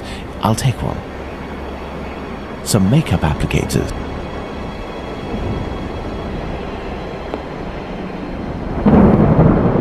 These jars contain chemical products. I have no idea what they are for.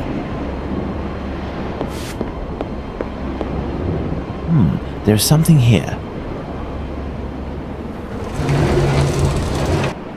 A trapdoor. We must find a way to get down through it, Watson. Incredible!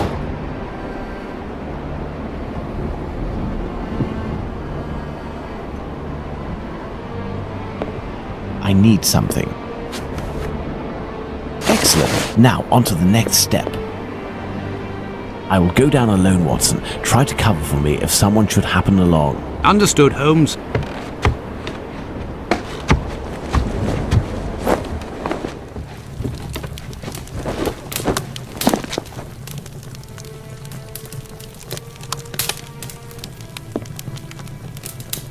Rings, wedding rings, gold teeth. I daren't imagine where they came from. This old box must have held nails a long time ago. Nothing of interest. Pincers. A hammer. I'll take it.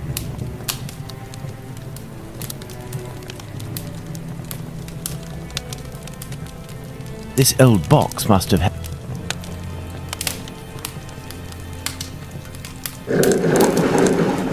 This may come in handy. This may come in handy.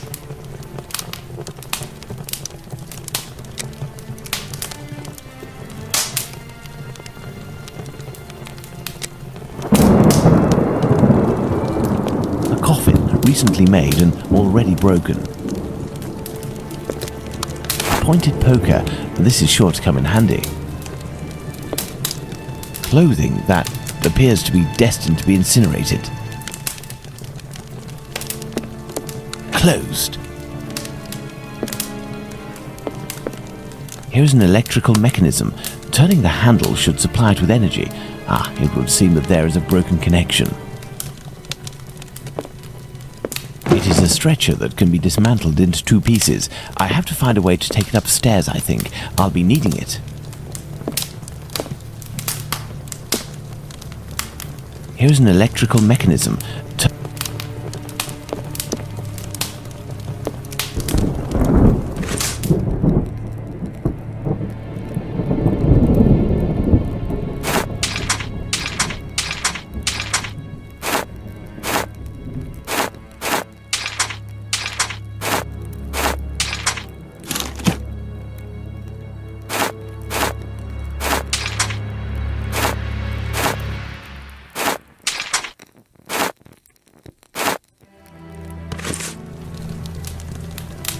Excellent. Now, on to the next step. This box is broken. The wires must be reconnected. Pray, think.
entry.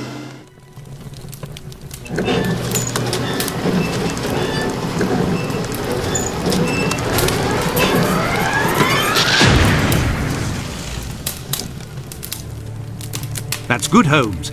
I don't know why you brought this thing back up, but I can take it. Perfect, Watson. The fuse box is burned. The lift is blocked. I'll have to find another way out.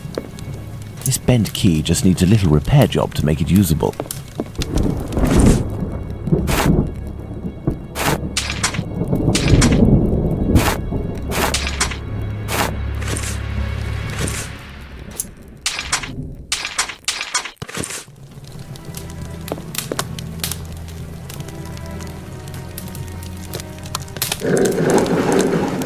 This may come in handy. This may come in handy.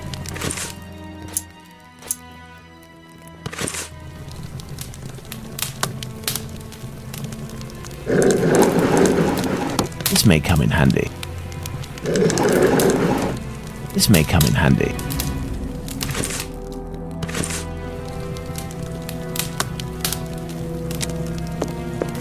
Closed.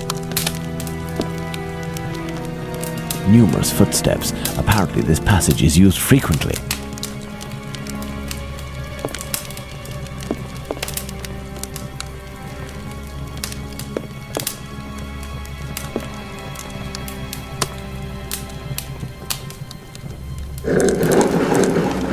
This may come in handy.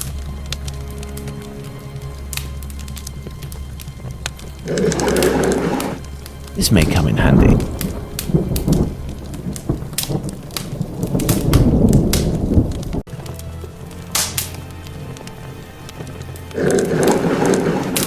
This may come in handy.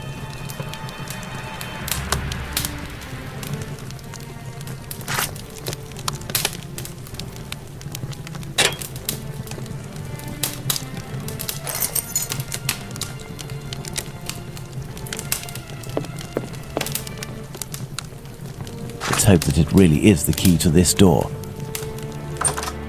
And so, Holmes?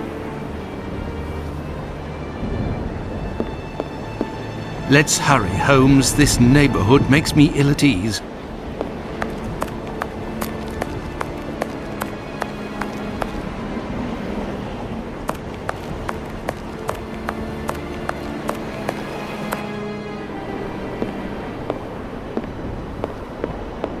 Closed.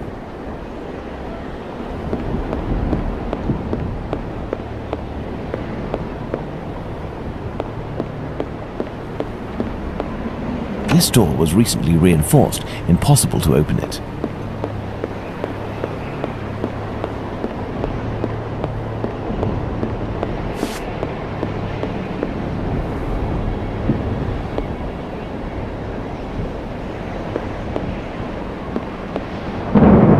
Given the layer of dust accumulated in the square, this door must rarely open.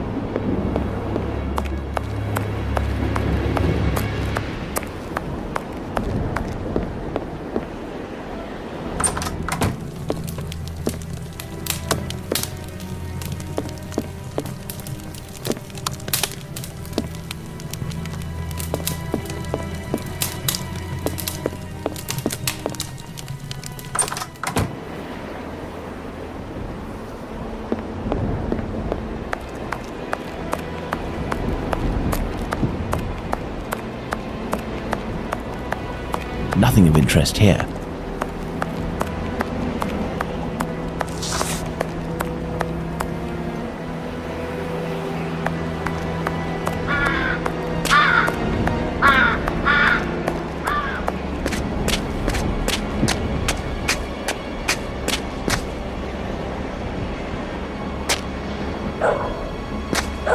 This trolley seems to be in good condition, apart from the broken wheel, of course.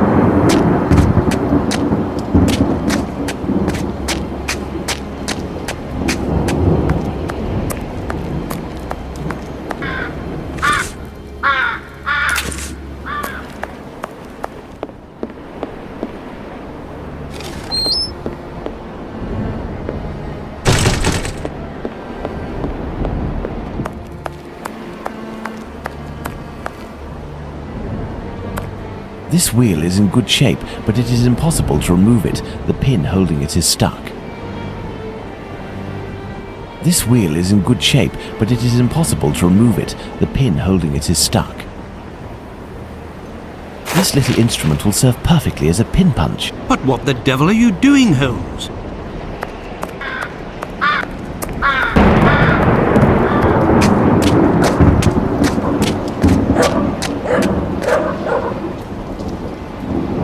Elementary. But what the devil are you doing, Holmes?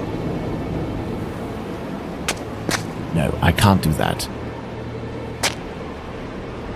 This stone was blocking the wheel.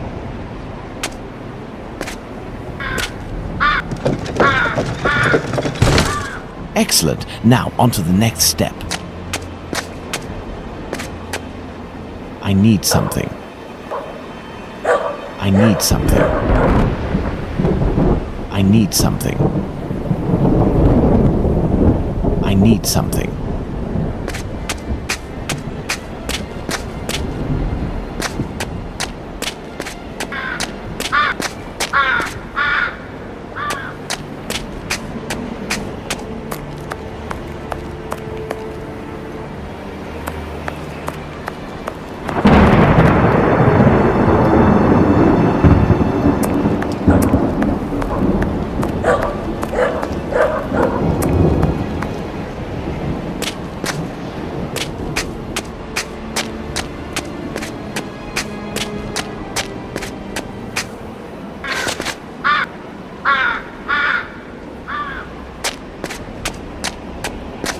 I need something.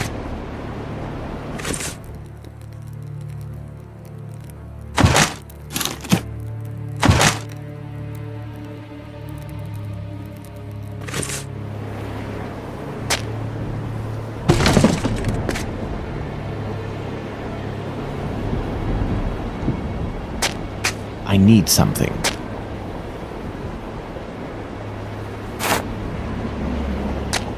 I hope this ladder will support my weight.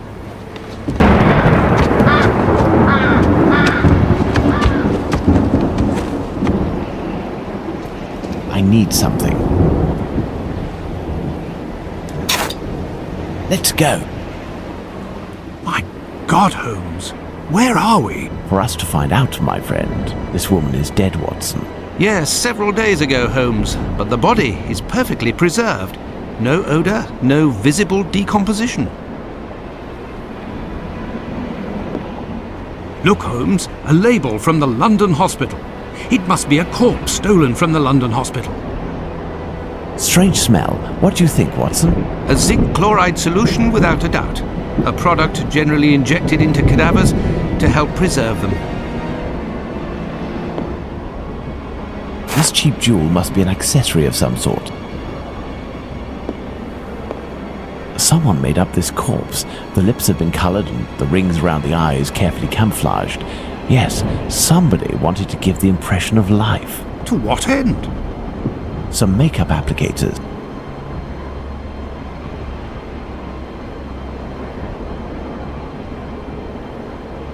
This door was recently reinforced. Impossible to open it.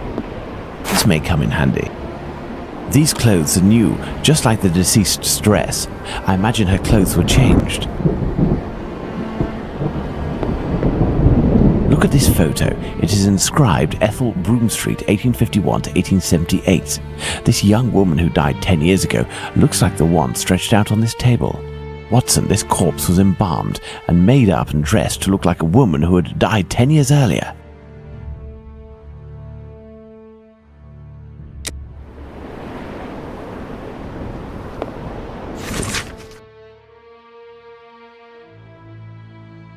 This old photo shows a young man dressed after the fashion of an employee in front of a shop.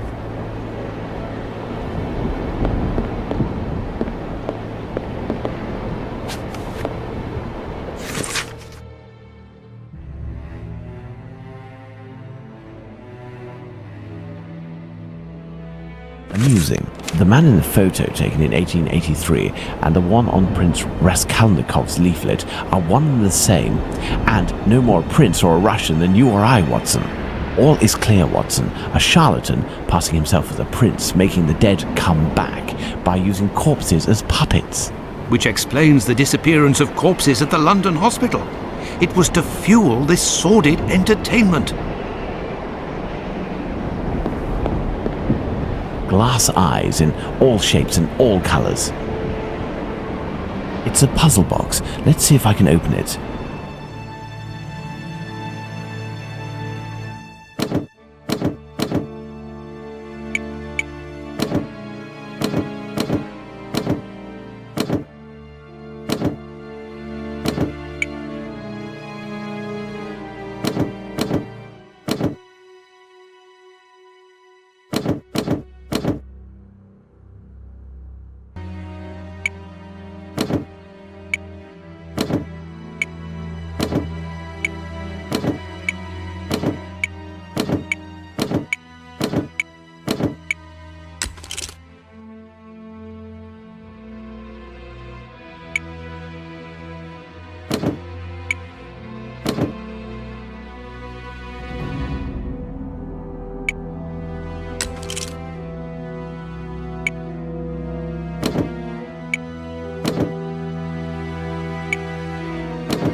There we are. Magnificent.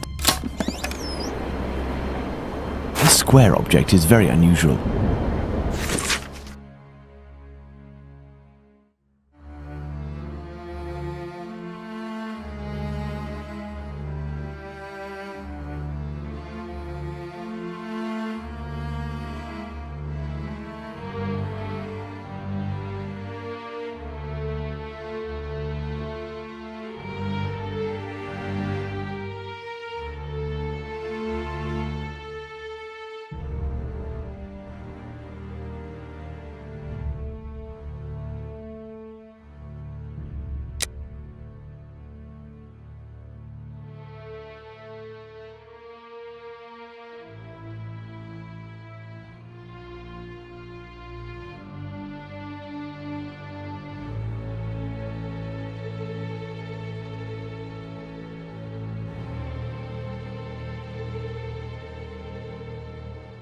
This letter speaks of a sign of recognition. Interesting.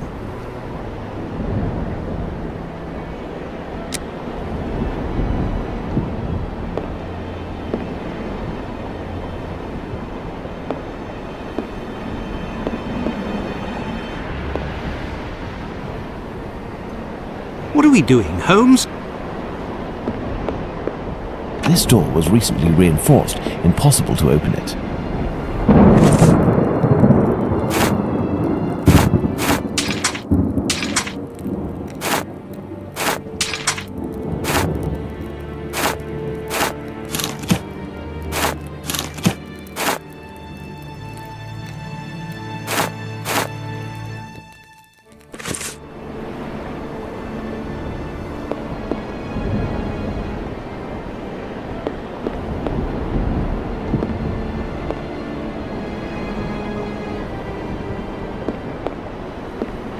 This door was recently reinforced. Impossible to open it.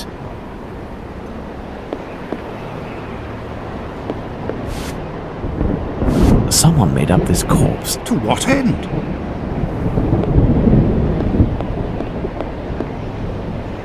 Holmes, I hear a cab stopping in the courtyard. Someone's coming. It is probably the dealers, Watson, but instead of running, what if we were to meet them, if we managed to win their trust? You are joking, Holmes?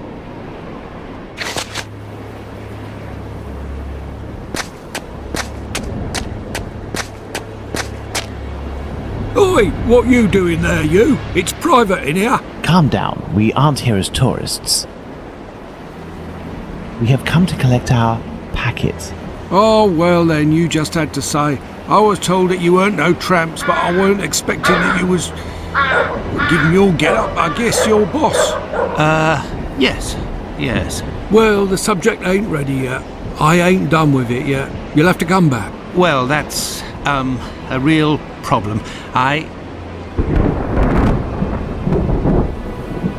Say, we have personal orders too for some organs. You wouldn't know where we can find them. What type then? Kidney, uterus. Oi, I don't hack up my dollies. That's the work of an artist. But you wouldn't happen to have a colleague who might furnish this type of item? No, you can't make a copper doing that nowadays. Since the bigwigs made it easy to get stiffs, the medical schools are bursting with bodies to carve up. Docs and students have got all they need. Business is dead. For a few coppers, hospital bloke might help you out, but I don't know for sure. They'd be right in for it if they got caught. It probably just ain't worth it. I understand. And what do you do with the corpses once you're finished with them? I don't bother myself with that. But one thing's for sure. After the seance, they're good for nothing but chucking out. I ain't Napoleon's embalmer. We have come to collect our... Well, if you'll excuse... He's got a funny way of talking, you. Oi, it's normal. He's a brain, you see. A thinker at that. Seize you round, old man. So, Holmes, the corpses that have disappeared from the London hospital are used during seances. Nothing to do with organ trafficking. Yes, it all suggests nothing of the kind is underway in London. In the medical world, all dealings would be visible, not to mention unnecessary. The crook we met confirmed this viewpoint. It's hard to imagine, therefore, that our Whitechapel killer perpetrated these massacres with the goal of selling the organs. What lead should we follow now, Holmes? Try to learn more about Tumblety. This squibbing should give us some information, but first I must stop the journalist Tom Bulling from harming him. I hope my secret police will soon have some information on him. While we wait, Watson, I would ask you to inform your colleagues of your recent discoveries. It would be good if these morbid ghostly spectacles stopped, and this will need to be done at the London hospital. You are right, Holmes.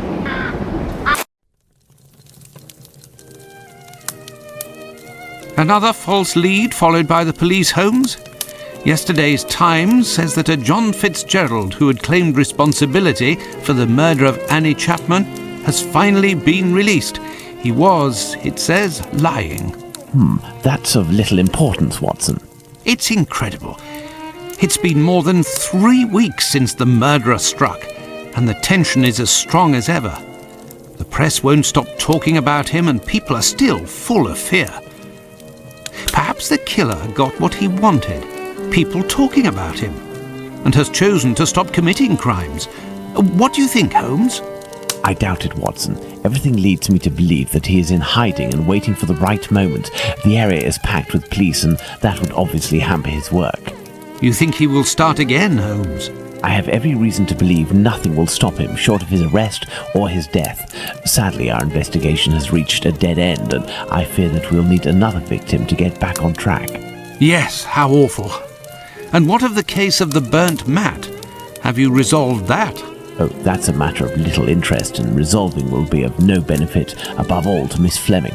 Ha! I hear the footsteps of my faithful Wiggins on the stairs. The game is afoot again, Watson. Mr. Holmes, the scribbler resurfaced. At last word, Pounce saw him racing to Central News Agency where he works. Excellent, Wiggins. And still nothing on the doctor? Sorry, Mr. Holmes. He's one sleek yank, but we'll find him. Good work. Here's something for you. I must leave you, Watson. If I can get my hands on this Bulling, I will have much more interesting news on the bothersome Tumblety. I have only to change. If you can, Watson, I entreat you to stay here and await my word. We may not be more than two when the time to act comes. You can count on me, Holmes.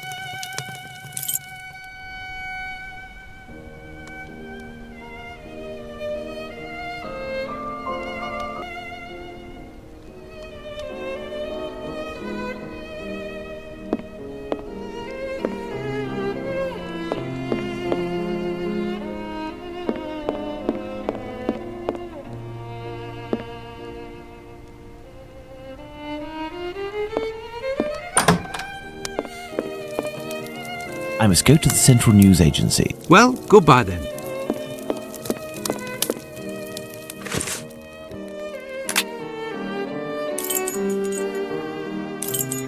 I must go to the Central News Agency. I am at the press agency where Bulling works.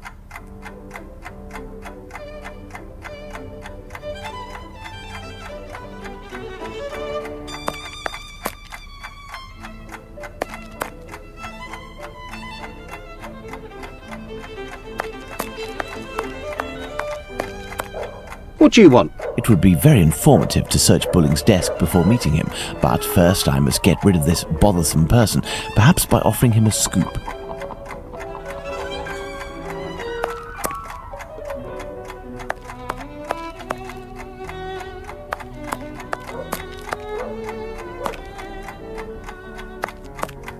A mirror.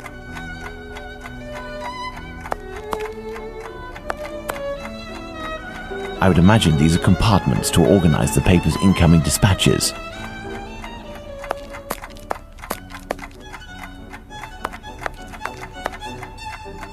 The fire has almost gone out, but the stove is still burning hot.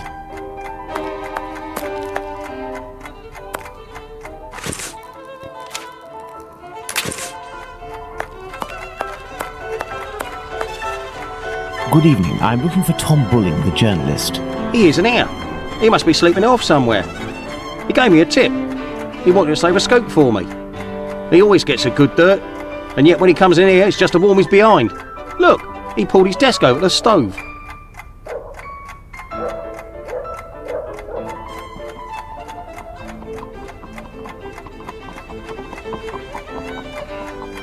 Listen, Scoop, I'm bringing it over. Only if Bulling isn't here, I'm leaving.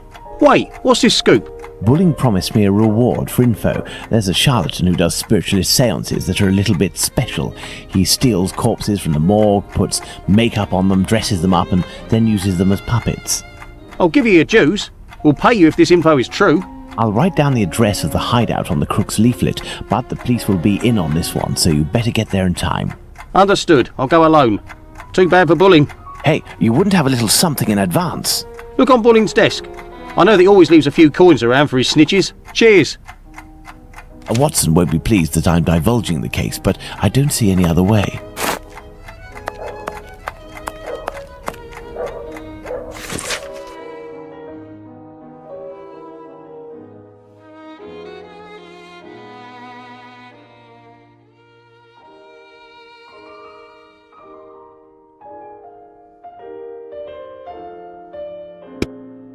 Even handwriting, yet fairly recognizable.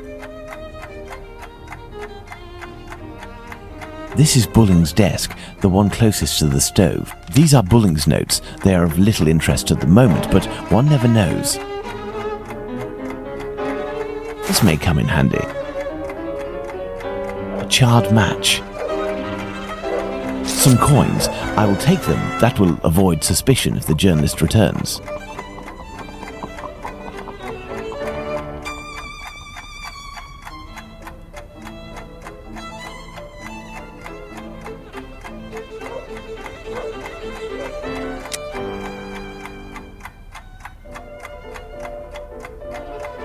The fire has almost gone out.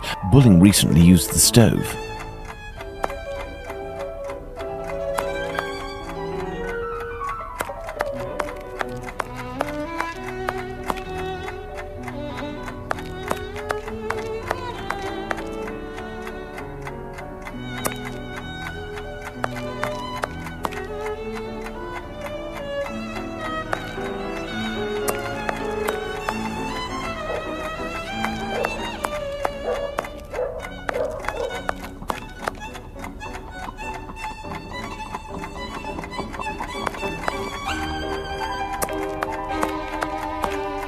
I need more information.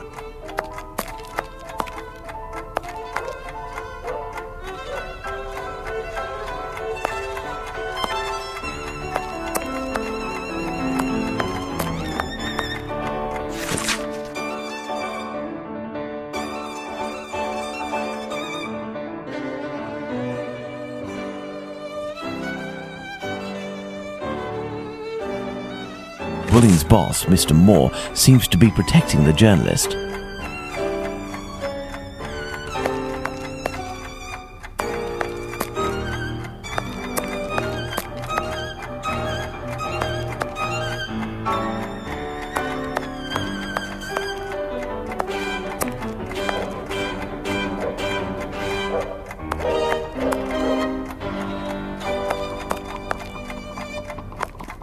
I need more information.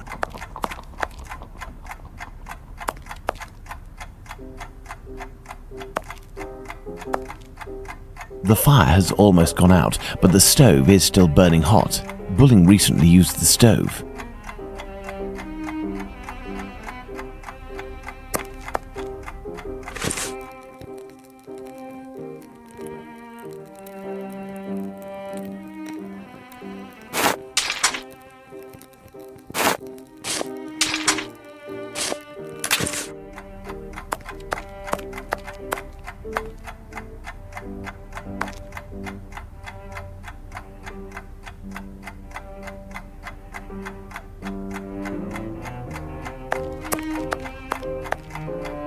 I would imagine these are compartments to organize the paper's incoming dispatches.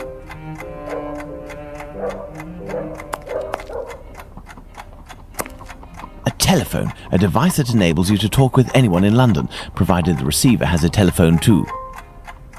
A telephone, a device that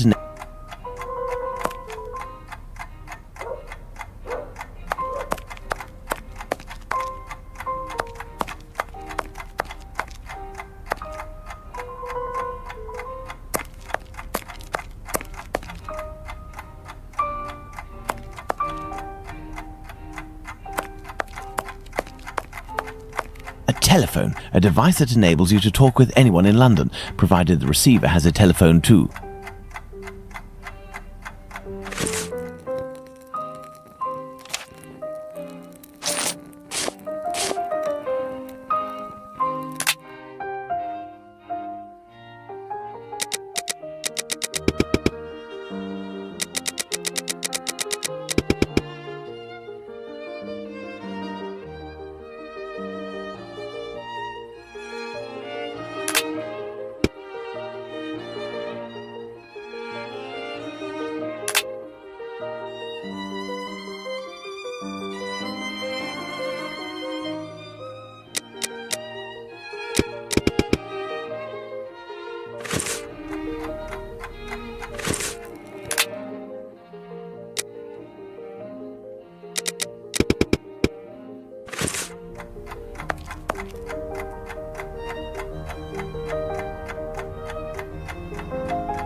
The fire has almost gone out, but the stove is still burning hot. Bulling recently used the stove.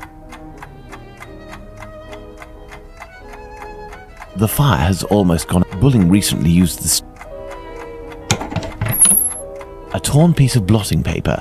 Curious, curious. It looks like someone wanted to destroy this piece of blotting paper that had red ink on it. I can make out a few more letters, but backwards. I need something to help me.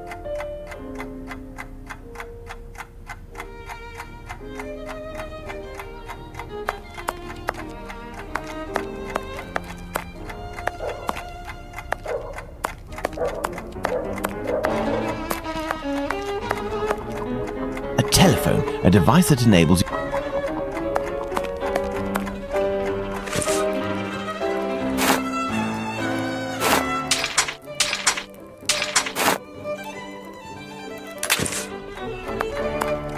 a mirror. By putting this piece of blotting paper in front of the mirror, I can read what is written.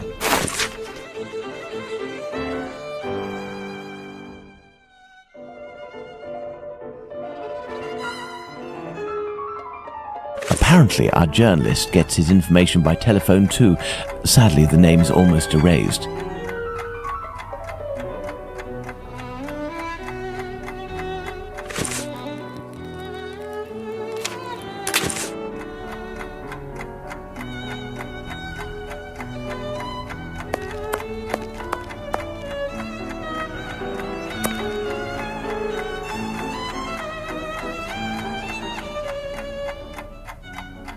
If I telephone one of Bulling's contacts pretending to be his assistant, I might learn something of interest.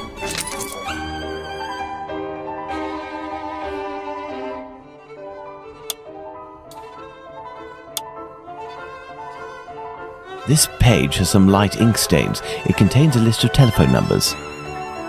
This page has some light ink stains. It contains a list of telephone numbers.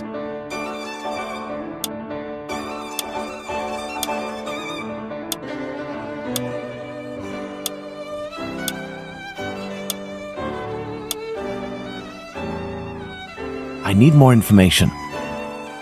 This page has some light ink.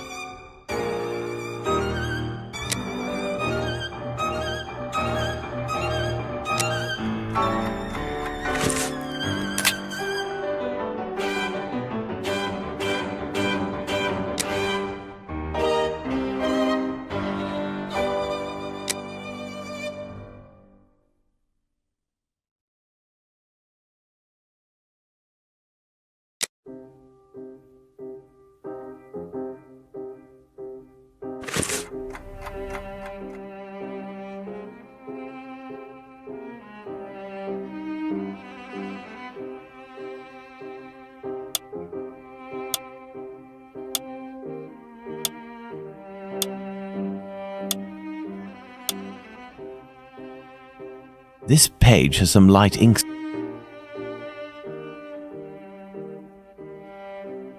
I need more information.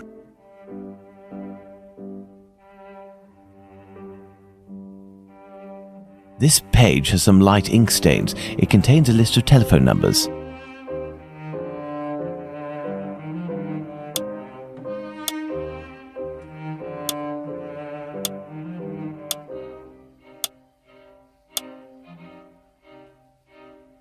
I need more information.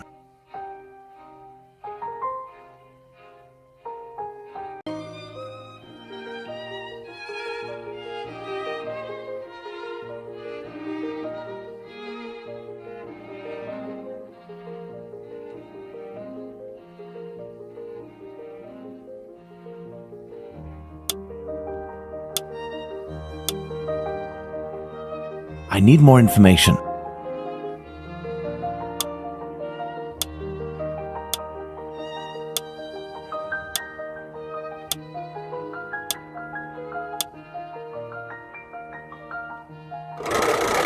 Walesby 1875, an ingenious way to save his contact. Central, Walesby 1875, if you will. Thank you, I will wait. Walesby, I am listening. Hello, my dear man. I'm calling on behalf of Tom Bulling. Bulling? So you know where this hypocrite, this liar, this... Not at all. He is currently unobtainable. In the meantime, he has left me with a note asking me to pursue his work, and he told me that you were aware... That's just great. I dropped everything off at his agency, but he didn't even bother to do the same for me. Tell me he at least gave you the information that I was asking in return. I am ready, sir. I'm listening. Do the police have a suspect for the bizarre theft of cigarettes and carrots that took place at the commercial street market?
I think, according to Bulling, that Inspector Lestrade's team is looking for a rabbit with a bad cough.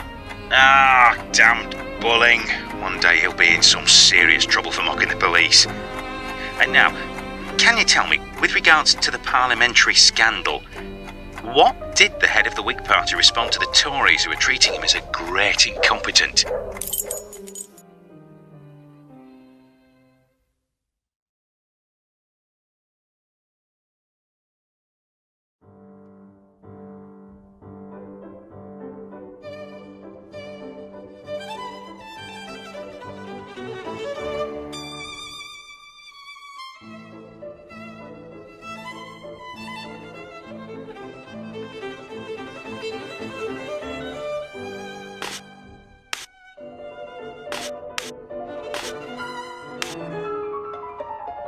According to Bulling, the head of the Whigs said, "Vote for me, I will be your best representative." Good, that'll make for a good paper. There is one last question. According to a government social study, civil servants make the best husbands. Why?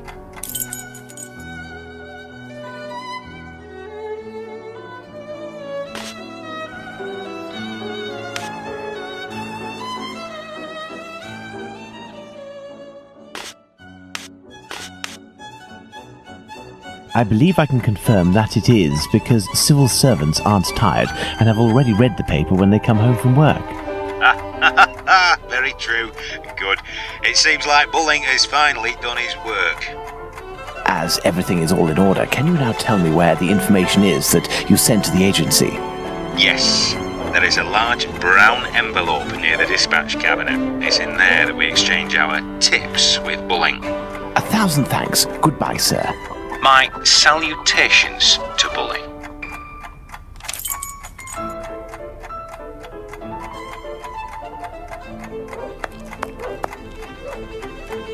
There are several documents in this file. Let's see.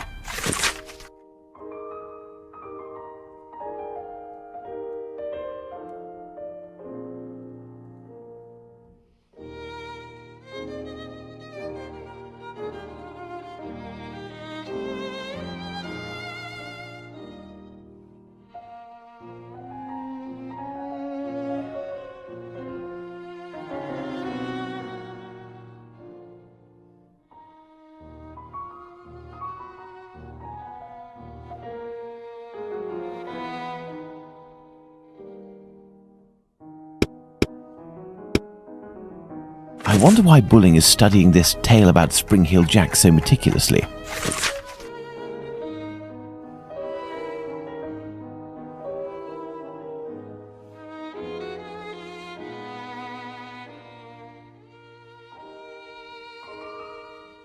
What does that mean?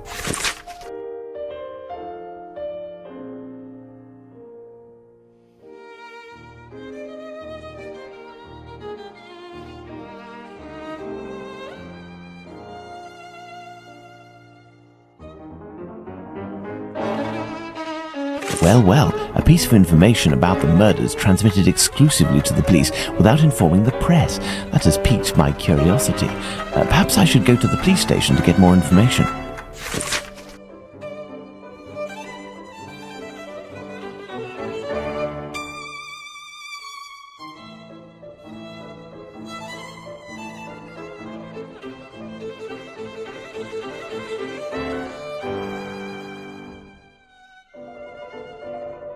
What does that mean?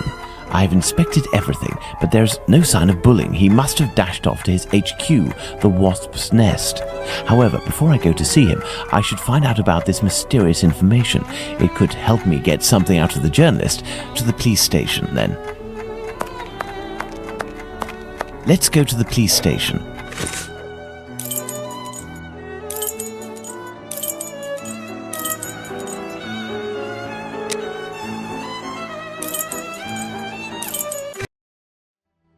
Let's go to the police station.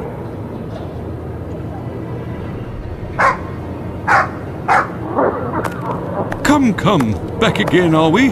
Come this way, good man. The inspector has a few questions to ask you. Here is the man, Inspector. Congratulations, Humphreys. So, my lad, One would say that you owe us a bit of an explanation for having left something with us. What is your full name and profession? Sherlock Holmes, consulting detective. Well, how about that? Mr. Holmes, can you explain this get-up, your presence in the neighbourhood despite my instructions, as well as this most opportune restitution of jewels? Firstly, I should tell you that not being under your command, I never understood what you said as an order, but rather as advice. I thought I would be wise to follow them to a certain extent. I intended to explain the stolen goods sooner or later. My presence here will allow me to fill you in on a few conclusions that... If it is in regard to the Whitechapel murders, it won't help us much. We have no doubt that we will be revealing the identity of the murderer to the people in the area in a day or two. I'm impressed, Inspector, and I offer you my sincerest congratulations. Nonetheless, you should investigate a certain doctor. Listen, Holmes, let us do our work. You've rid us of a great pain in the rear end by finding those jewels for us. It's weeks of work that you've saved us. But I think you're a little underqualified for a case like that of Jack the Ripper. Until it's over, I demand that you do not set foot in the area. Is that clear? I take note of your advice, Inspector. You mentioned Jack the Ripper. Pardon me, but you know the name of the murderer? Oh, it's from a letter that the Central News Agency sent our way. It was written by the killer. And even if it can't be proven, it must be recognised that the signature is striking. This information is confidential, and I would ask you to keep it to yourself, Holmes. Can I have a little look? Out of mere curiosity, Inspector. Then I shall disappear. In that case, I don't see any objection. Thank you so much.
Me?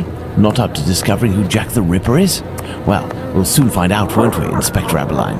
I know who wrote the Dear Boss letter signed Jack the Ripper that Inspector Aberline gave me, and above all, I now know why. This Tom Bulling was inspired by this fantastical character to build a myth out of the Whitechapel killer. Perhaps he would be receptive if I shared my discovery about him and prevent him from accusing Squippy. I must find him at once. My best bet would be to try my luck at the pub.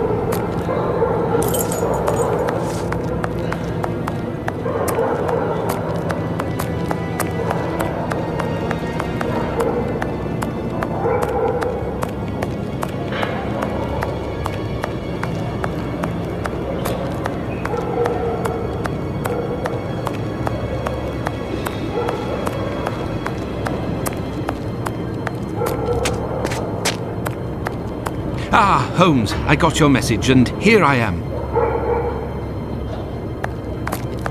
What do you think, Holmes?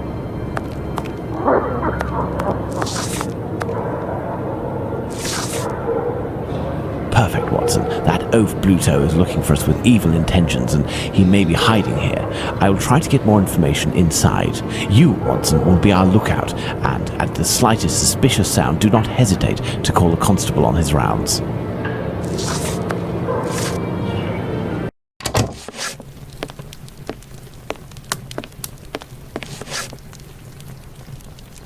Good evening, Mr. Bulling. We know each other?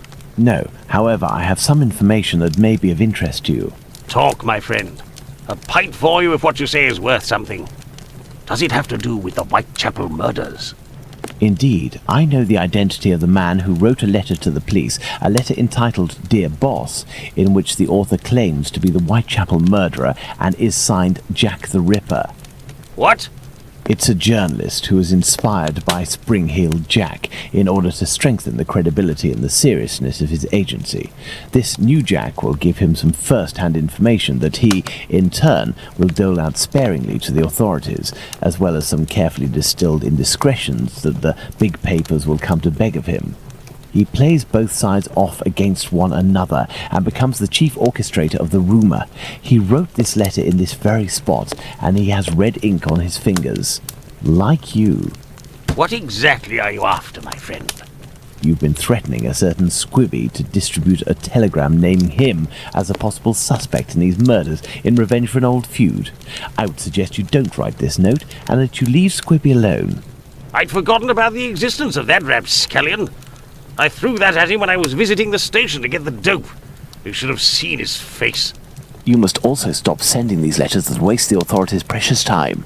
Right, well, I don't even know what you're talking about. I have a great relationship with the Bobbies. Just ask around. I don't have to answer to nobody. Now leave me alone.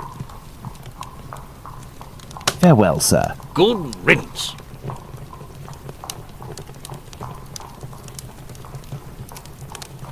Hey, you wouldn't be the gas man that Bluto's looking for. Don't know him. Yes, sir.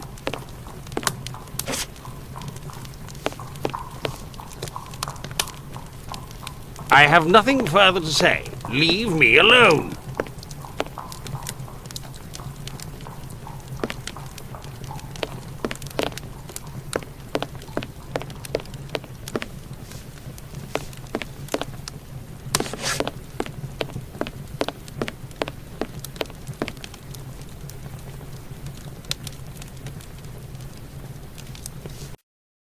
Let's hurry to the police station, Watson. We are close to our goal. Squibby will be able to reveal what he knows about Tumblety. Squibby, so that's it. You're a free man again. We were just coming to the station to find you. Yeah, the Bobbies agreed to let me go, and I came to see Bluto before ferreting you out. So, you've seen the newspaper man? Yes, he is in the pub and everything is taken care of, but I'm waiting to hear what you have to say about Dr. Tumblety. Okay, but we have to be quick. One night, I goes to see Bluto in his hideout that ain't far from the boarding house where this Tumblety bloke has a room. I see him coming in too. He must have been on one real binge. To the point, the Tumblety fella was there, and he smiles at me, all nice like. He tells me he's a great Yankee doctor, but my business interests him. I'm interested, I tell him, but I'm not the type to just jump right in without getting to know a person, see? He invites me around to his room to talk business, just him and me. We empty a bottle or two, and all of a sudden, like, he wants to show me what he's got in this big trunk that he always carts around places. I just about vomited, see? In these jars, just like pickles, you know, there were pieces of meat. And he whispers that it's the lady bits of some old dames. He called them picky bins. I call them love killers, I would. Yuck! After that, he starts to go on about rich folk. They ain't nothing but dogs, and I won't tell you the worst of it. Then he comes all close to me and puts his sweaty hand on my leg. He was one of them types, not me. I don't wait a second before I give him a good thrashing, and I start running and let go of him, and he still wants to see me again, just to talk business. But then I had to do time, so business. Do you know where he can be found? Why, ain't he in his digs? Maybe he got to liking life behind bars too. I heard that in some jobs, there's a way to... Thank you for your information, and we'll meet again, my friend. Here is the sum I promised to get you out of London. Ciao, fella. I've just got a little score to settle with Bluto, and I'm heading for the country.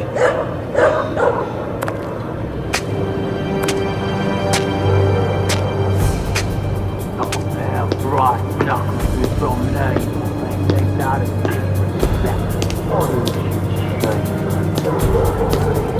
get back here, stop blaming. Up you. Right up, sucker. Lipsky!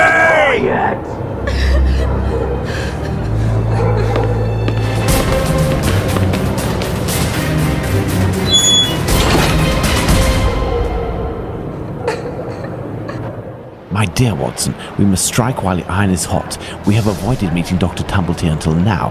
The time has come to do so. Do you have an opinion, Holmes? We must assure ourselves that the factor collector of female organs and a murderer who removes said organs are resident in the same area at the same time is nothing more than coincidence. I thought that you wouldn't bring me back your keys. It's you, Mr. Holmes. Good evening, Dr. Watson. Indeed, it is I again. One of your tenants left without returning his keys? Yes, it's Dr. Tumblety whom we spoke about. Shortly after your last visit here, some constables came and asked me a few questions regarding him. Barely had they left than the doctor came barreling around a street corner and rushed up into his room upstairs. A little while afterwards, while I was tidying, I heard a thud in his room and a rush down the stairs. He left with most of his bags, but without returning his keys. You can go up and see if you wish. The door is still open.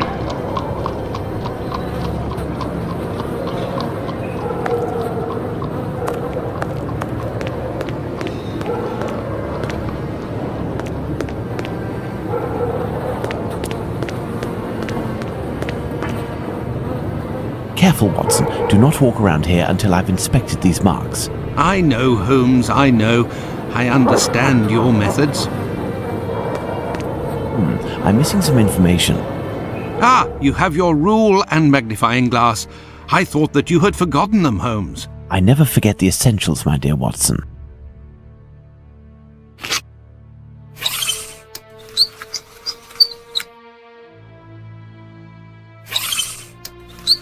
Size 13. Right foot, light trails. The man was running.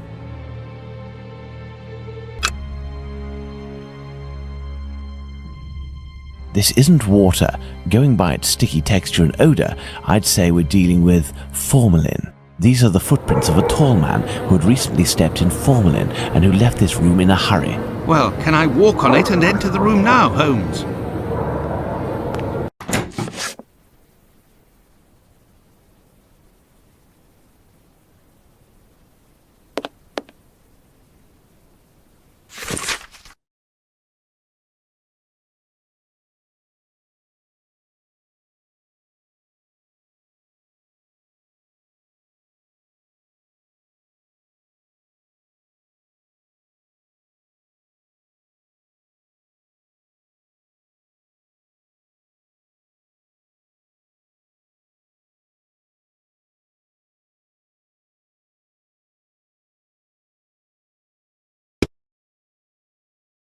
If this letter is addressed to him, it would appear our doctor is a veteran of the American Civil War. Vicksburg is the key. Now, that is interesting.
This Dr. Tumblety seems to be attracted to men more than women, that much is clear. So, the doctor has a handgun, and he would use it to restrain young men, perhaps.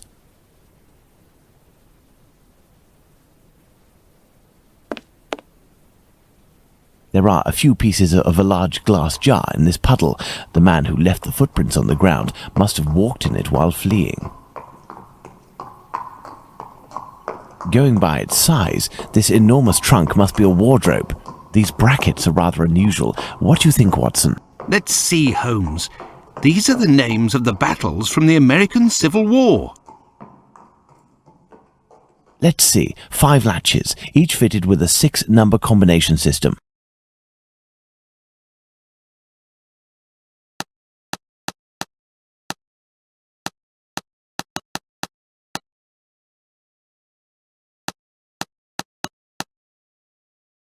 I am under the impression that the dates written correspond to the battles, Holmes, but one is missing.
Elementary.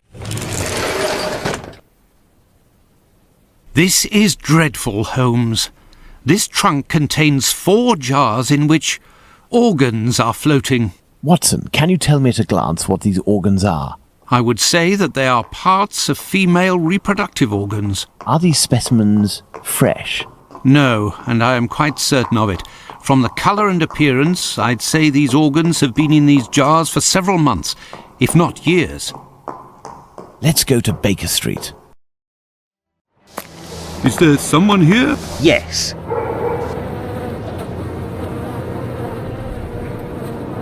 What's going on, Finley? You seem to be in a panic. The 2 police officers wanted to know if someone suspicious had entered here. The Whitechapel killer has struck again, and if I understood correctly, he killed 2 women in the past few hours. Where? I don't know. The police didn't tell me anything. Quick, Holmes, we must catch up with them. Certainly not, Watson. Mr. Finley, do you know if the doctor had any other pieces of luggage up there apart from this trunk? 1 or 2, I think. Do you take care of the doctor's laundry? My wife does laundry for the tenants once a week. The sheets likewise. Would you be kind enough to let us know as soon as possible if the doctor shows up again? Certainly. I'm just worried that he won't be back, you see, and I'm annoyed about my keys. Holmes, I don't follow. The Whitechapel killer is, at this very moment, very close by, and we are just staying put, twiddling our thumbs. The Whitechapel killer has always been nearby, and what will we do? Go back to the scene of the crime or crimes and mix with the onlookers and trample the crime scenes even more? No, our time will come. Let's return to Baker Street. Let's go back to Baker Street. Home, sweet home. We were less than 200 feet away from the first victim a few minutes before she was murdered. We might even have heard the murderer's voice, and we haven't done a thing for the past week. You're the one not doing anything, Watson. For my part, I have been working, and as you know, I've made good use of this week by tracking down and verifying all of the solid facts on these two murders to write up the notes that are on my desk, read them over again and try to gain a bit of perspective.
I have read and reread them. But give me something to do then. A task where I can get stuck in, because... Find me a slaughterhouse that will give us exclusive use of its block for an hour. And find me, in your opinion, which common animal shares the most characteristics with humans from a physiological point of view? Pig?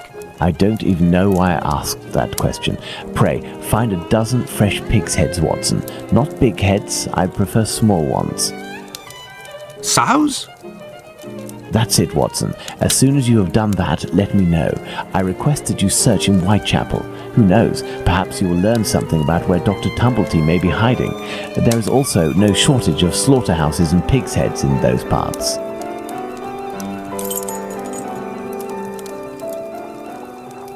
You still haven't left, Watson?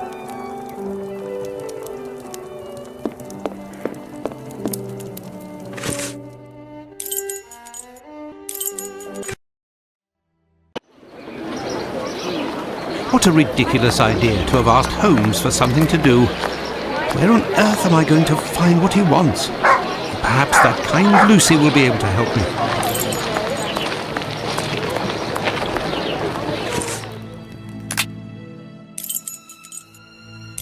I must go to Miss Bella's.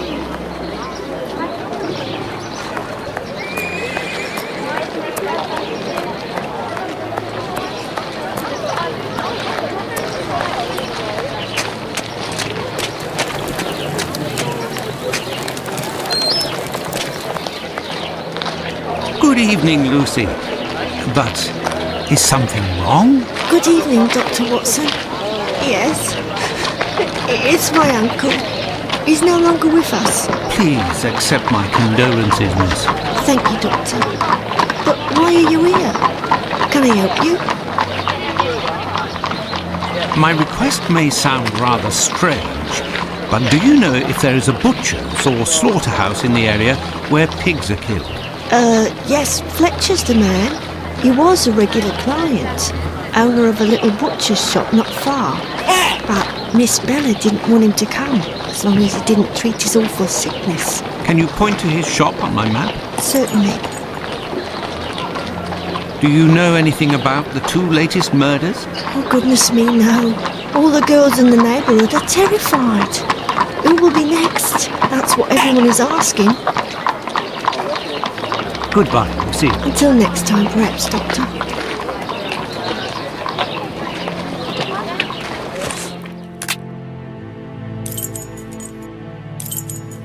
Ah, there's Fletcher's butcher shop.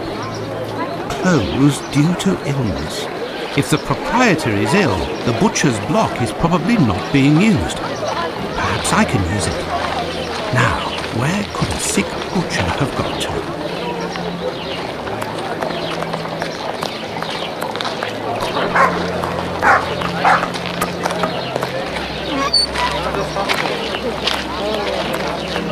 Yes, if Fletcher is ill, he should be here.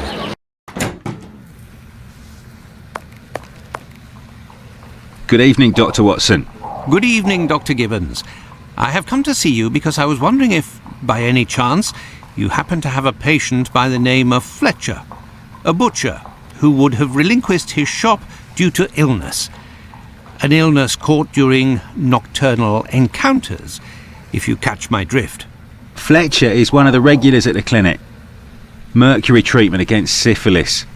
A night with Venus, a lifetime with Mercury. He left London a fortnight ago for the fresh country air. Why is he of interest to you? Oh, no reason. I'm more interested in using his shop, only for an hour or so. Would he have left his keys with family in the area? He has none left, but he must have left Hardiman, the cat's meat seller, to oversee his shop. They're in business, they're good friends. Do you know where he can be found? No, but wander around the neighbourhood and listen for his beep beeps. He often passes in front of the clinic. Besides...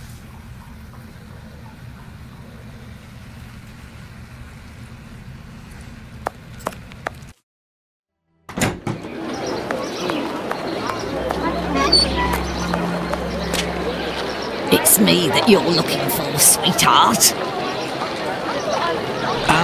Actually, no. I am looking for the cat food seller, Hardiman. Hardiman? Poor Hardiman? It isn't quitting time for him yet. That gives me some time to wander the streets before he shows up, and with him all the cats hereabouts. Do you know where he lives? Sure, and for a copper I might even tell you. Here are a few coins. You're too kind, Governor. Well, these days I knows that he lives with his mammy on Hanbury Street, in the same place where Dark Annie bled to death. Why do you call him poor Hardiman? He's in grieving, of course. Just a few weeks ago he lost his wife, and 3 months before that his girl, poor fella. He was in tatters, even came to cry on my shoulder, believe it or not. Well, I must leave you. I must go to Hanbury Street.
Bucks Road.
I have no reason to go that way.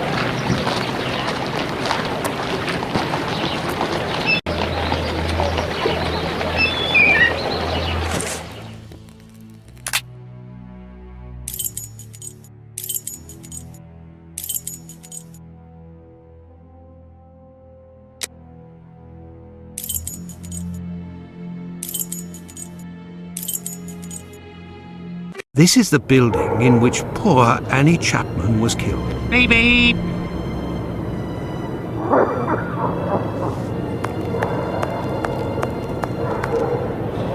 Beep beep! Hello, are you Mr. Hardiman? That's me. I am Dr. Watson. I have come to see you about Fletcher's shop. I would like to use it for an hour or two. if you have the keys and your rates are reasonable. Do you want to operate on someone in the butcher's? Not at all. One of my friends needs it to prepare pig's heads. Well, why not? Fletcher certainly wouldn't mind, but there's a problem. A problem? How so? This morning, the neighbour above broke his key in the door. The old boy must have already had a drink. So? Well, I tried my best to unjam it with Fletcher's spare key, which is pretty thin, and bam, that one broke too. Hard luck. But if you have the end of the broken key, perhaps it can be fixed. It must still be upstairs. I didn't pick it up. Fletcher has a key too, so I didn't think it was a problem. Fancy, if I just had another key with a simpler blade, I could copy it. I'm great at odd jobs. Fine, I will try to find all of that. Well, see you later then. Goodbye, sir.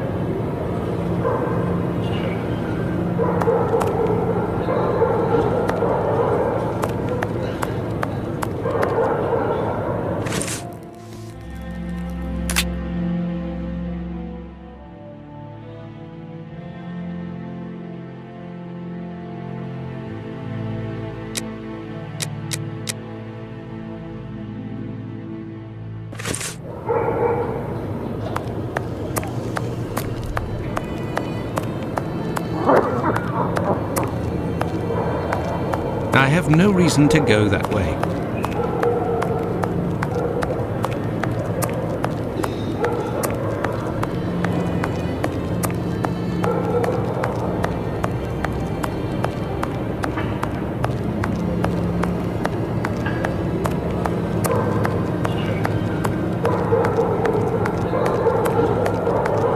I have no reason to go that way.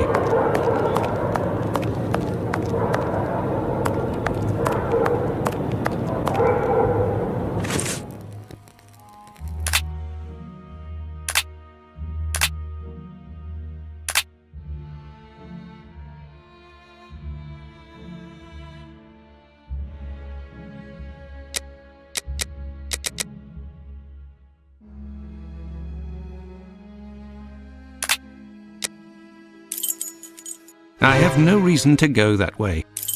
I have no reason to go that way.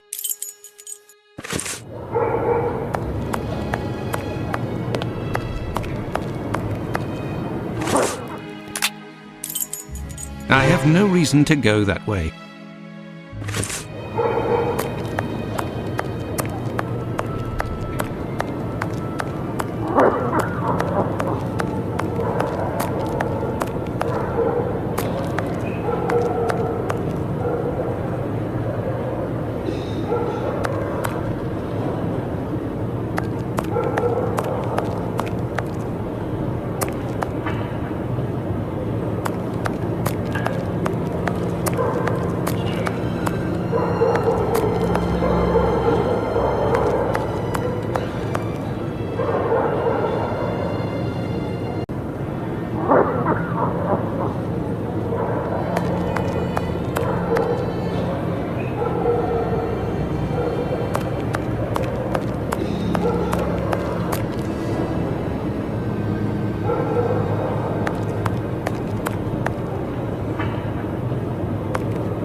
Oh, no. But what a...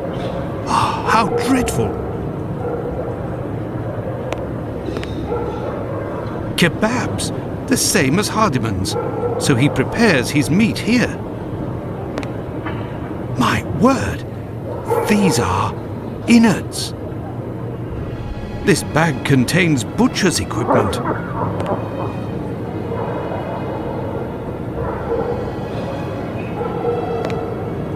Where can I find a key with a simpler blade? On a worthless door, perhaps.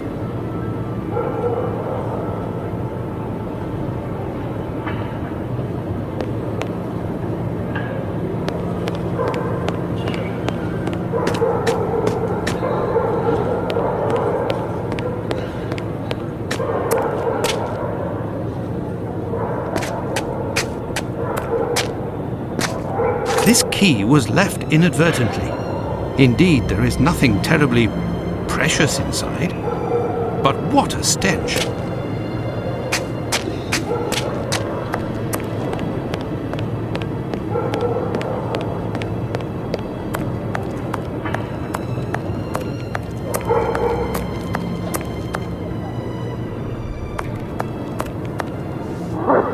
Have you found everything I need to remake the key? There you go. I think you'll manage with all of this. I'm sure I will, sir. It won't take me long. Say, I think there's some of your business upstairs. Oh, you're right. I ain't had the time to sort it out. Sometimes I'm in such a hurry to prepare my meat that I forget to clean up. But why do it in the stairwell? Offal bleeds bucket loads, they do, as you've seen. Now, why would I do that in my own lodgings? Ah, of course. But what about your poor neighbours? They owe it to me, all the times I've helped them out. And I don't have a shop either. Say, you sell animal meat, isn't that right? Would you know where I could find a dozen small pig's heads? The guy who gets me my offal should have some. I'll pay your day's wages if you meet me at Fletcher's butcher shop in 2 hours with the pig's heads. Here's a little advance. I'll do my best, Doctor. The caretaker of another building told us that the place where your mother lives has a reputation for facilitating prostitutes' activities. Is that true? Sure, the doors are never closed. They come through here like it's Paddington Station. By the way, I heard about your loss. My condolences. Ta, sir. I saw them die slow deaths. My little girl, her face was eaten by the disease. Thank you, my friend, and please forgive me for bringing up such painful memories. Go, I must do my rounds, and I will look for what you've asked for. As for me, I will go and find Holmes, and we will go to the butcher's together. Let's return to Fletcher's butcher shop.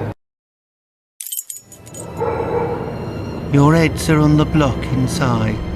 Say, you wouldn't be the same chap who bought my whole load the other day. It's possible, but if you want to continue to do business together, you mustn't speak of my presence in the area to anyone. Don't worry, my lord. I'll be as quiet as a church mouse.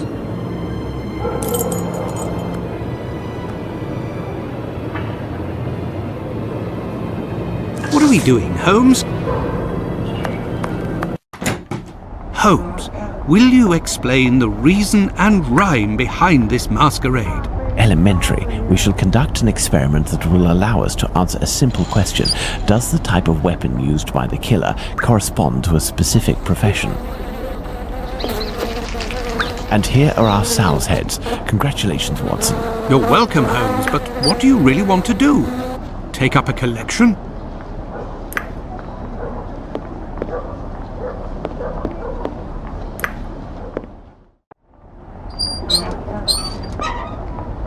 I need something.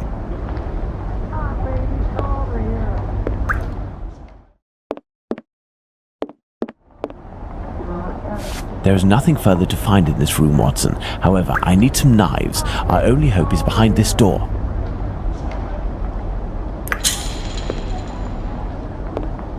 I need something. This wheel is broken and prevents the door from sliding.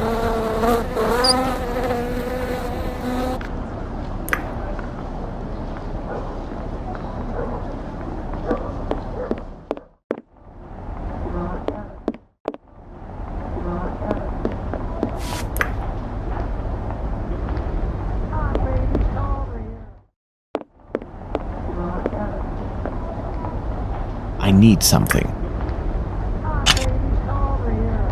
This wheel is broken and prevents the door from sliding.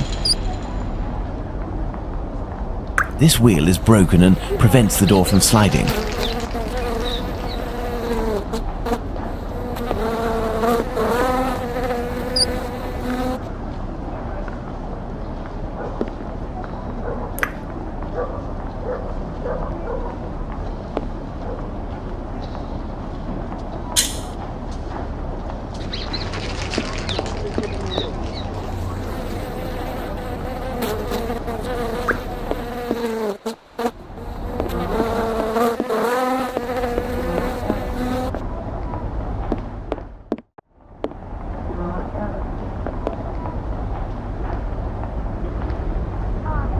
This wheel is broken and... There, this door is slightly raised. This wheel is broken and...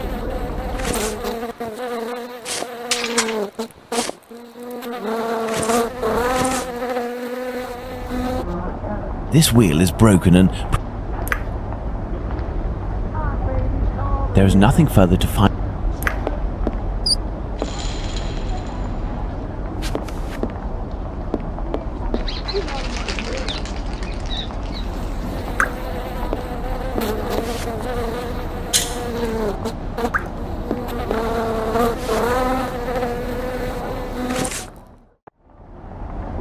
This wheel is broken and... This wheel is broken and prevent...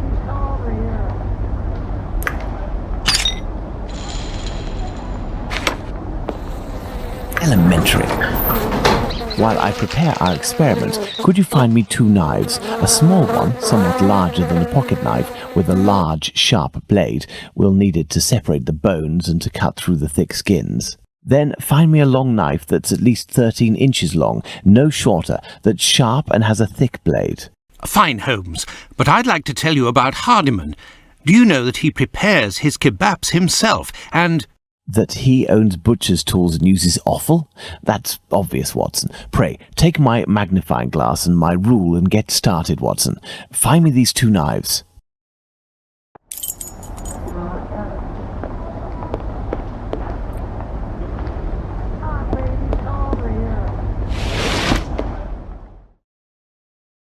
With the rule, I must find a large knife.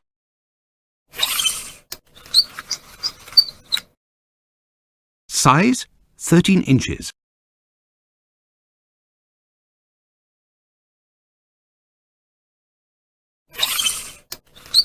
Size, 7 inches.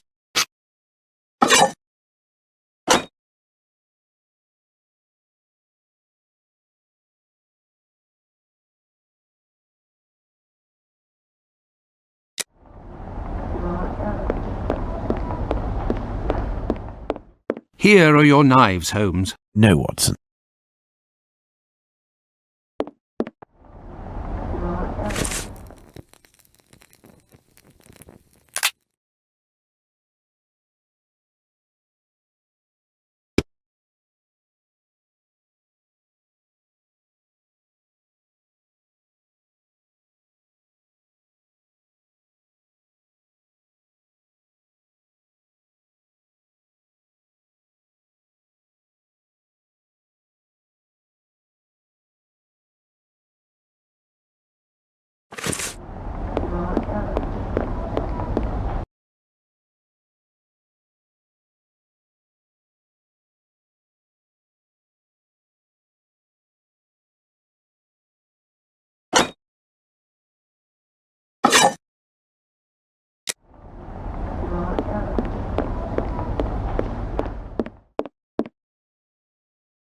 Here are the knives you asked for. Be careful, they're awfully sharp.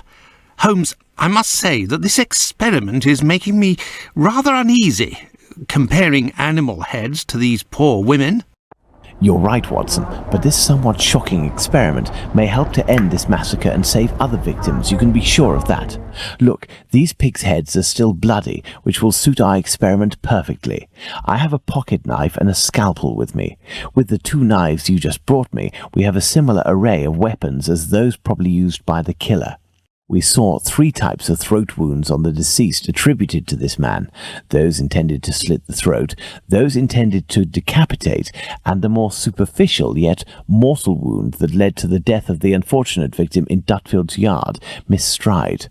With the help of these 4 knives, we are going to try to recreate these wounds on the pigs' heads and see what we can establish about the weapon or weapons used. We may also be able to rule out Miss Stride as a victim of the killer of the other 3.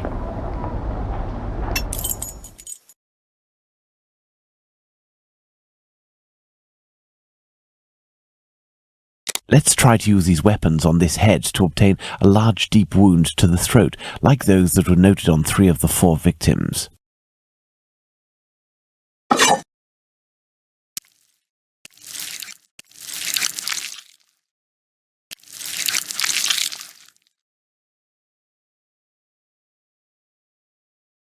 Look, Watson, this knife easily penetrates the flesh.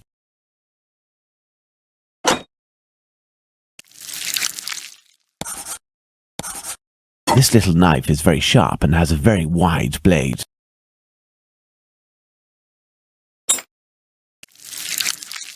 The wound is too shallow. This little knife is very sharp and has a very wide blade.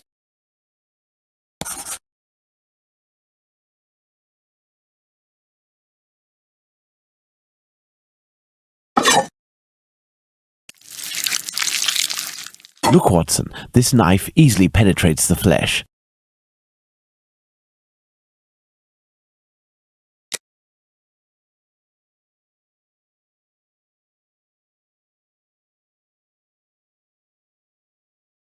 Let's try to decapitate our victim with these tools, knowing that the killer didn't quite manage to do it. Charming.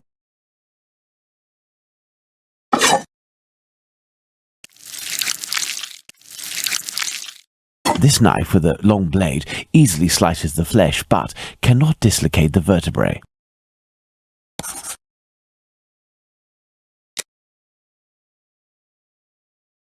Let's try to use these weapons on this head to obtain a large deep wound to the throat, like those that were noted on 3 of the 4 victims.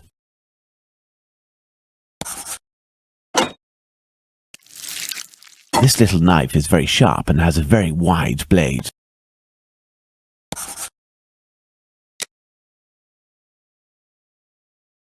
Let's see if these knives can inflict a mortal wound in a situation where a single quick blow is given. The scenario in question is that of Dutfield's Yard.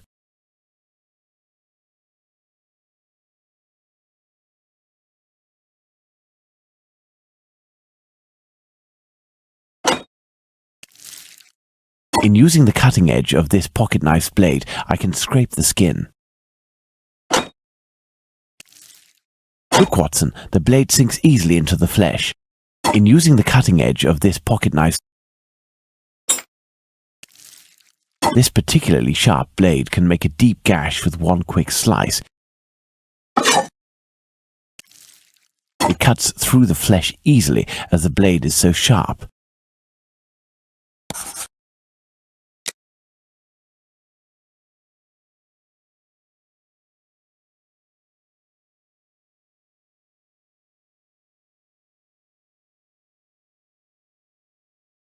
Let's try to use these weapons on this head.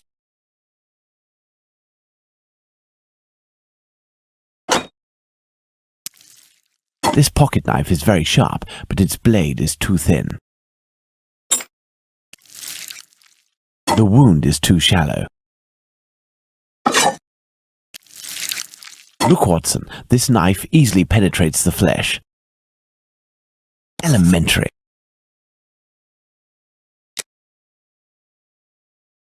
Let's try to decapitate our victim with these tools, knowing that the killer didn't quite manage to do it. Charming.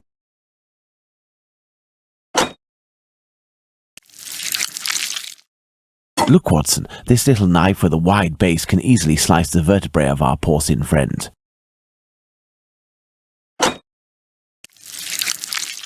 The blade of this pocket knife is too thin to reach the vertebrae.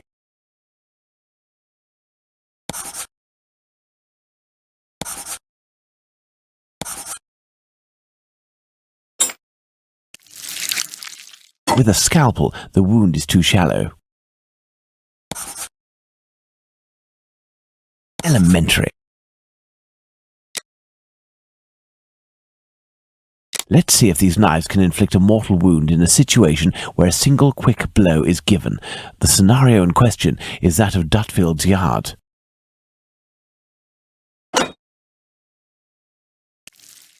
Look, Watson, the blade sinks easily into the flesh.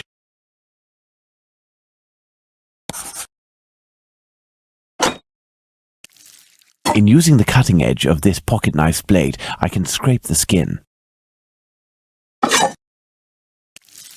It cuts through the flesh easily as the blade is so sharp. Elementary.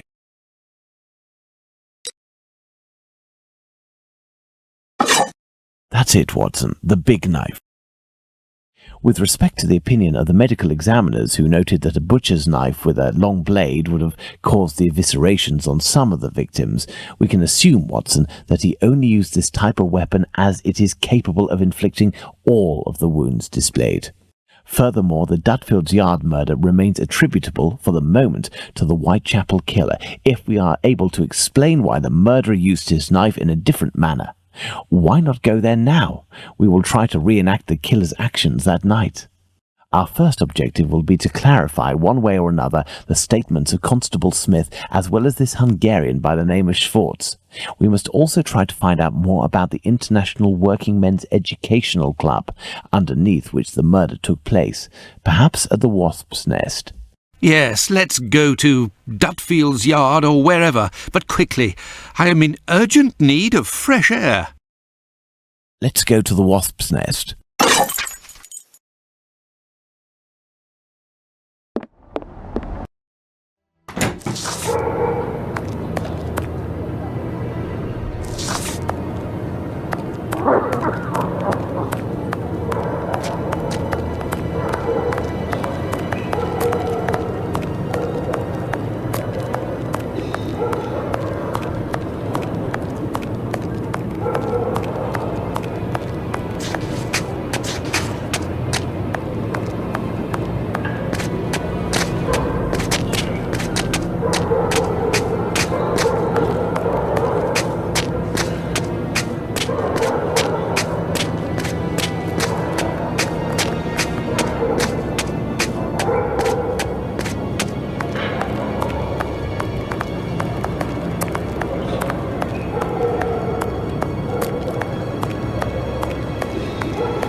Don't forget that Bluto may still be hiding here.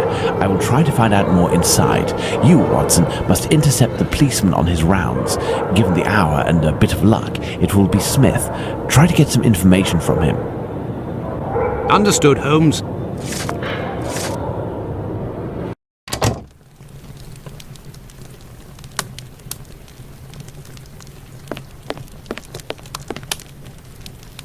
A draft, my good man.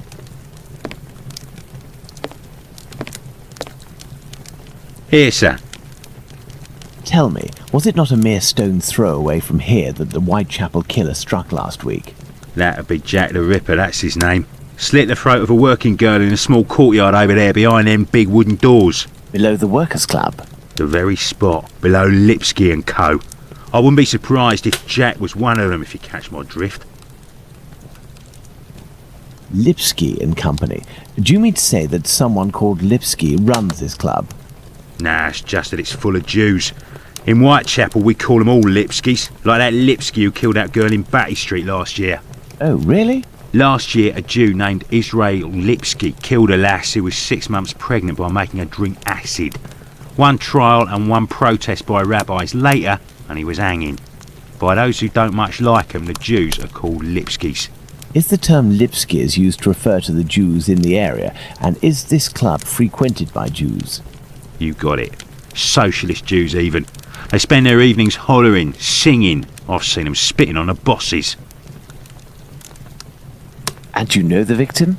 No more her than any other. The working girls don't drum up business too much in this street. They need a reason to end up here.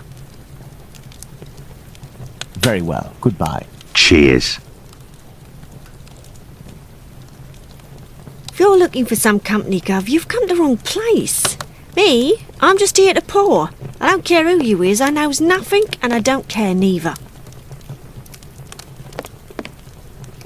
Hello. I know you. You're Squibby's guardian angel. You weren't dressed the same last time, but I don't forget a face. No hard feelings, eh? Join me in a glass? Your Jack the Ripper is on everyone's lips and written in all of the papers. You must be awfully proud of yourself. You have skill, that's for certain. It's a shame you use it to mask rather than discover the truth. You better believe that I'm going to find out who it is. I got a hold of old Schwartz's interpreter. You know, the Hungarian who saw Liz Stride get it. Doesn't speak a word of English. And when he went round to the station, another Jew went along to interpret. I found that bloke, and he repeated everything that had been said at the station. It won't be long before I find these fellows. Why do you say these fellows? Were there several of them?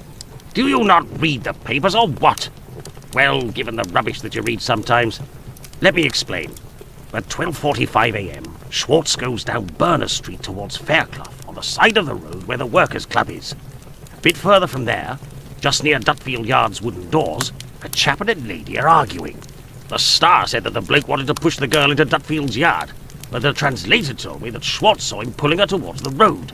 She doesn't want to follow. He grabs her by the shoulders and throws her to the ground. She falls a bit, but not too loudly. Old Schwartz is scared, crosses to the other side, but continues in the same direction. The bloke with the girl notices him and yells, "Lipsky!" At the same time, another bloke at the corner of Fairclough and Burner who was lighting his pipe gets in on the action. He starts coming towards Schwartz in a menacing way, and Schwartz takes to his heels, doesn't see anything else. Once he finds out that a woman got herself killed, he went to testify, and identified Long Liz Stride as the woman he saw getting thrown about. So there were definitely two blokes, mate. But why am I telling you all this? In vino veritas. I'll take my leave then, Mr. Bulling. That's right. Till next time. First and foremost, I must find P.C. Smith. Good evening, Constable. Good evening, sir. I am Dr. Watson. Would you happen to be P.C. Smith, the man who patrols this beat? That's me. And you work with the famous Sherlock Holmes, don't you? What can I do for you? I believe you were on duty the night when the murder took place here. You would certainly be able to confirm a few details, such as the time of death that the medical examiner gave. It's just that I wasn't there when the body was discovered. I don't think I can help you. But I was told that you had seen the victim that very night. Indeed, but it was before the murder. I saw her, not far from here. She was talking to a man. It was around 12:30 or 12:35 a.m. What did this man look like? I only saw him from behind, really. He was wearing a short black outfit, a small felt hat like a cap in a dark colour, and a white collar. He seemed to be a respectable type. He was carrying a packet in his hand, wrapped in newspaper, about 18 inches long and about 6 inches wide. His outfit reminds me of someone that I know. Was he a large man, on the older side? I don't think so, no. Even though I only saw him from behind, I would say that he was barely 30 years old, or even less. Say 28, or even less. 26 years old, and 5 foot 8 inches tall at the very most. He had a small dark brown moustache and an olive complexion, I'd say, but once again, I only caught a brief glimpse of his face in 3/4 profile. Nobody else saw this man? I discussed this previously with Mr. Eagle, the president of the Workers' Club. That night he returned around 12:40 a.m. to the club. He used the passage through Dutfield's yard to get into the club because the main door was locked. He can attest that he didn't see anyone else in the passage at that time, but wasn't really paying attention to who else might have been in Burner Street itself. He was listening to the song coming from the club. In short, no one else saw him. Well, thank you for having satisfied my curiosity, my friend. A fine evening to you, Doctor.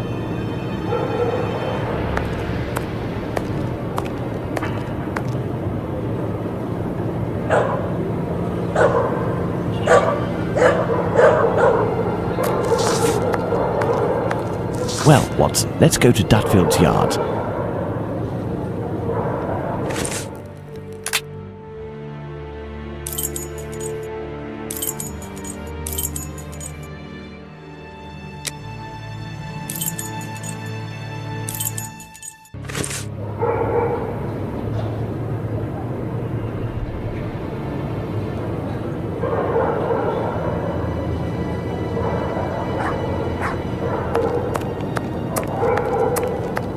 Dutfield's yard.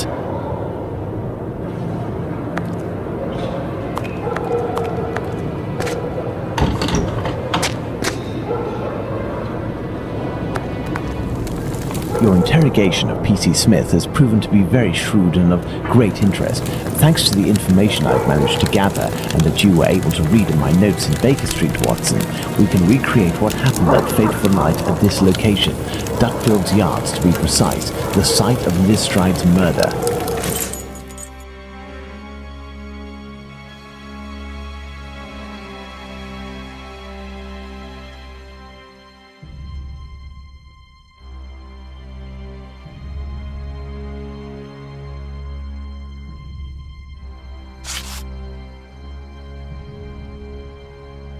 Midnight, the Socialist Club meeting ends. The members, mainly Jewish men, gradually begin to leave the club in little groups or alone.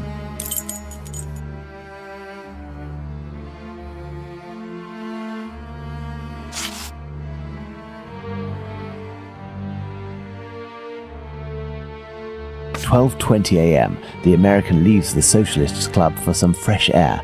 The street is deserted.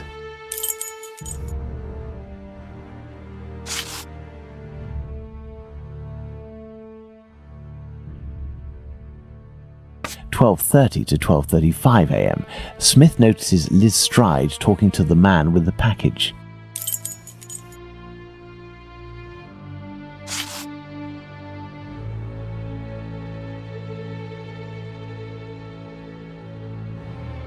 At 12:40 a.m., Eagle, the president of the club, enters the workers' club via the passageway through Dutfield's yard.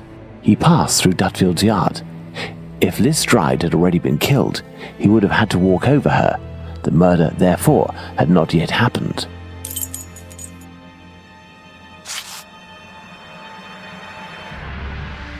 At 12:43 a.m., Israel Swartz passes by Dutfield's yard and witnesses the attack on Liz Stride.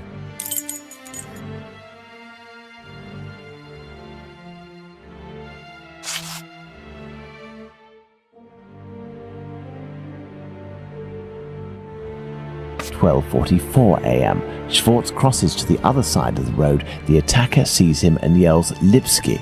The attacker must have shouted to his accomplice at the end of the road, "Lipsky," indicating at Schwartz using his head in an attempt to scare off this undesirable.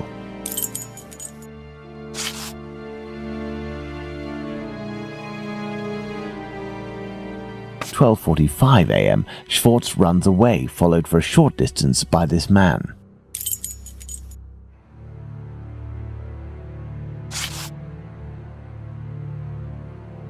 1 a.m., Mr. Diemschutz wants to enter with his cart, but the pony refuses. We know that the murder took place between 12:45 and 1 a.m. Mr. Diemschutz, therefore, must have disturbed the killer. Let's place Liz Stride's murder on the timeline, Watson.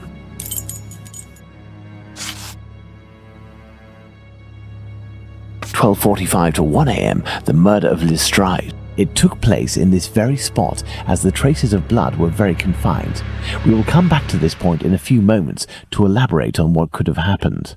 Well, we are still missing certain information in order to finish this investigation, Watson.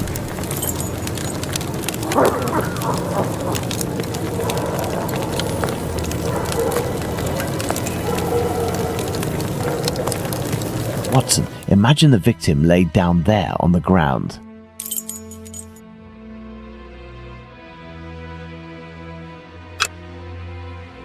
The throat, there is but one clean cut, slightly slanted downwards.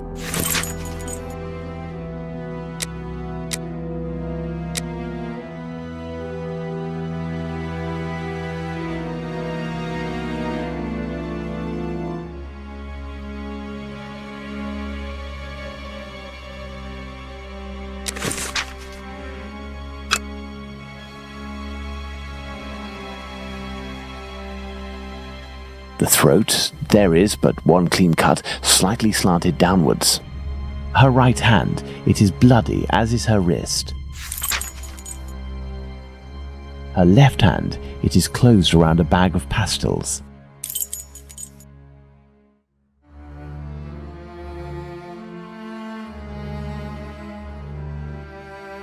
Her knees and dress, they are clean. The throat, there is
her left hand, it is closed around a bag of pastils.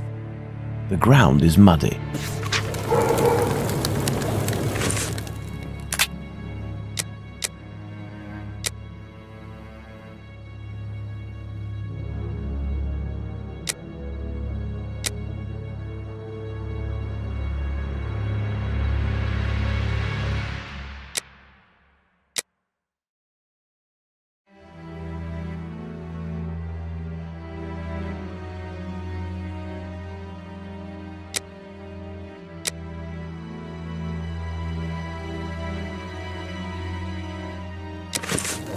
We have two possibilities. The first is that Liz Stride's killer and the attacker, seen by Schwartz, were one and the same man. The second is that Liz Stride meets a client. After some discussion, they head towards Dutfield's yard to do their business. As soon as they arrive, the attacker appears while his accomplice keeps watch. Schwartz's arrival dissuades the two men from lingering. They leave the area and leave Liz Stride in a tense state, but glad to have kept her client. He will be her murderer. Both hypotheses are possible, but an incongruous detail will serve to corroborate one of them. An incongruous detail that we were able to establish regarding the Handley Street murder. Which one would that be, Watson?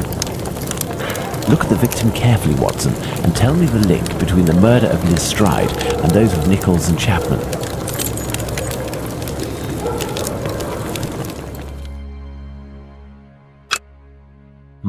No, that's not it. No, that's not it.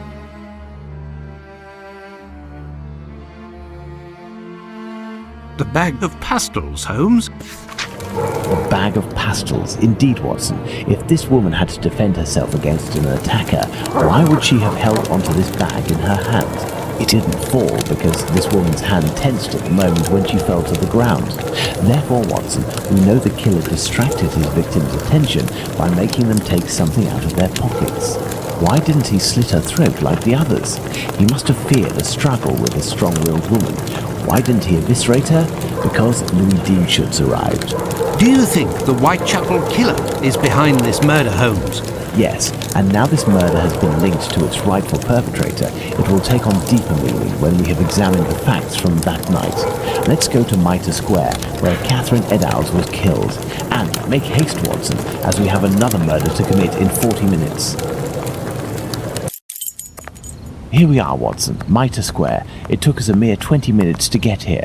If the killer left Dudfield's yard around 1 o'clock, as we assume, he would have arrived here at around 1:20 a.m. We know that Catherine Eddowes' body was discovered at 1:44 a.m. Catherine was released from prison around 1 o'clock, but we have no information as to what she could have been doing until her death. This place has 3 possible ways out. Let's see where they lead. As a precaution, I brought an old map of the area with me. It will help us get our bearings. Let's hurry, Holmes. This neighborhood makes me ill at ease.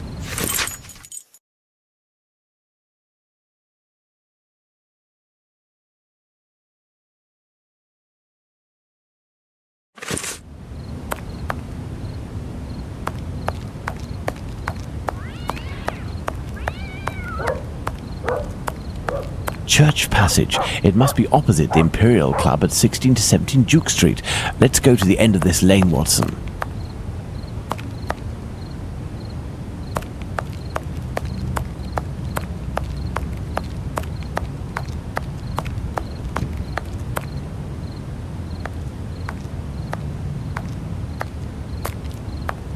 Hello, you must be Abraham Solomonovich, am I right?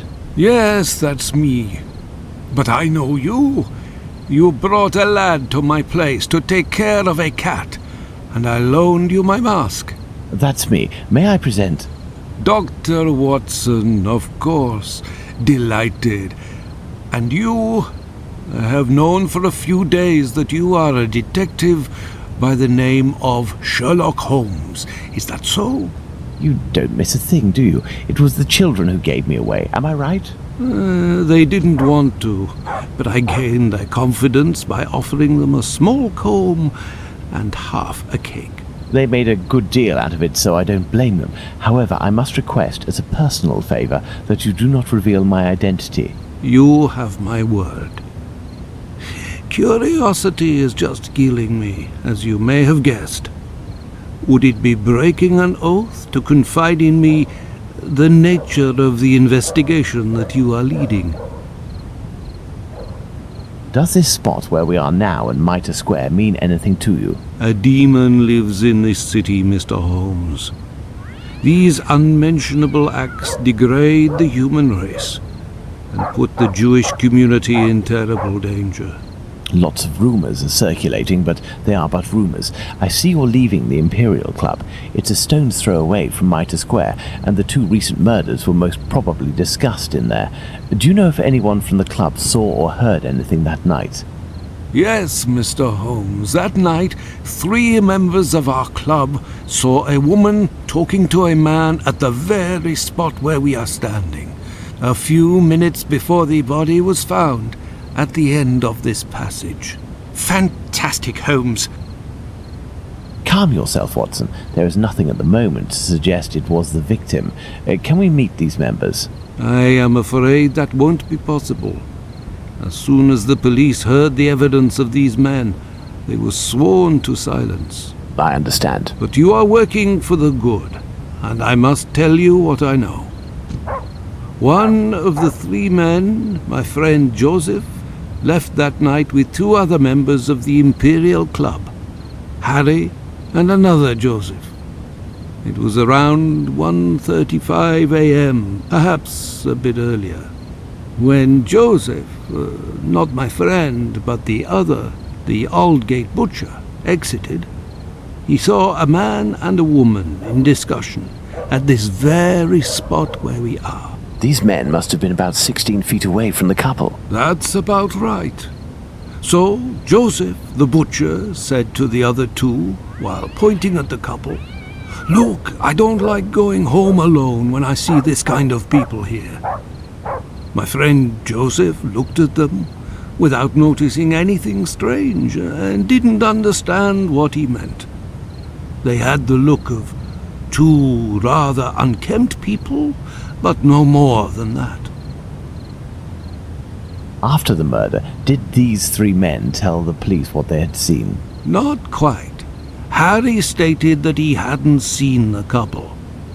As for Joseph, the butcher, even though he was the one who commented on them and pointed them out, said that he couldn't remember anything except that the man was about 3 inches taller than the woman, who was 5 feet tall, no more.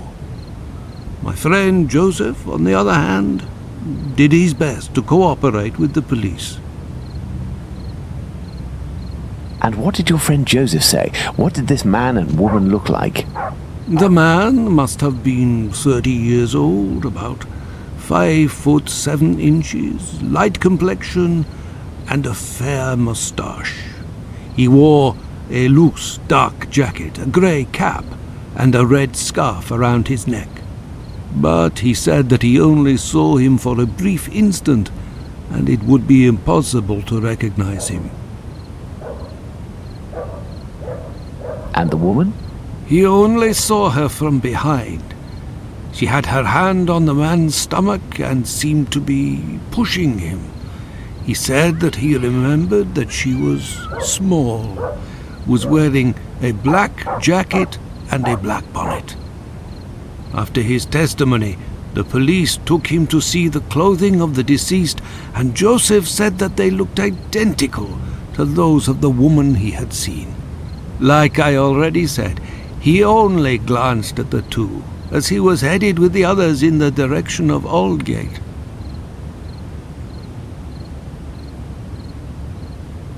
One final question. The Imperial Club is a Jewish club, isn't that correct?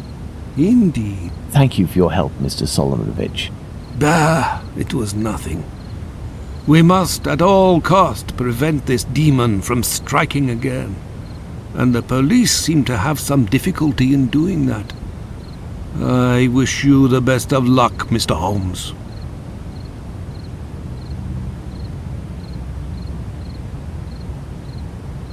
This building is the Great Synagogue of London.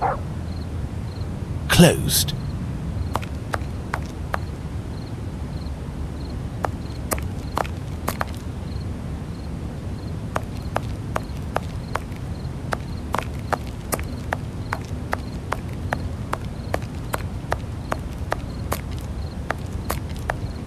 The Imperial Club.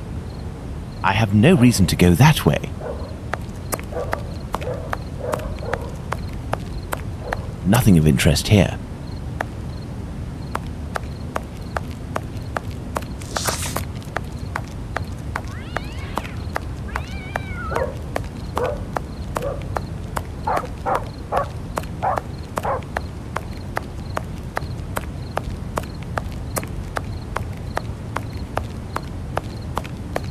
Nothing of interest here.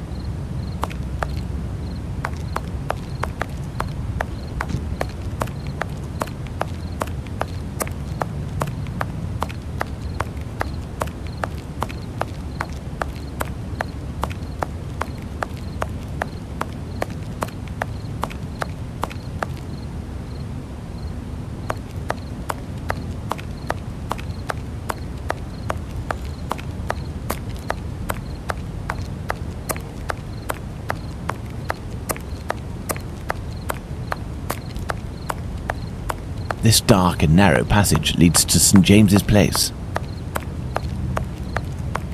Nothing of interest here.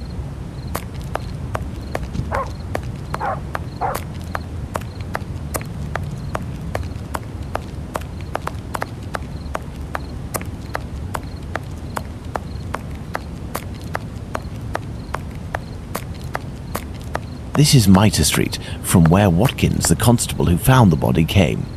Well, let's find the spot where Eddowes' body was discovered. I have no reason to go that way.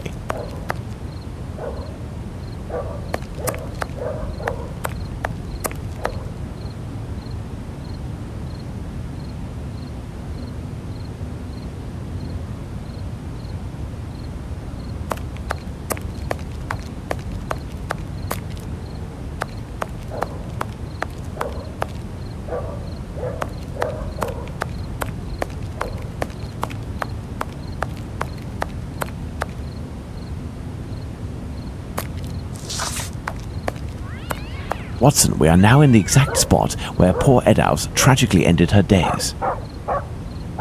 This spot is very dark, Holmes. That is probably why our murderer chose it. Let's see, we'll need a lantern.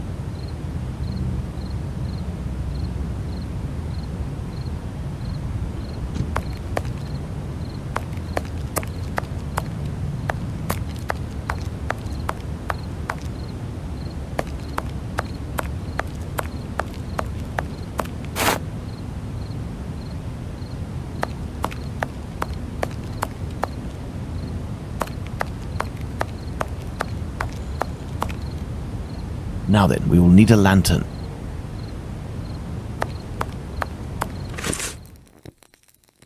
Take the lantern, Watson.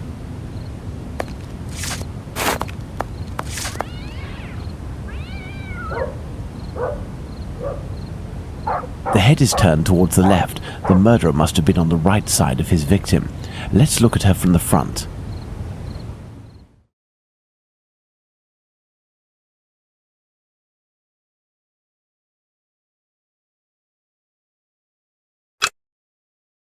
The nose was cut.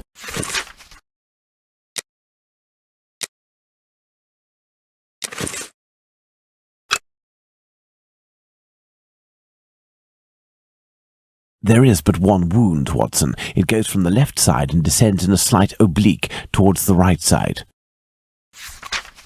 The cheeks were slashed to make them thinner. The cheeks were slashed to make them thinner.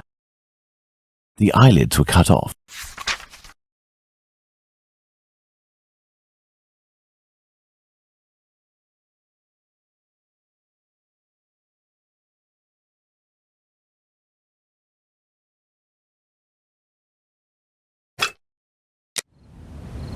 The main incision goes from the sternum all the way down to the groin. The murderer opened this abdomen as if it were an animal carcass. A kidney was removed. The uterus was removed. These intestines were pulled out altogether to grant access to the abdomen.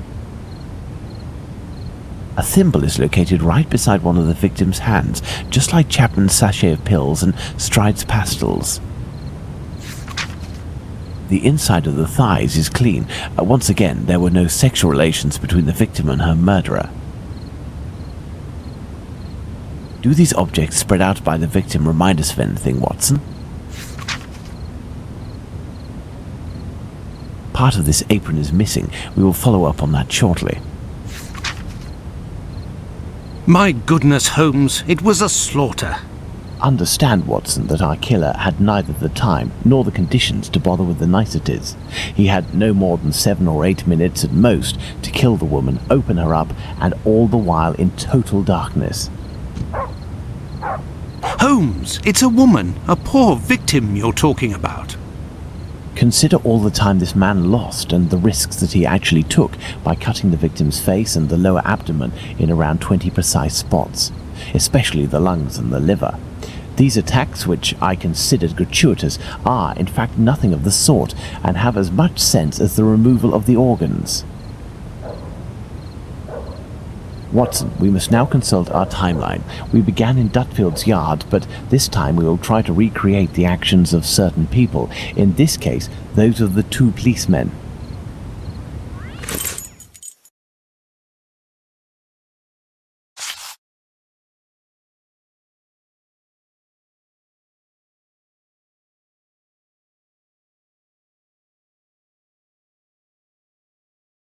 At 1:30 a.m., P.C. Watkins didn't see the corpse while on his rounds. If P.C. Watkins did his rounds properly, and there is no reason to doubt this was the case, as he discovered the corpse a quarter of an hour later, the murder hadn't yet taken place, and there was no one in Mitre Square, unless they were hidden among the shadows. Enter Mitre Square via Mitre Street, Watson, and stop and try to see me with the lantern. I will be where poor Eddowes' corpse was.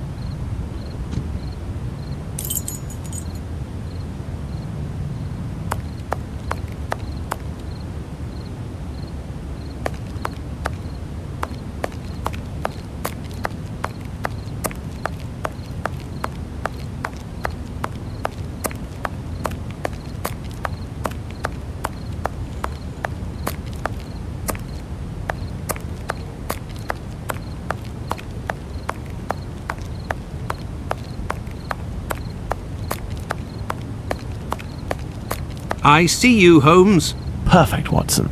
Let's look at our timeline, Watson.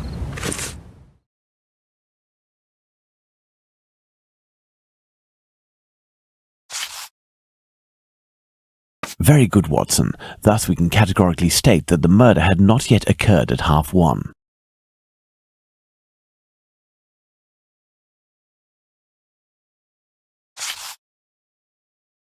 1:35 a.m. A man and a woman are arguing at the entrance of Church Passage. The man came from Aldgate.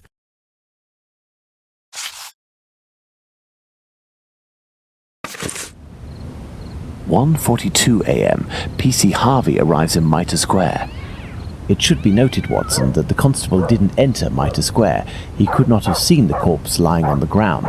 But would he have been able to see a man sitting or standing?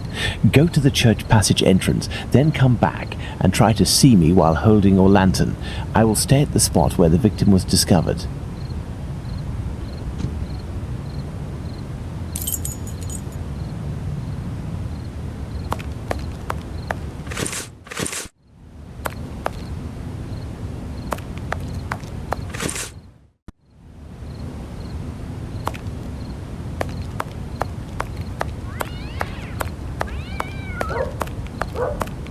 I see you, Holmes.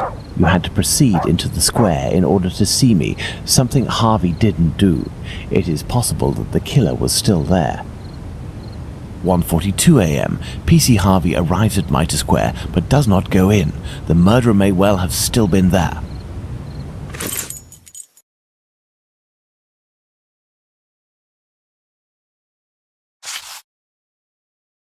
1:44 a.m. The body is discovered. Let's put the murder of poor Eddowes on the timeline, Watson.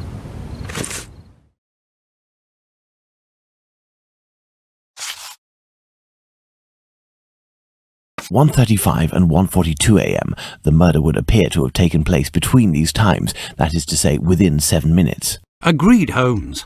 But does this really prove that our killer had the time to perpetrate these two murders? Let's look at our timeline, Watson.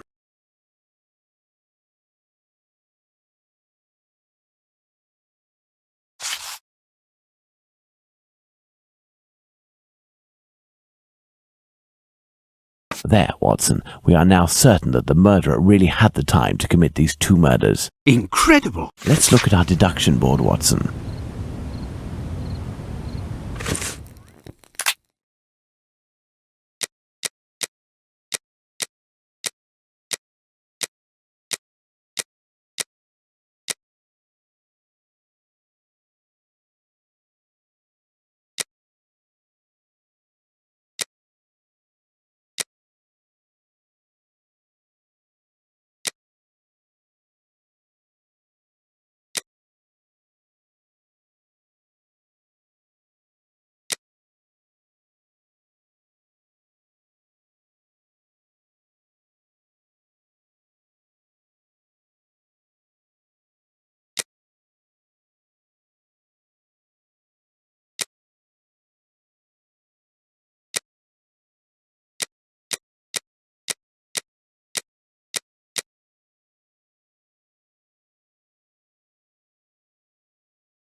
This spot is making me nauseous. Can we not head back, Holmes? We certainly can't, Watson. We have one final point to address. Do you remember the piece of white apron that was missing just now? It was found just a few steps away from here, at the entrance of a building. That's where we must go.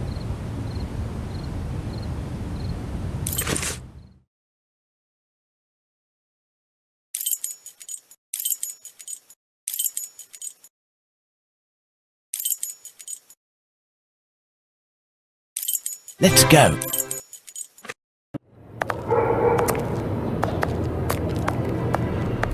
There's the spot, Watson. By night, Goulston Street is deathly silent, which will permit us to carry out a fair few experiments. Let's find the entrance where the piece of the victim's apron and the mysterious chalk message were found.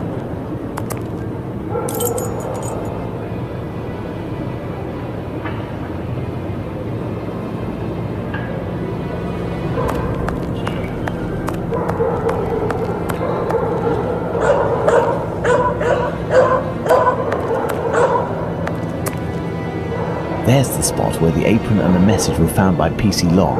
Now, let's recreate the scene. Remember, Watson, it was raining that night.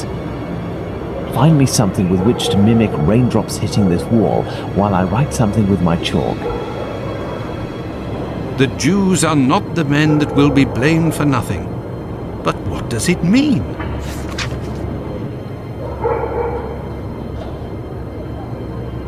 Have you found something for us to pour water from, Watson? Find a container and some water. Let me remind you that it's night time and the street is deserted, Holmes.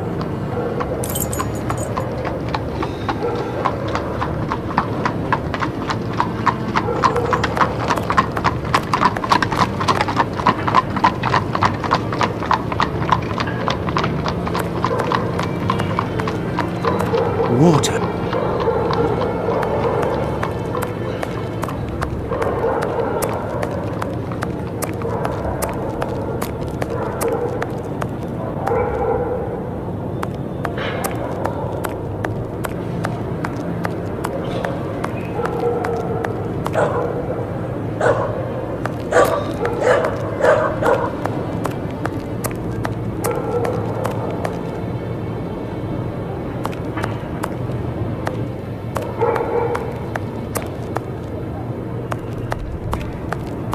I have no reason to go that way.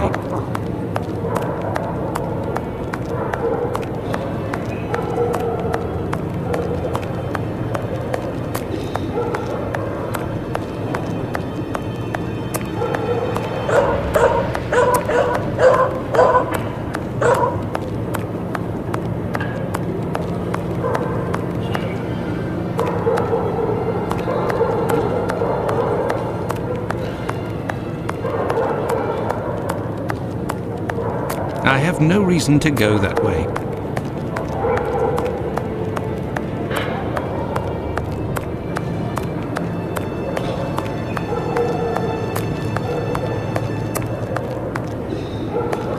I have no reason to go that way.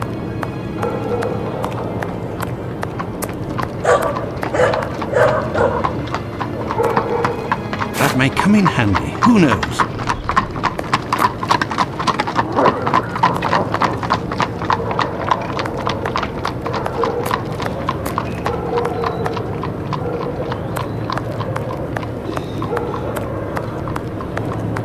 That may come in handy. Who knows?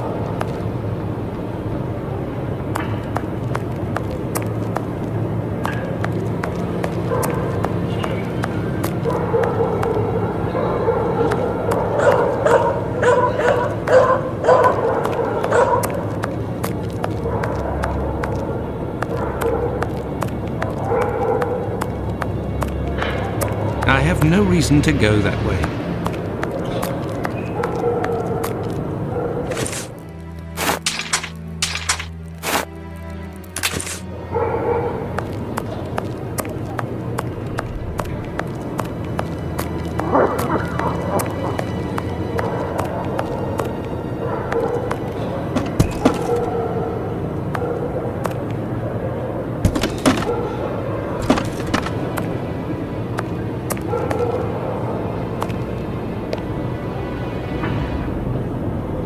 A watering can. That's what I need. but I can't reach it. A watering can, that's what I need, but I can't reach it. A watering can.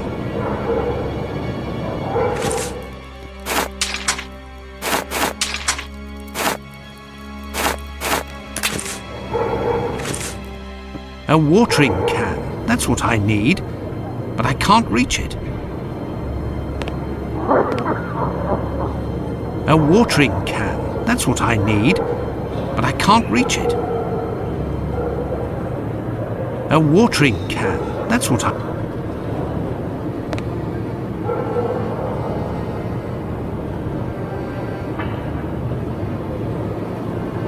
A watering can, that's what...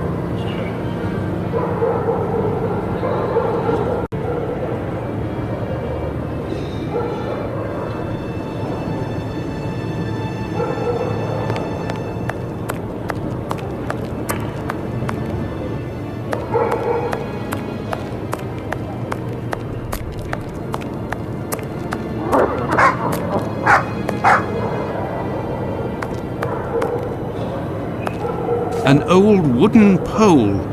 A merchant probably threw it out.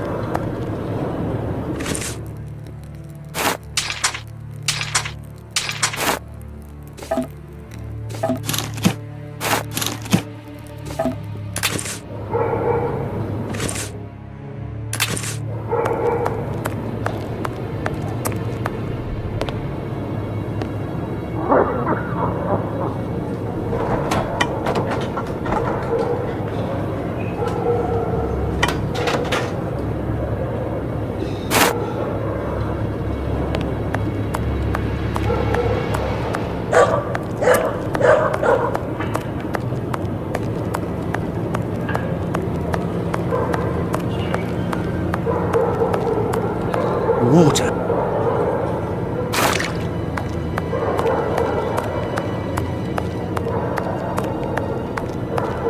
Have you found something for us to pour water from, Watson? Yes, I have, Holmes.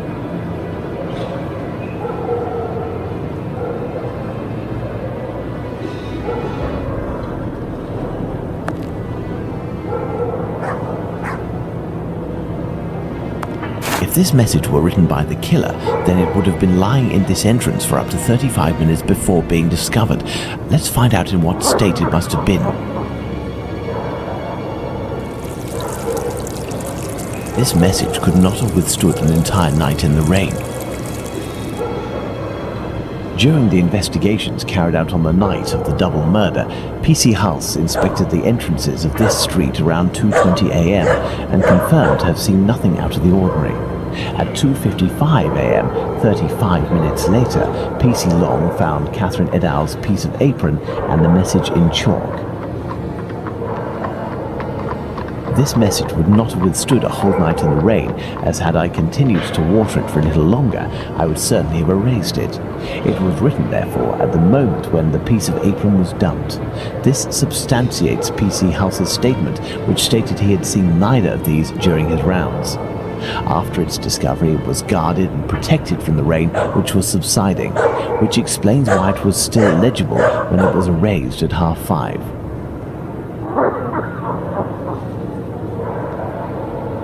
My dear Watson, when you met PC Smith on his rounds in the street, where was he? On the pavement or in the middle of the road? In the middle of the road, Holmes, without a shadow of a doubt. Good. You will go down the street with your lantern as if you were a policeman on patrol, using Smith's position as a guide. As soon as you see the entrance where I used the watering can, tell me if you see anything.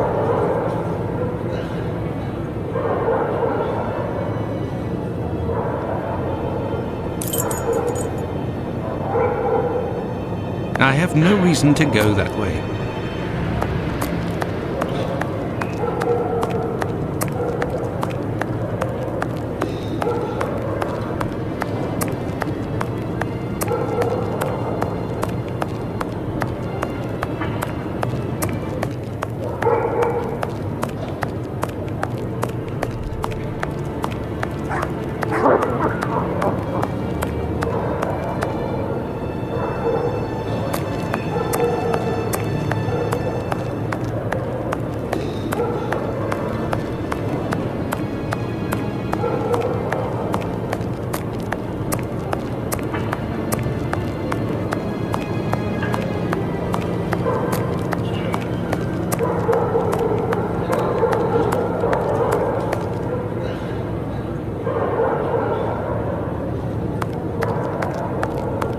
There, Holmes. From here, I can see something written. Can you read it? No. Do you see the white rag, Watson? I see something on the ground, but I'm not sure if it's what you were talking about. P.C. Long, who found the piece of apron, was examining the interior of the entrances, and yet nobody would have predicted that this piece of material would be discovered on the very night of the murder by a policeman on patrol. What are you trying to get at, Holmes? Let's look at this message on the wall, Watson. The Jews are not the men that will be blamed for nothing. In other words, the Jews were possibly blamed for nothing, but that will no longer be the case. Reading this message naturally begs one question. What would that be, Watson? Why? Indeed, Watson, why? For what reason would one have the right to blame the Jews in the future? Remember, Lestrade was killed near a club for socialist Jews, Eddowes not far from a synagogue and the Imperial Club, and finally, this piece of apron dropped here. This building is occupied by Jewish families. The killer really did go out of his way to incriminate the Jews living in the area. It's a bit obvious, Holmes. Yes, but with the rumours, Watson, the author of this message would have received a response to his strategy. You are right, Holmes. So perhaps it's a good thing this message was erased. Whoever took the decision to do this is a man of great wisdom and courage. Let's return to Baker Street, Watson. I have some pipes to smoke to help me think more clearly. Let's go back to Baker Street. Home, sweet home.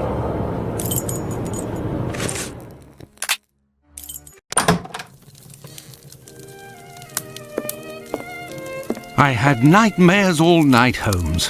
As for you, I bet you didn't get a wink of sleep, did you? It's this chalk message business, isn't it? Among other things. And this lunatic is still running free. If only we knew what he looked like. But we do know, Watson. We have a fairly accurate description. I must have missed an episode of your adventures, Holmes. Not only have I heard you discredit the value of our eyewitnesses, but the few descriptions we do have don't seem to correspond. An inaccurate account can regain its value if we can discover why and to what extent the truth must be rewritten. We've learned a great many things tonight, and I'm able to tell you what our man looks like. Really? Yes, and we're going to need a few things, Watson. Find me 3 mannequins, my worker's costume, my 3 full wigs, one of your worn garments, yes, that can be used for the workman's outfit, and one of your old suits. Oh, and my deerstalker, the one I never wear, but everyone seems to think I wear day and night.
So, as for one of the murders, we have no witnesses whatsoever.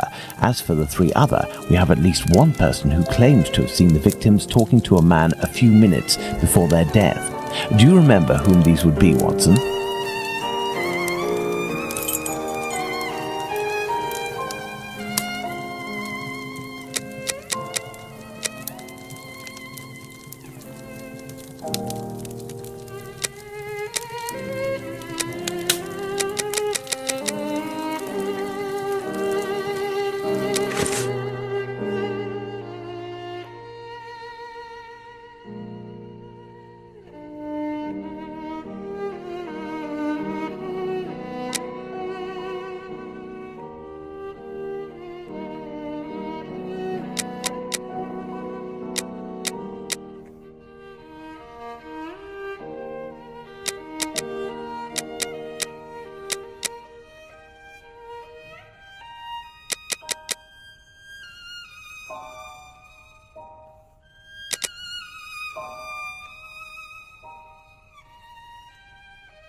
Bravo,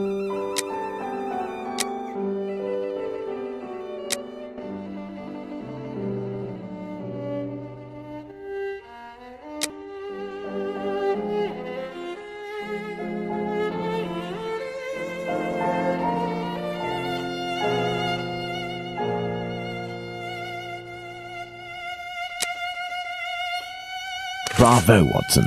There are our 3 witnesses.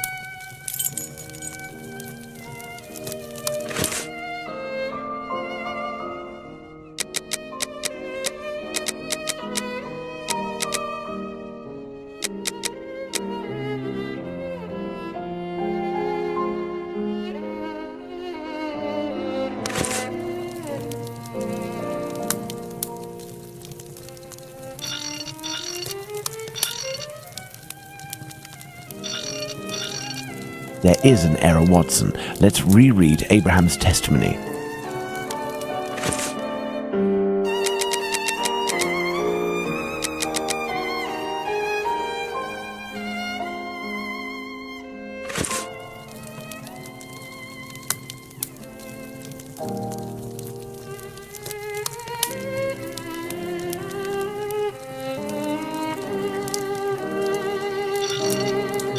There is an error, Watson. Let's reread Abraham's testimony.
Indeed, Watson, that's the right size for Abraham's mannequin.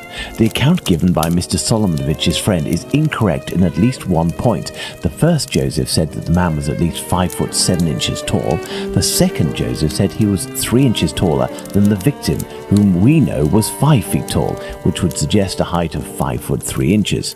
Don't forget that it was this second Joseph who attracted his friend's attention towards the couple on the other side of the road. We can assume he got a very good look at them.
Excellent. Now, on to the next step.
Perfect, Watson.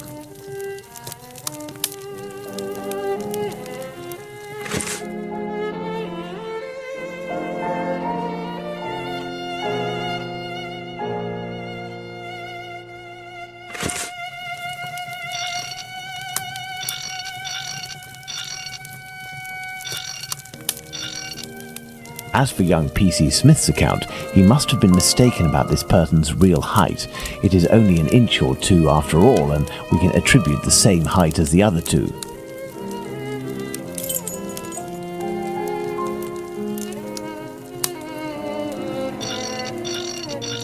Excellent. Now on to the next step.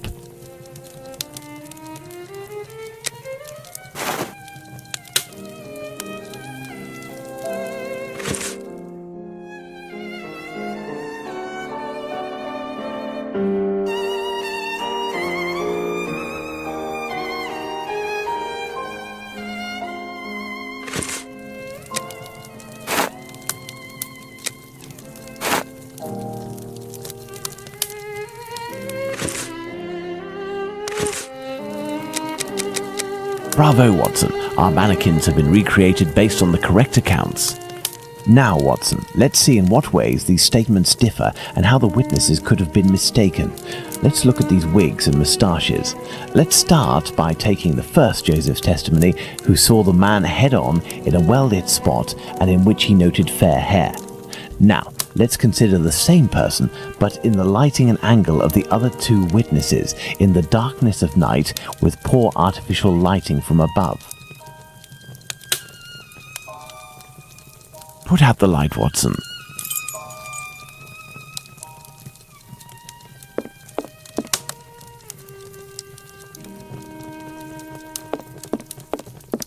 Thus, poor lighting and a backlit subject can affect our perception of shades and colours. The wigs from Abraham's mannequin took on the same colour as the other two. The three testimonies, therefore, don't contradict one another, and we can apply the same facial hair to all three mannequins. Turn on the light, Watson.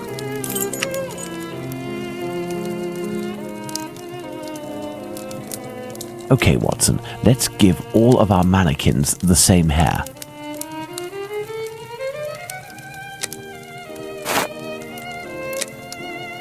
Yes, I have, Holmes. Well done, Watson. With regards to the murderer's hair, the three witnesses should agree on Abraham's testimony. As Joseph is the only one who saw our man in full light, his hair must therefore be fair. You see, Watson, it is hard to draw objective conclusions when one is an eyewitness to an event. This leads us to reconsider the various statements regarding the supposed age of the man. Even if you are face to face with someone in full light and for a period of several hours, to what extent can you determine their exact age? And even more so if you observe them for only a few seconds and or from behind. We must allow some flexibility when considering our witnesses' statements, but always scientific flexibility.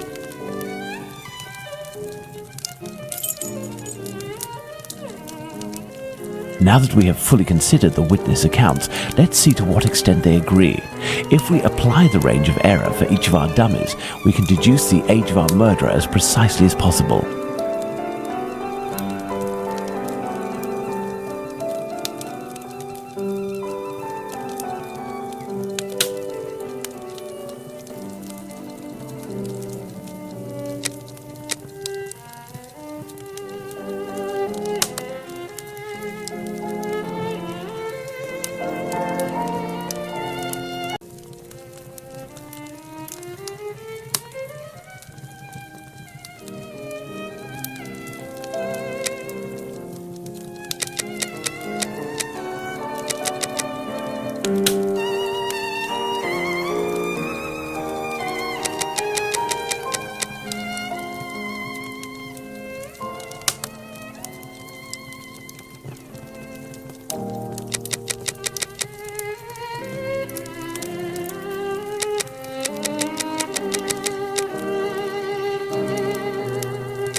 Perfect, Watson.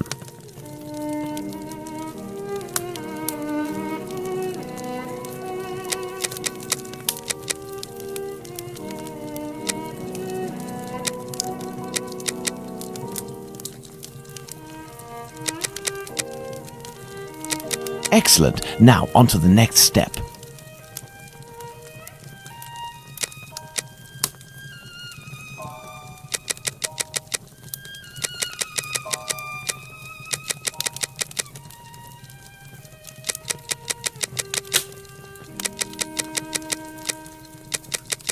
There we are. Magnificent. Yes, I have, Holmes. Now that we have fully considered the witness accounts, let's see to what extent they agree. If we apply the range of error for each of our dummies, we can deduce the age of our murderer as precisely as possible.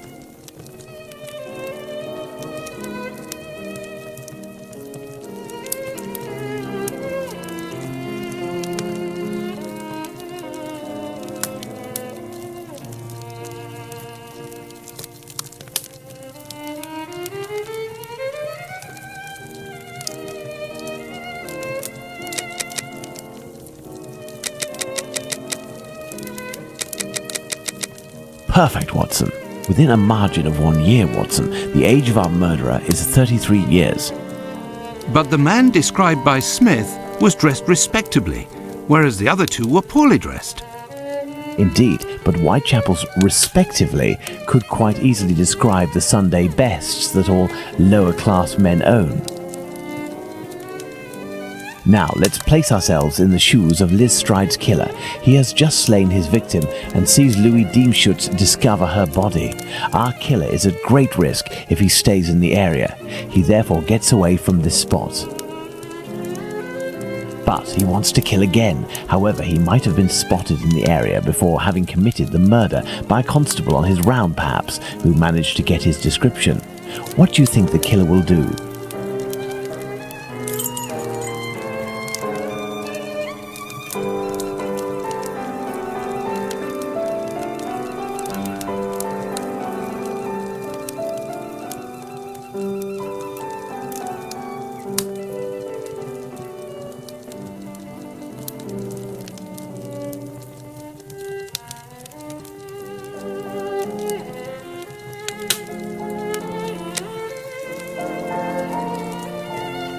No, Watson. No, that's not it. No, that's not it.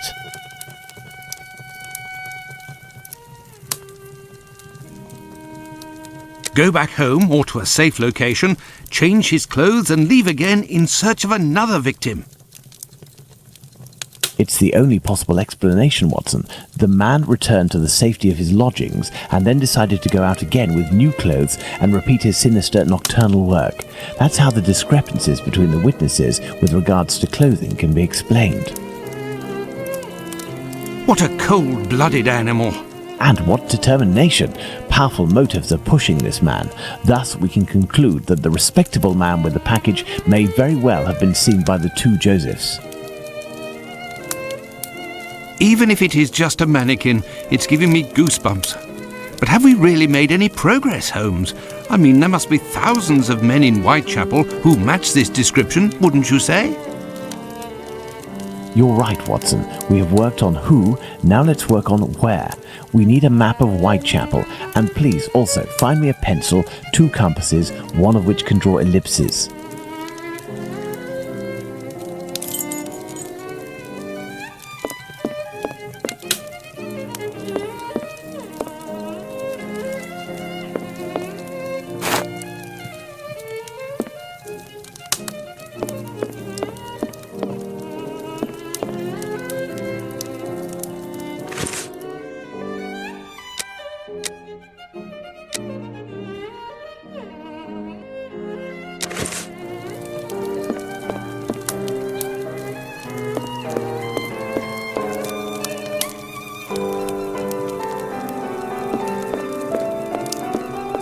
We'll need a map, Watson.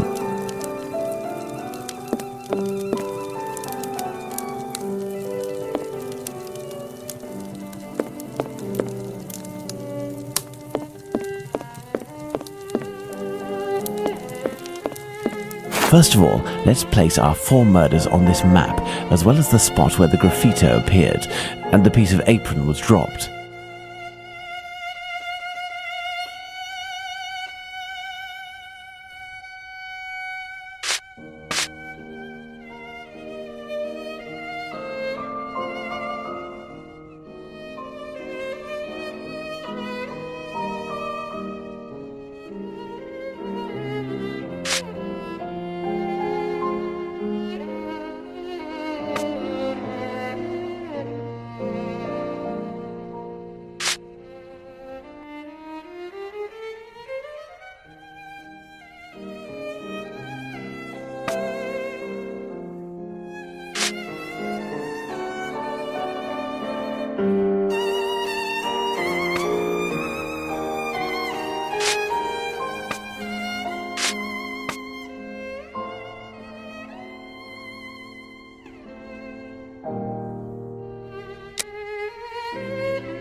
Perfect, Watson.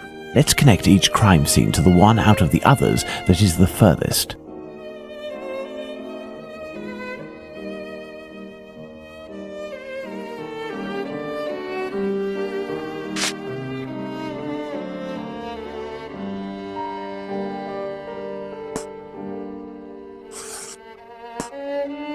You see, Watson, the murders aren't grouped together, but seem to be spread out like cardinal points around a central zone.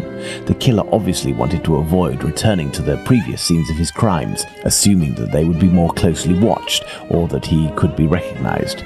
So, the killer lives at the center of this cross? In the vicinity, most certainly, but how near?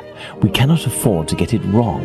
If you concentrate, Watson, you will notice that the murders are roughly equidistant from the intersection point of the diagonals. Let's focus on the night of the double murder. Remember, Watson, it took us 20 minutes to get from Dutfield's Yard to Mitre Square. Let's draw a line from one to the other.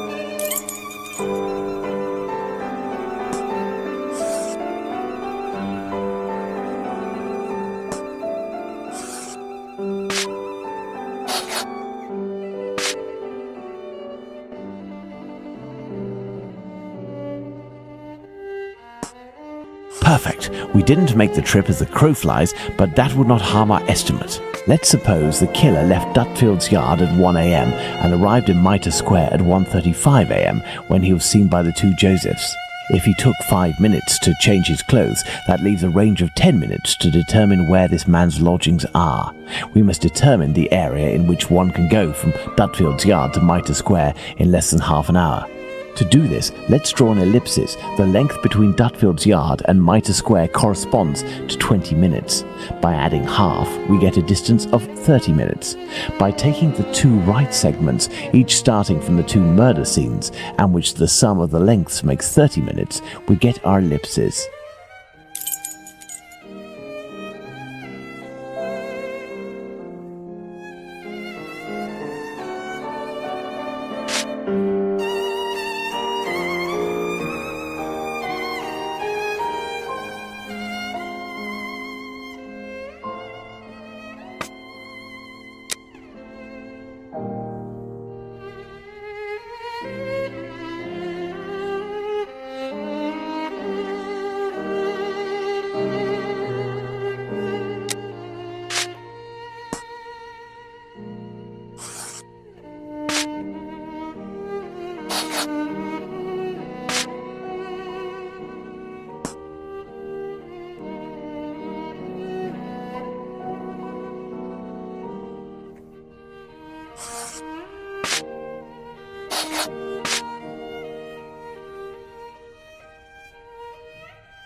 There we are, Watson. Our killer lives in this area. It's still rather a vast area, Holmes. Yes, indeed. And our goal is to reduce this area as much as we can. We must consider the fact that the murder at Mitre Square was committed under a certain amount of pressure, given that the killer knew he was wanted for the acts he committed not long before. We can assume that he had to do it in a safe zone, that is, an area not far from where he lives. This is especially true of an act such as the graffiti he carried out after 2 murders. Let's trace a circle around this point, with the distance separating it from Mitre Square as the radius. This will enable us to determine our killer's safe zone.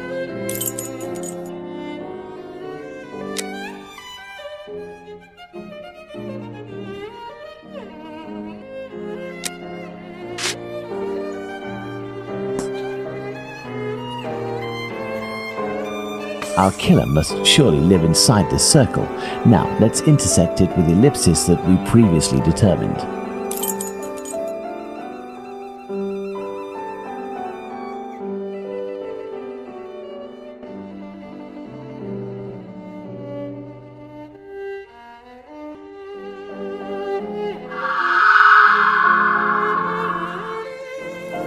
There we are, Watson, the Aldgate district.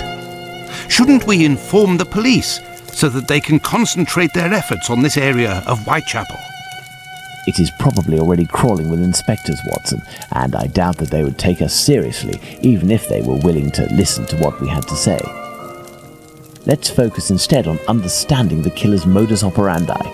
We know our murderer preys on prostitutes who are penniless, weak, sick, or alcoholic, that he distracts them the moment before killing them, and that he left an anonymous message inciting anti-Semitic hatred at the entrance of a building occupied by Jews. How would you describe this man? What a coward! Indeed, he is a person of great cowardice. Let's look at his murders, and in particular, the depredations on the corpses, putting aside that of Liz Stride, because on that occasion his work was left unfinished. If we recall the observations made on the victims and the parts that were mutilated or damaged on each of the bodies, without forgetting the fact that he also removed one or more organs, we can ascertain that our killer evolves during the course of the murders, cowardly and still evolving. And yet, look at the location of our first murder, that of Polly Nichols in Bucks Row. It is the most distant from the area our killer would appear to live. Perhaps this murder was preceded by another within the killer's area. I believe a cowardly killer would commit his first murder in an area close to his home in order to find refuge as quickly as possible on carrying out the act. Holmes, an idea just occurred to me that fills me with dread. This evolution of which you speak. He will pursue his next victim as long as the conditions permit him to continue killing, Watson. But how could one go even further in this horror? Look at what he did to that woman, Catherine Eddowes. In order to avoid having to answer that question, we must act with haste and planning. Watson, I suggest you inform yourself on the mutilations sustained by the victims. We played with the idea that this could be an act of vengeance against prostitutes. If the mutilations correspond to areas affected by a specific pathology, perhaps the killer wanted to give an eye for an affliction he felt the prostitutes he knew were responsible for. And this trail leading to Dr. Tumblety, Holmes? I also have a few things to look into in the meantime. I still have a primary witness to track down, not to mention old trails I've yet to pursue. See you soon, Watson. When we first spoke about the Bucks Row murder with Watson, he was reading a newspaper, The Star, dated September 1st, 1888, I believe, which mentioned similar murders in the preceding months. I have no chance of finding the police reports, but perhaps I could find some information at the Central News Agency. I must go there at once. Afterwards, I'll go back to see Abraham, the owner of the pet shop in Whitechapel. The second Joseph's statement would lead me to believe that he may know the man spotted on the corner of Church Passage that night. If that's the case, I must find this witness so I can question him.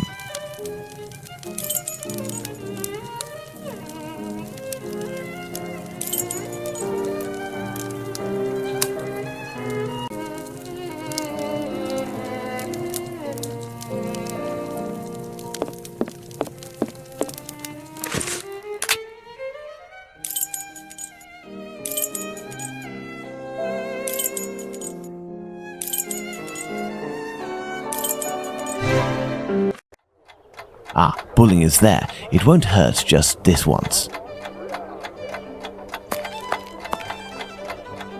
Hello, Mr. Bulling. So, did your colleague tell you about the tip? What tip?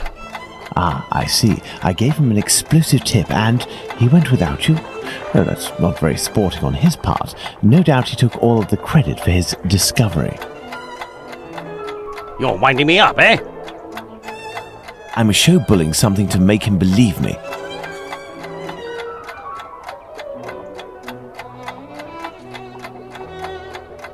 What do you want? I'm not winding you up. The proof is that he gave me this advance on the debt. The traitor! He owes me if I find him! Before I leave, can you do me a favor? Heck, tell me. I'm looking for some reliable info on the murders committed in Whitechapel in the months before Polly Nichols' attack. Reliable? Ha! You really think you'll find that here? Fine. I'll be honest with you. We have folders that group the dispatches from the current year into categories. In the police law category, you'll find the transcripts from the trials and investigations that we sent to the newspapers that ask us. Perfect. Sadly, I am out of time. I'll leave you to solve it, eh? You're the detective, aren't you?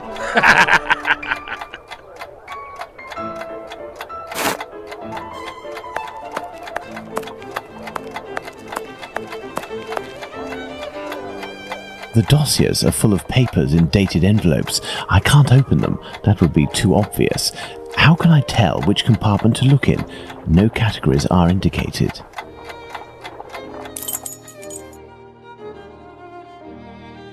An envelope is torn. I can tell that this dispatch contains economic information.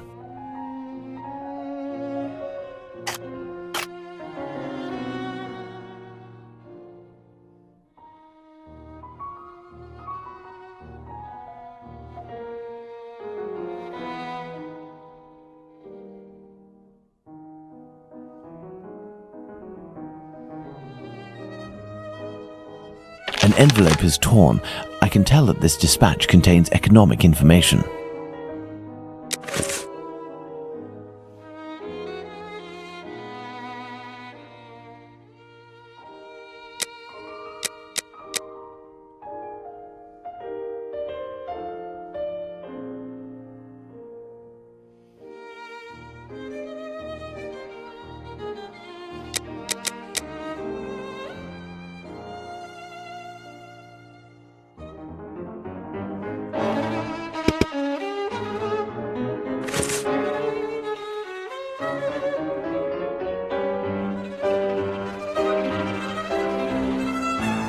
This compartment was repaired recently. This compartment was repaired recently.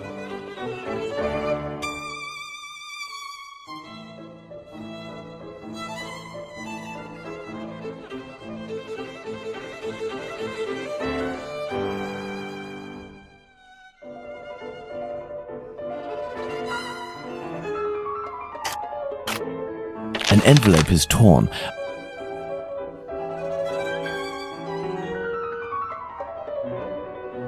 This compartment was repaired. This compartment was repaired recently.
An envelope is torn. I can tell that this dispatch contains economic information.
These envelopes contain dispatches of police and judicial cases. Now, I need to open them discreetly. I must try to unglue the openings.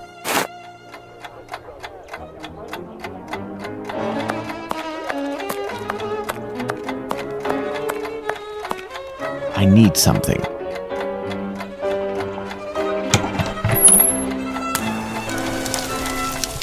I need something. These envelopes contain dispatches of police and judicial cases. Now, I need to open them discreetly. I must try to unglue the openings. These envelopes contain dispatches of police.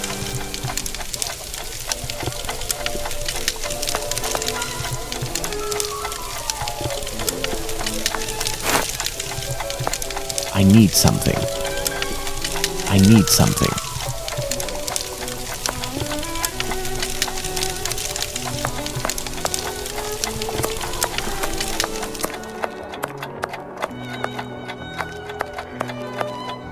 Water. I need something. That will provide me with steam. These envelopes contain dispatches of...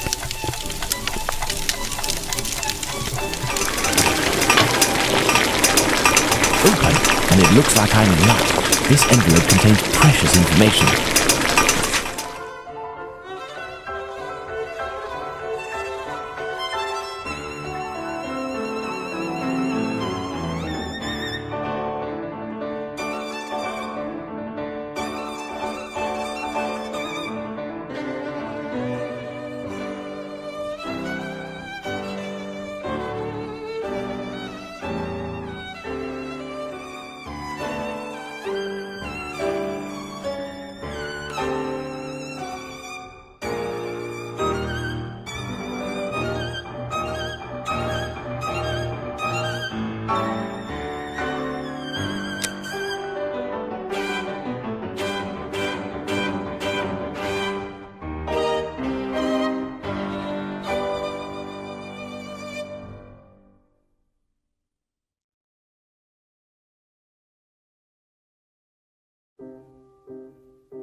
the information excludes the murder of the first woman, Miss Smith. Jack the Ripper can't be the author of that crime. On the other hand, there are enough similarities to suggest he may be the killer of Martha to Brown. I must go to the pet shop. I must go to the pet shop.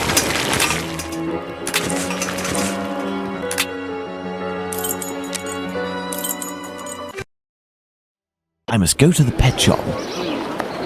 Closed until further notice. Abraham isn't there. No luck.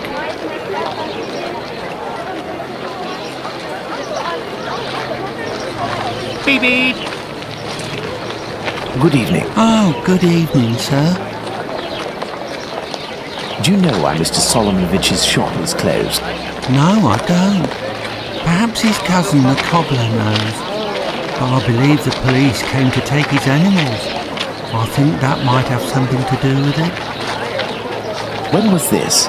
During the day. The kids you were with the other day were there, they told me.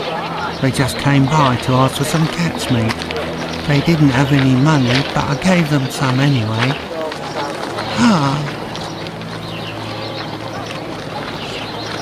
Is something wrong? It's just that there was a little girl with them, the same age as mine. My little girl who went away with her mother, with the angels into the sky.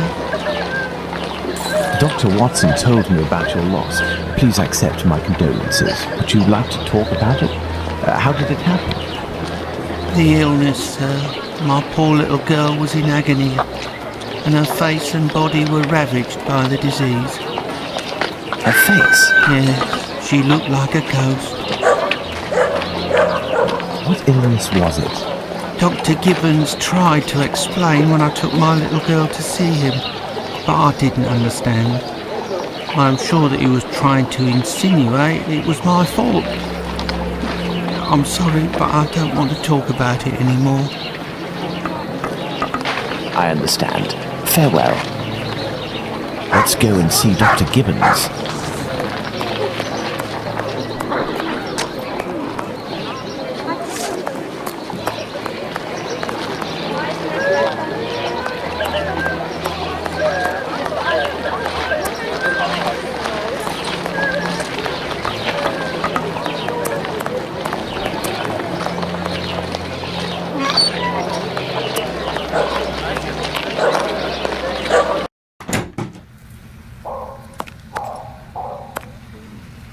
Hello, Doctor. Do you remember me? I'm Sherlock Holmes, Dr. Watson's friend. Oh, yes. Excuse the mess, but I am doing a bit of tidying. I have come to see you about a Mr. Hardyman, a cat food seller by trade, who recently lost his daughter and wife. Yes, I know him. A tragic story.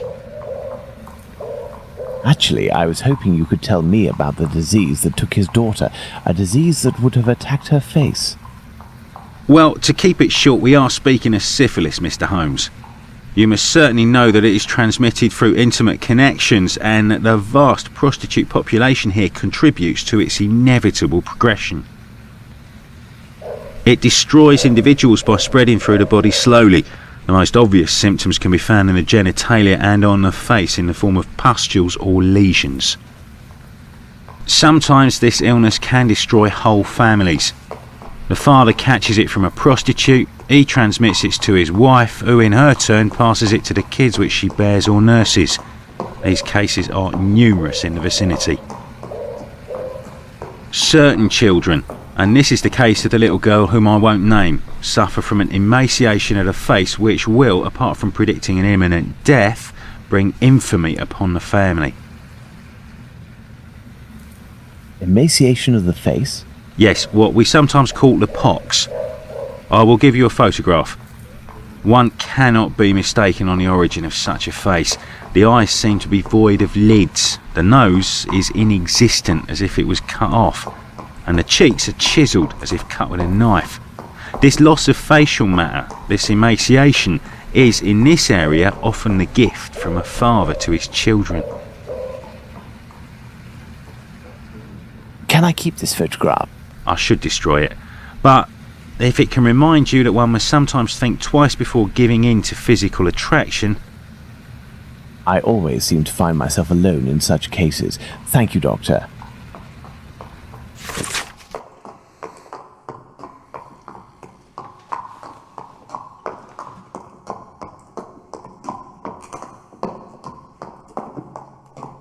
Let's go to the cobbler's.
Let's go to the cobbler's.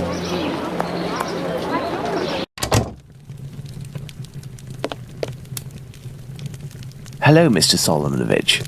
Ah, Mr. Holmes. How are things with you? I heard your cousin Abraham had a problem with his shop.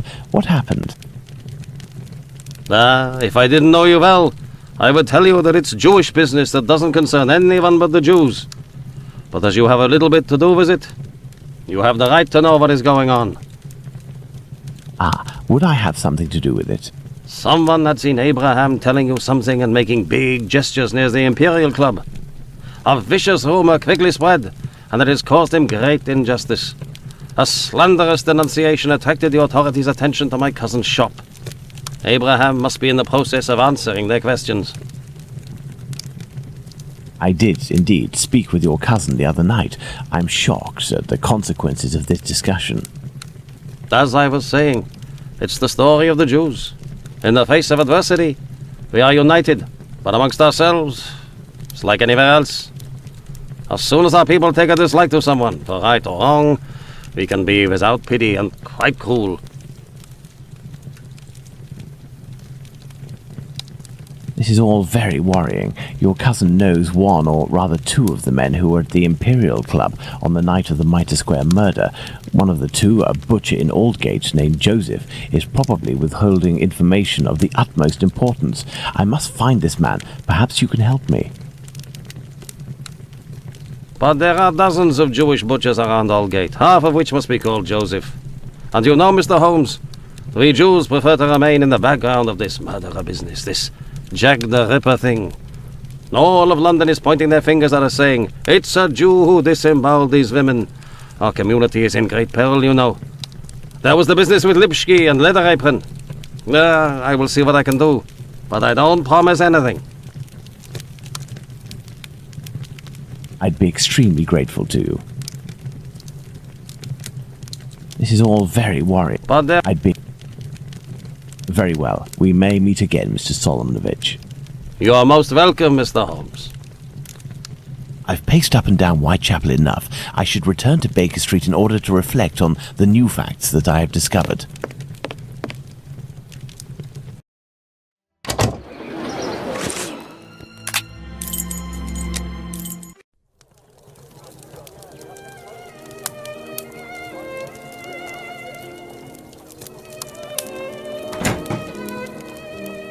Hello, Holmes.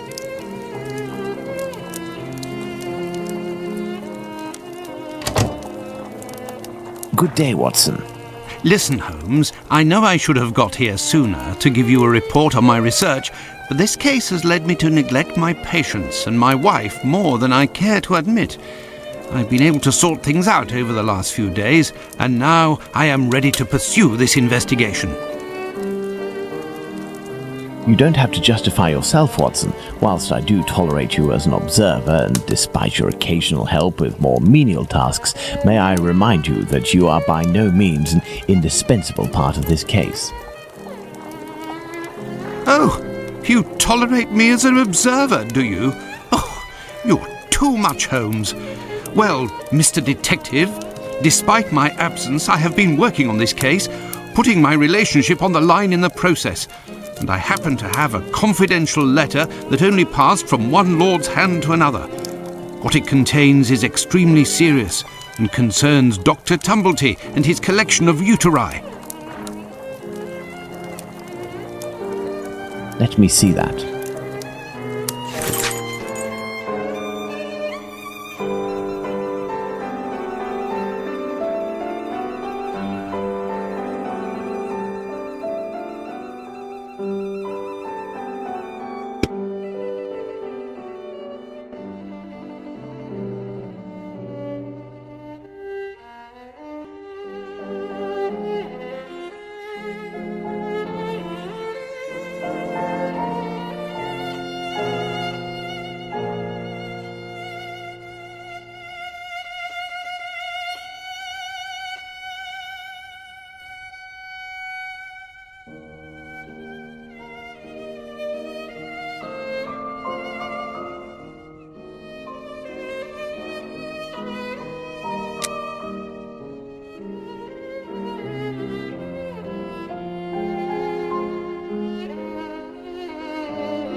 Excellent. This American could turn out to be of great use to use.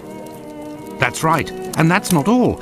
I did some research and finally found an illness that affects the genitalia and can, in certain cases, cause facial symptoms resembling the mutilations seen on the last victim. It is called, would you believe? Syphilis and the emaciation that can be seen in affected children. I have known that for days, Watson. Really? Listen, now you're already here, Watson, we may as well continue the investigation. Do you remember the map on which we established the area in which our killer lives? I think we should continue our study.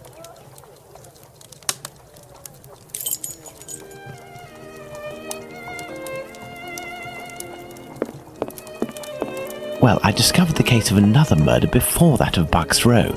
It happened in George Yard. We shall put it on the map in order to see if it corresponds to our area of research.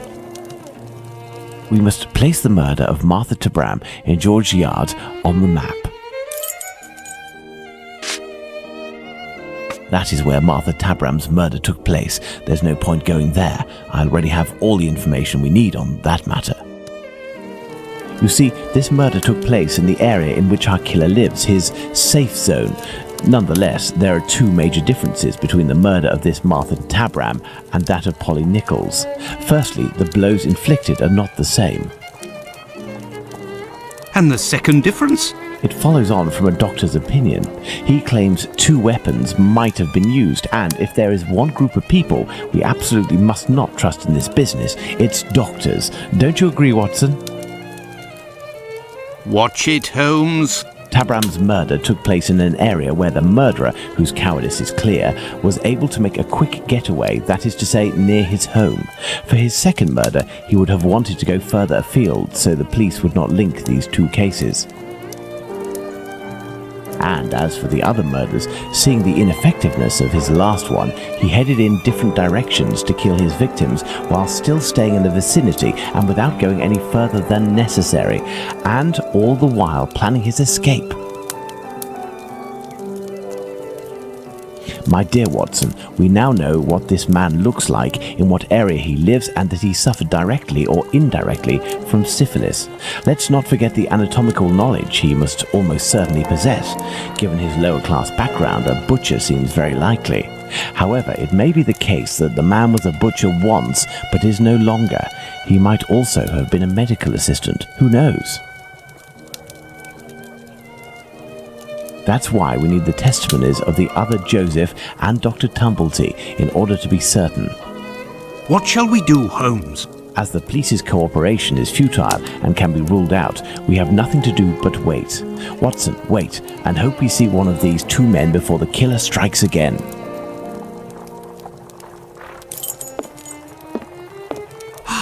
At last, a long day's work done. How are you doing, Holmes? Fine, Watson, just fine. I suppose you still haven't heard any news from Whitechapel? No, Watson. It's been almost a month now. Who knows?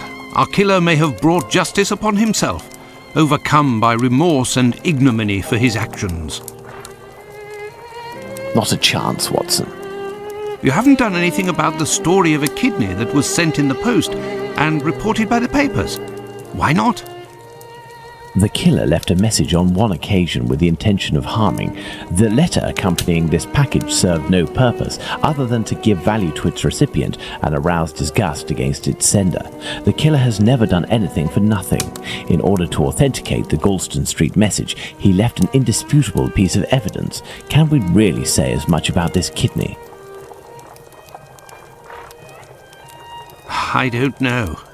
All I know is that there are letters piling up on your desk. Isn't it time to move on to another case? Absolutely not, Watson. I think that the other Joseph is reluctant to meet me. The man he saw must certainly have put the fear of God in him, a man well known for his violence and his hatred towards Jews.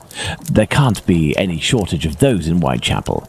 I have hope yet. As for Dr. Tumblety... We found him, Mr. Holmes. We found him. Who's that? Dr. Bumblebee. He's been locked up by the bobbies, but they've let him loose. Oi, he was looking round like a rat who's scared of his own shadow. He's gonna do a run at years. Watson, this is our chance. The game is afoot. Let's hope that Tumblety will go to collect his trunk. As for you, my little friends, thank you for lifting this burden that has been on my shoulders for almost a month.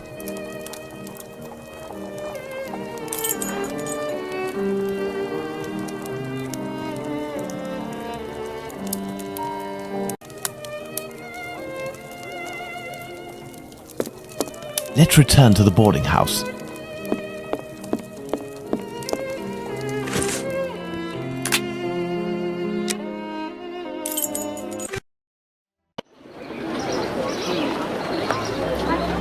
He is here. The doctor is here, up in his room. Peeking through my door, I saw him go up the stairs, and I think that he has a pistol. Regarding the trunk, did you do what I told you to? Yes, I jammed the lock and filled the trunk with stones. Should we call the police? Absolutely not. Go home, lock your doors, and if you hear a gunshot, shout as loudly as you can. Watson, we must disarm this man at all costs before attempting to confront him. Come, have your pistol at the ready and stay alert.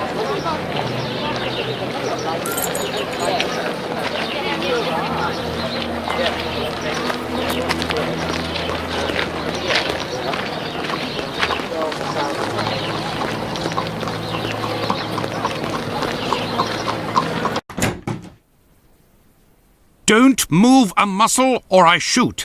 Who? But what is going on? Bravo, Watson. I take back everything I ever said about your less than full involvement in our investigations. Listen, Mr. Policeman. I already told everything to your colleagues at the station, so...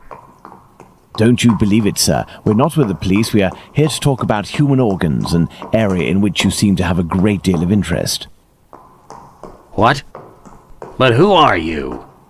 We are the ones holding the pistol. Listen, Tumblety, tell us everything you know and you will be spared from the noose or a bullet. Have you tried to get hold of any female genitalia from someone during these past months? So that's it. You English. Listen, as it happens, I do have a collection of female genital organs which I hold dear and never miss the chance to show my friends whatever the occasion. If you knew what I feel when my eyes meet the young men's as they contemplate with astonishment and disgust this soft and flabby skin that they worship and place at the center of all their passions. Women repulse me, gentlemen. They are one of nature's greatest mistakes. Lying, haughty, and most of all, nauseating. No, sirs. Men, mankind, we are not made to soil ourselves with such animals, and it is my task to educate my peers, like the ancient Greeks used to do, and put them on the path to masculine relationships, the only kind worthy of our intelligence. My God, this man has lost his marbles, Holmes. You haven't answered my question. Did you attempt to obtain any female organs? Indeed, but a long time ago. I was living in Liverpool at the time. A few of my specimens were starting to lose their freshness. But despite the sum proposed, the heads of the university hospitals refused to accede to my demands. The fear of what others would say, certainly. I know nothing more similar to an arrogant fowl than an English doctor. Yakety-yak, always showing off in the courtyard with their haughty airs. And as soon as... Shut it, Tumblety. So, was it you who killed all of these women? Yes or no? I regret to say that it was not. If I had really wanted a few more uteri, I would have had them brought in from the United States, where it would cost me much less than here. Or I would have shown a few gold coins in the hallways of a morgue or a hospital in London, and they would have kissed my feet to sell them to me. And not taken the least risk. But kidneys are all the latest, aren't they? I think that I could find one tomorrow for less than £1. In short, gentlemen, I do not know your killer, and I don't know why he's doing that. But if you come across him one day, please send him my friendship and my deepest respect. You've gone too far this time. Come, Watson, let's not get carried away now. Thank you for your assistance, Doctor. If I may offer some advice, you should leave England as soon as possible. Each day that you remain in this country is a risk that an intelligent man would not take. My pistol? Without that, it will be even more risky. Can we believe this man, Holmes? He can't be the murderer, and his story regarding the organs fits. But we can't afford to take the slightest risk. I will ask the Baker Street irregulars to follow him. Listen, lads, when Tumbleton leaves here, follow him discreetly, and come and tell me as early as possible tomorrow where he is currently residing. Understood? Understood, Captain.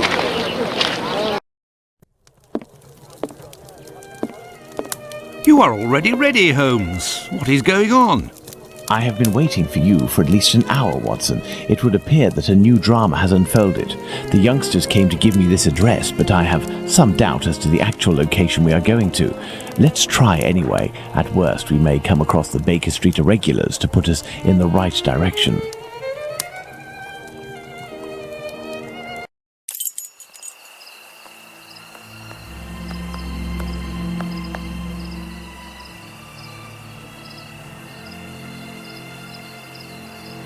We are lost, Holmes. No, we're not, Watson. We are heading for the very street I'd hoped for, but as I wasn't sure it was this one, I've made a few big detours in order to find the right one. I'll know it when I see the name. Why, of course, Holmes. Why didn't I think of that? The great Sherlock Holmes can't...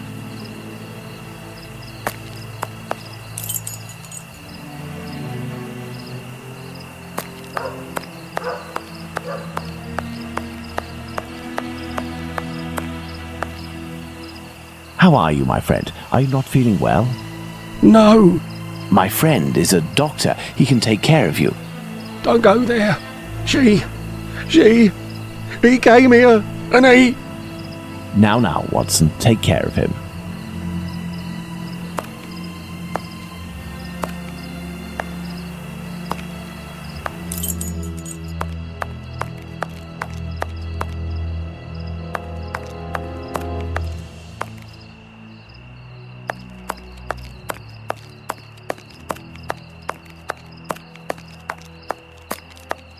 Nothing of interest here.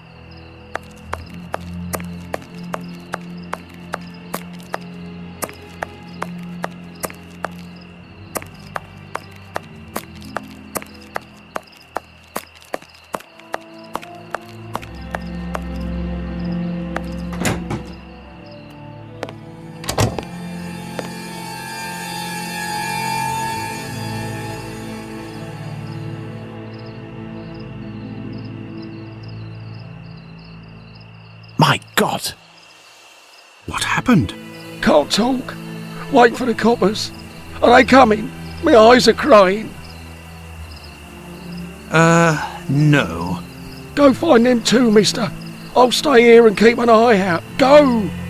No, I must await my friend. Ah, here he is. Watson, are you there? How are you? Fine, Holmes, and you? What happened? Hello, sir. Where are we, Watson? In Whitechapel, Holmes. This must be Dorset Street. You don't seem very well. Do you need something? Indeed, Watson. Some clay, a great big piece of clay. I would ask for some wine, too, but as you know, I taste nothing but melodrama. What is over there? A trip from which you will never return, Watson. Trust me, don't go there. A trip? Behind this door? In this room? It's not strictly a door, it's more of a portal, a threshold, and what lies behind it is not the mortal realm, Watson. It is a place beyond time and space, the gift of a frantic artist who made use of his talent in order to grant us access to his world, Watson. Beyond that threshold is an abyss. Hell. The police won't take long to arrive, and the last thing I want is to waste precious time on them. Could you lead me out of this area and take me home?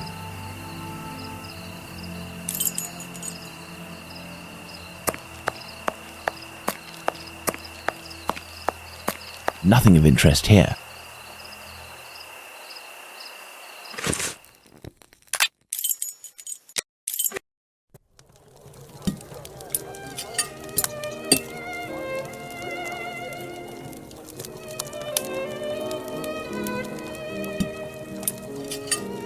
You should come and eat, Holmes. Mrs. Hudson has worked wonders. The joint has been cooked medium rare. If only you would tell me what was in the courtyard. The answer, Watson. The answer, Holmes? Yes, the answer to a question that you asked me a few weeks ago. How the devil can the answer to a question I asked you be found in that courtyard? And what question are you referring to, Holmes? How our killer set about reaching the height of horror by taking another victim, Watson.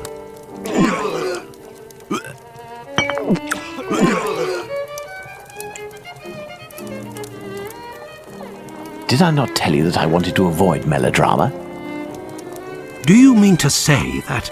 Yes, that's what was in that room. You helped towards the colour. All that's missing is the odour, but I shall let that pass. The mutilations almost all resulted in large removals of flesh.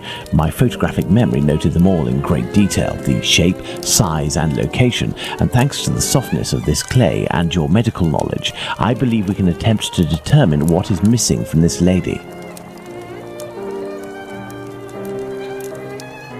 Don't you think we should wait for the medical examiner's opinion? Surely not, Watson. This massacre has gone on long enough. I can assure you that I will do everything in my power to get our hands on Jack the Ripper before this night is out.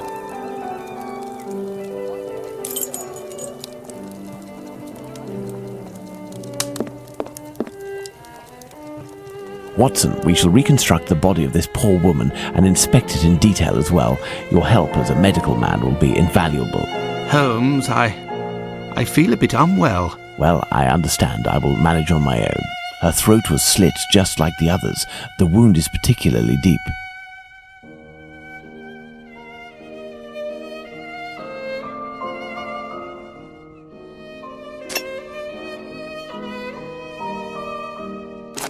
There were incisions in the rib cage, as if to inspect the lungs.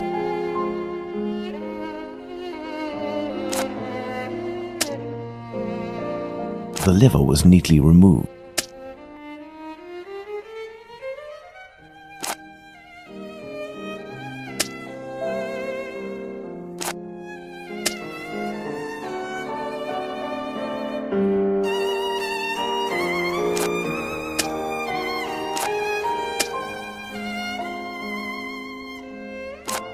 An organ is missing, apparently. I must specify which organ this is on my list.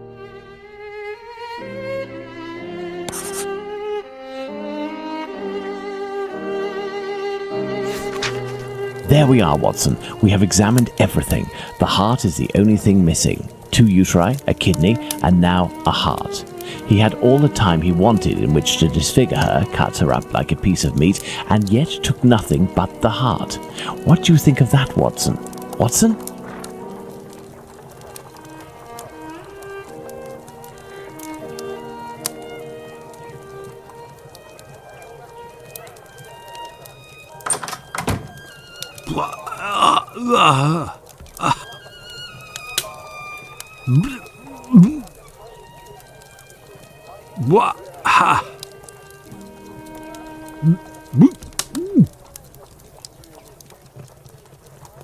I dread to think how you'd react if you saw a corpse.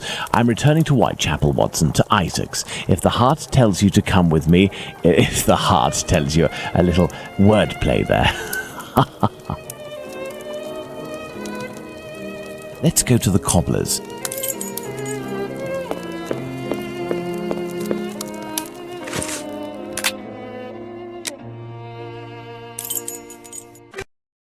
Let's go to the cobbler's. Beep, beep. Evening, Mr. Holmes. Good evening, Hartman. Has Abraham Solomonovich still not reopened his shop? No, not that I know of. Have you heard anything about the latest murder? Certainly there is talk of nothing else. Poor girl. I hope they catch the bastard who did it. Who do you think that could be? A madman, that's for sure. Everyone in the area is pinning it on a Jew. But I don't believe that for a second. Why? Because Jews don't like blood, you see. They're not allowed to eat it, and they have to drain the meat before cooking it. It's true that they eat animals, but they are fanatical about all kinds of silly things. I don't know much about their rituals and all, but I know that a Jewish butcher can't just do whatever he pleases with his knife. He has strict kosher rules to follow. You seem to be very well informed. Well, I buy my meat from them too. My clients don't care whether the meat comes from Jews or not. Cats eat it regardless. And let me tell you, I'd go as far as to say that I may even have more faith in a Jew, because even if they don't eat all the offals, a Jew inspects them to see if the animal was in good health. Lungs, for the most part, and as they make up most of my cat's meat, you can see the connection, right?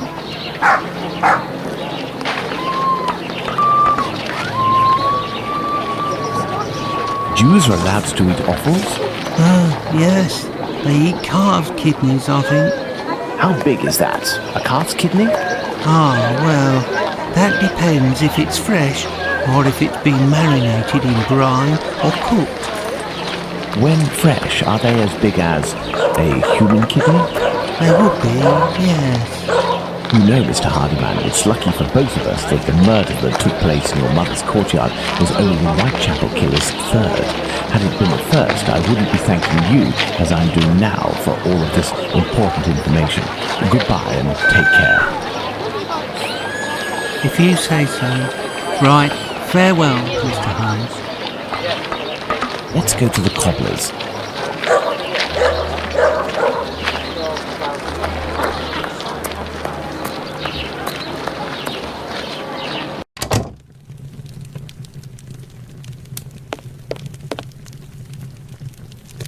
Good evening, Mr. Solomonovich. Evening, Mr. Holmes. If you've come about the business of my cousin, I hate to say... Before you respond to my request, I must ask you to answer this question of the utmost importance. What offals are Jews allowed to eat? Well, the same as you. Kidney, heart, liver? Yes. How are they prepared? Kidneys are boiled, heart is often finely sliced and cooked on a skewer, and liver is always grilled. These offals, do they come from cattle? Yes, beef or veal. And eating non-kosher food would be a grave affair for a Jew, isn't that right? Yes, it would be very serious. But what are you getting at? If I were to tell you what I'm thinking, Mr. Solomonovich, you would pull out your own eardrums to not hear the end of my sentence. It goes against the beliefs of hundreds of members of your community, and for some, perhaps even worse. I will ask you one last time before involving the authorities, who I assure you will be far less discreet than myself. Do you know who the second Joseph is, the Aldgate butcher, who your cousin knows from the Imperial Club? His name is Joseph Hyam Levy, but I don't know where he lives. I know nothing about him, other than he's a member of the Imperial Club on Duke Street. That street is after Church Passage, coming from Mitre Square, am I right? That's it. Thank you. You have been an enormous help to both of us. Now, listen carefully. I need you to find 4 or 5 strong men among the members of your family who you trust wholeheartedly, and to wait here with them until my arrival, or you receive a message from me. Is that clear? But if you will tell me... Later, Mr. Solomonovich. Later. Let's go to the Imperial Club.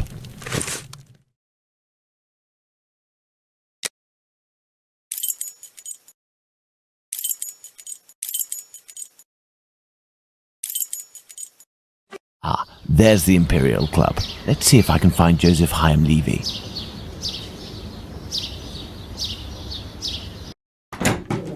Hello, sir. Hello. Can I help you, sir? Indeed. I have an urgent message for Mr. Joseph Levy, the Aldgate butcher. I regret, sir, but Mr. Levy is not at the club at present. You can wait for him if you wish. I thank you. Do you know where I can find him? His home address, perhaps? It is a very urgent matter. I am sorry, sir, but we do not give out information regarding the club members to people outside the group. I understand. I must find a way to enter the Imperial Club without having to go through the entrance hall. A note encouraging members of the Jewish community to remain prudent and vigilant after rumours about the Whitechapel murders.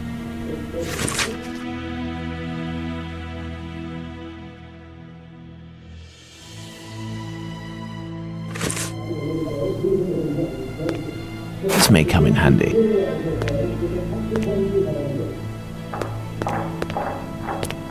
Judging by the sound of voices and applause, there is a meeting going on at this very moment. I'll have to be very cautious. Pardon me, sir, but the club is only open to members. I must find a way to enter the Imperial Club without having to go through the entrance hall.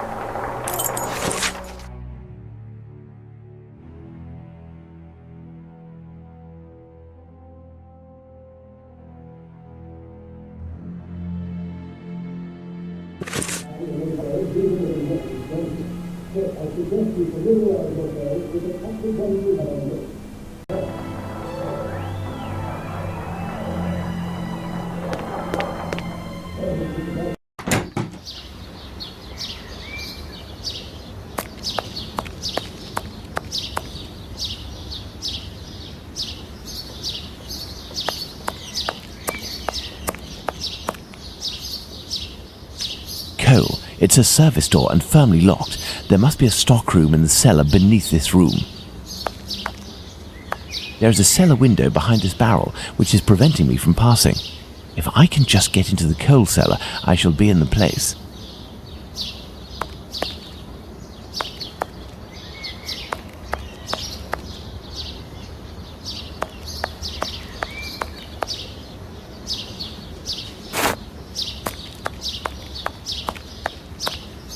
This barrel is on a wooden pallet, but it is too heavy to be moved. I will need a pivot. There we are. My pivot is in place. Now, let's find something to tip over this barrel.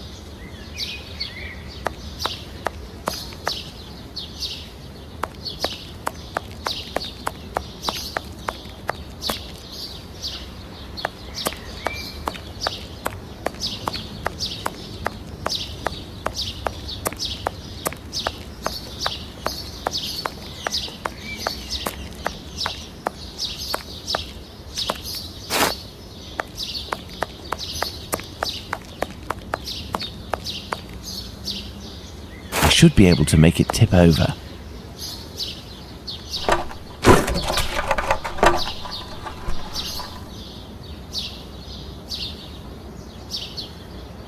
Closed. The cellar window is locked from the inside by a simple iron hook. Let's go. Good. Let's try to find the exit that leads to the club.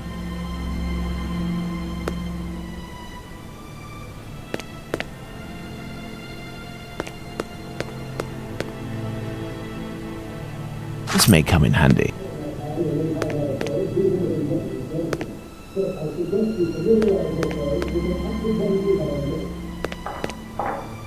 Closed.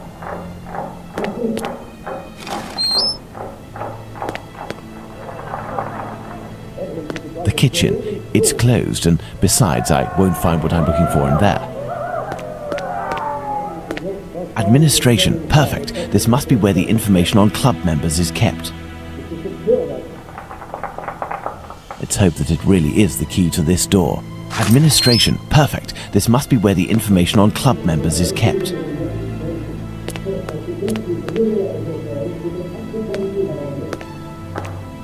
A page from an old Yiddish-English dictionary.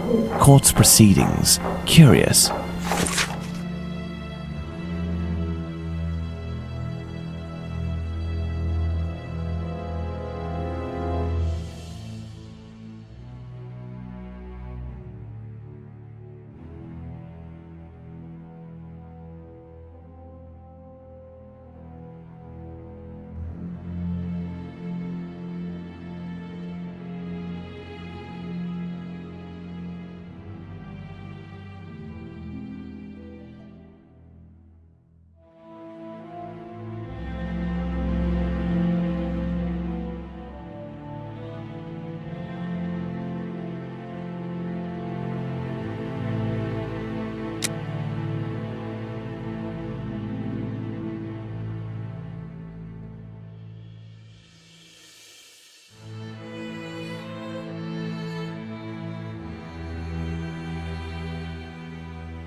This must be the club's safe. What I'm looking for is probably inside.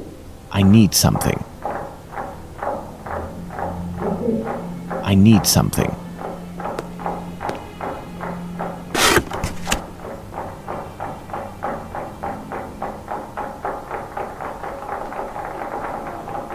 Some square metal tokens. Curious. There is a document.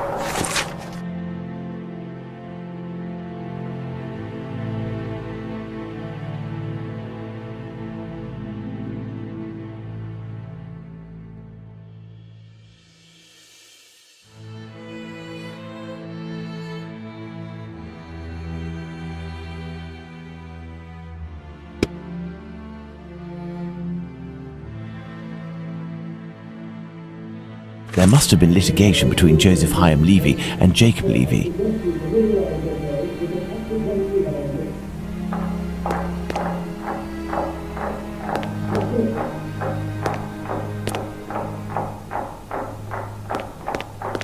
This must be the club's safe. What I'm looking for is probably inside. The lock on this chest is very sophisticated. Let's see.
Elementary.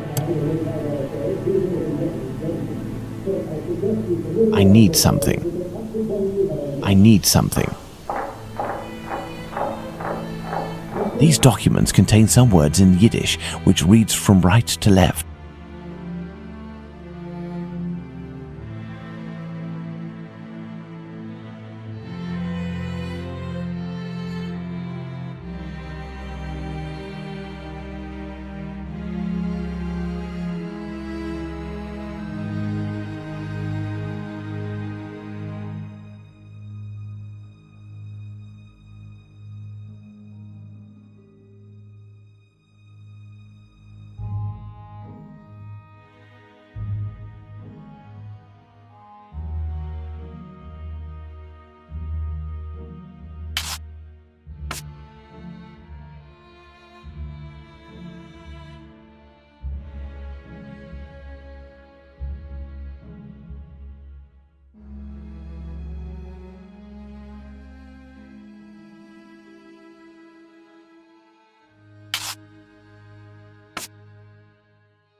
Excellent. Now, on to the next step.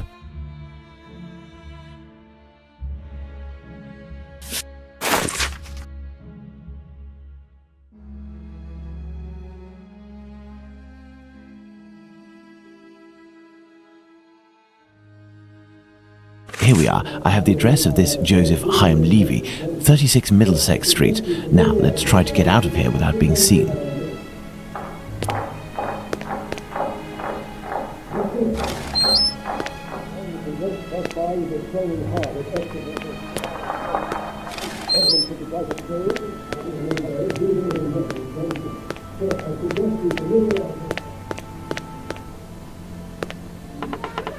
Blast! My exit has been sealed off. The barrel was replaced. I'll have to find another way.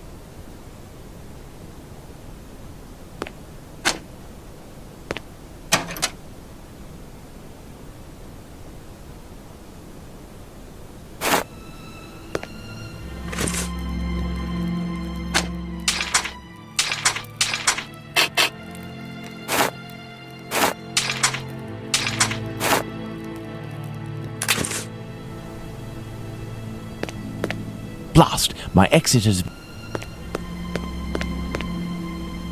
I can't get out through the window. It's blocked and appears to be reinforced. I'll have to find another way out. Closed.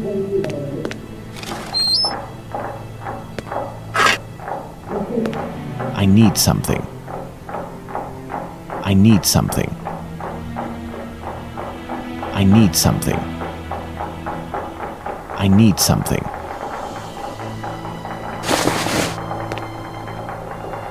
I need something. I need something. I need something. I need something.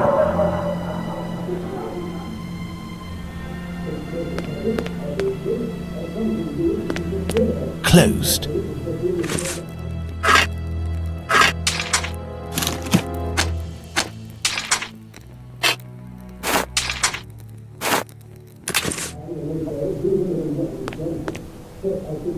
I need something.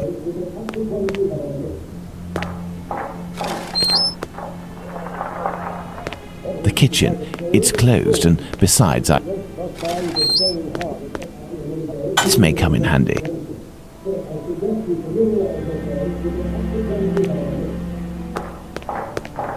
I can't get out through the window. It's blocked and appears to be reinforced. I'll have to find another way out.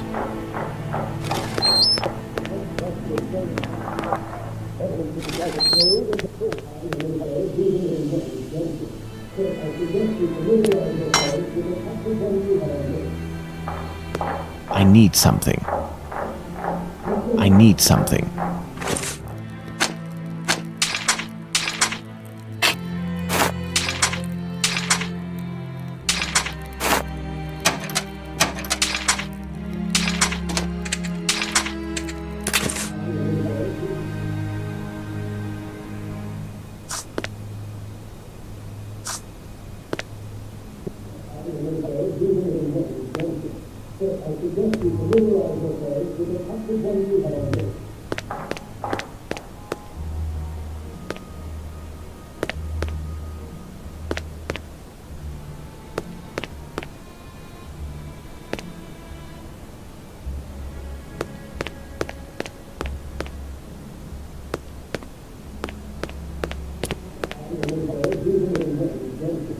I need something.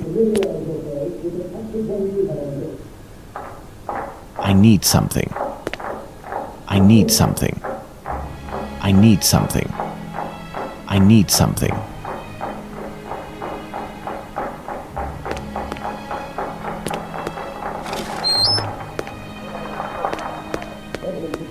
No, that's not a good idea. The watchman is still there. I must find a way to get him to leave his post. No, that's not such a good idea. There's a meeting taking place.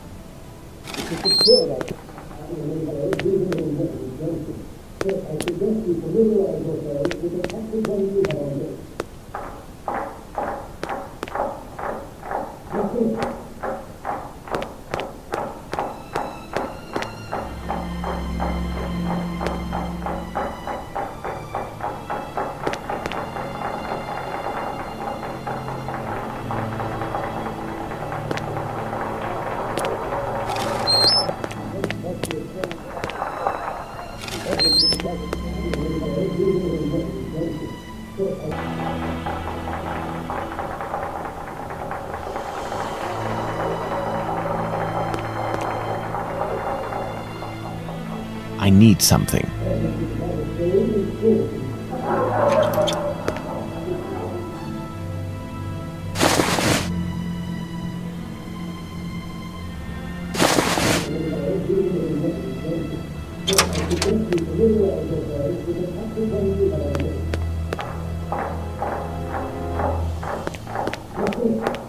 Now let's quickly hide in administration.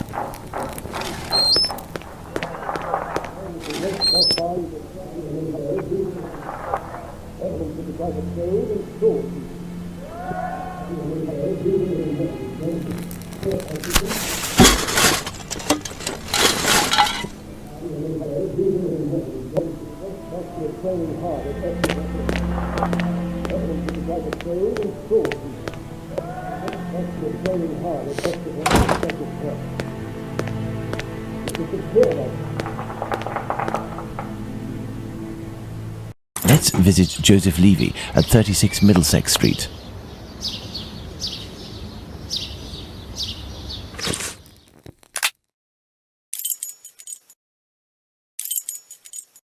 Here I am in Middlesex Street. Let's find number 36.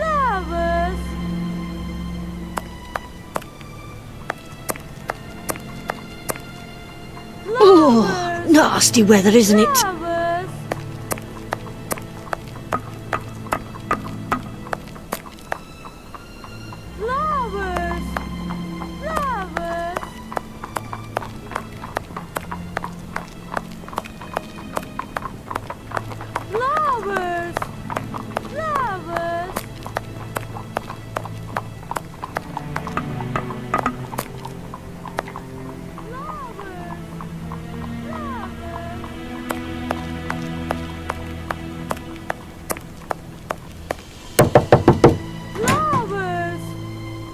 Hello, sir. What do you want? Hello, Ma'am. I would like to speak with Mr. Levy. Do you know if he's in? I am Mrs. Levy, his wife. He's not arrived yet. Do you know when he'll be in? Oh, no idea. You know, he works at the butcher's and helps at the slaughterhouse. It often happens that he doesn't come in until early morning and then leaves right away. Well, listen. As soon as your husband Joseph returns, tell him that... My husband isn't called Joseph. You aren't the wife of Joseph Hyam Levy? No, of course not. I'm the wife of Jacob Levy. Mr. Hyam Levy used to live here with his parents, but he moved. Mummy, who's the man that you are talking to? But this poor child has syphilis. He carries the mark on his face. Leave us, children. Go back inside with your brothers and sisters. Yes, Mother.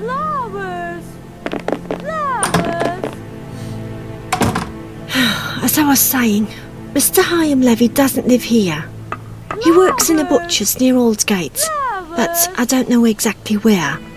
But if you find him, he will surely live next door. Butchers always live near their work. Could you possibly give him a message on my behalf? I don't see him often, and well, even though we know him, we aren't on friendly terms, you see? Is he bothering you, Mummy? No, Simon, not at all. It's a handsome boy you have. It's strange that he has light hair. He takes after his father. Strong, with light hair. Wait, he sounds familiar to me. A man of about 50 years old, very big, at least 6 feet tall, and left-handed, correct? You are mistaken yet again. My husband is only 32 years old, no taller than 5'3", and he's right-handed. Obviously, there are many Levys in the area. I will leave you, and I pray that you will excuse the disturbance. Perhaps we will have the pleasure of meeting again. Farewell, Ma'am. Goodbye, sir.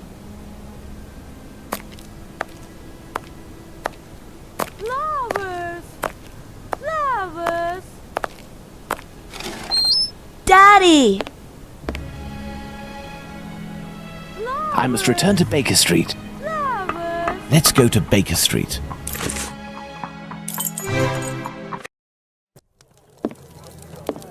Well, Watson, not looking so good. Whose fault is that, Holmes?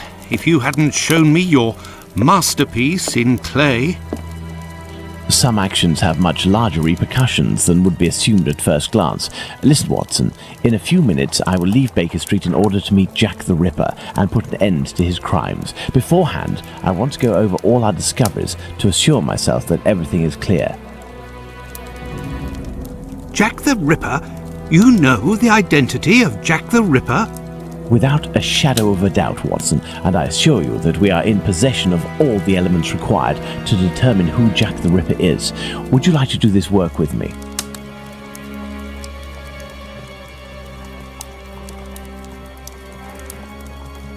Well, we are still missing certain information in order to finish this investigation, Watson.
Perfect, Watson. Let's determine who Jack the Ripper is, Watson.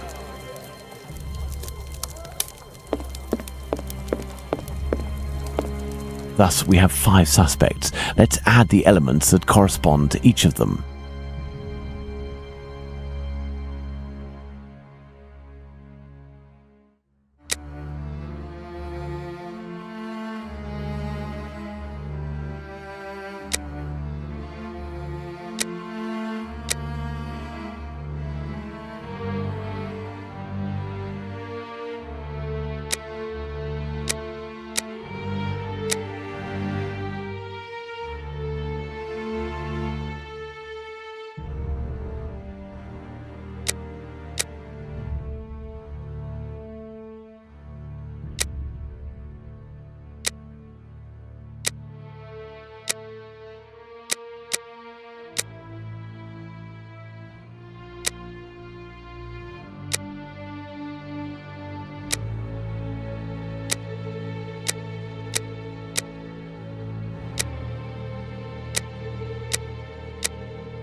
And there you go, Watson. Jacob Levy, Jack the Ripper. Fantastic, Holmes. And terrifying. But some aspects of this case are still unclear, at least for me. For example, Watson? Why does the man only kill prostitutes? The man kills prostitutes because he blames them for the misery of his life.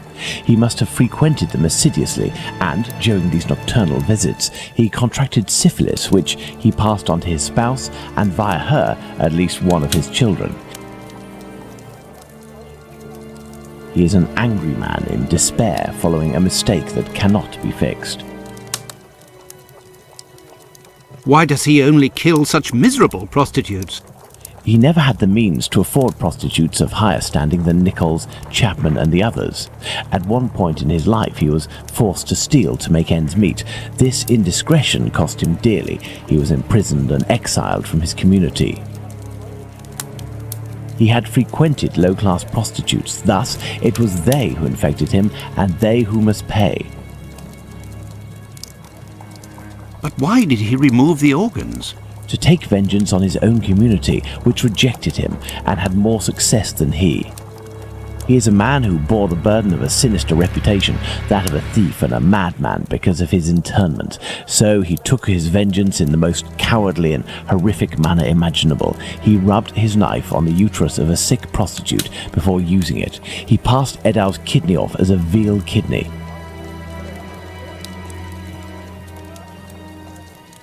Why did he disfigure the faces of the last two victims?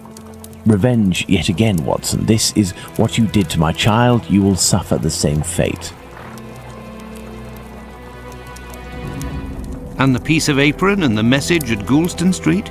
The only reason to have placed the piece of apron incriminating the message and attracting attention towards himself is that the people that Levy holds responsible for his arrest live in this building. The butcher's where he committed the theft is found in Goulston Street, and the majority of the butchers who denounced him surely live close to their workplaces.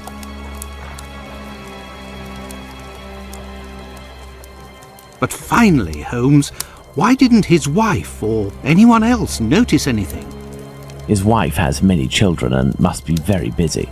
The man is a butcher, which must facilitate things when one is questioned by the police in the street and must justify the bloodstains on oneself. Furthermore, butchers often work during the night as the meat must be sold fresh each morning. His nocturnal absences were easily justifiable. Finally, he works in the butchers or slaughterhouses. Nothing could be more simple than slipping a kidney in here and using a knife soiled with human blood there.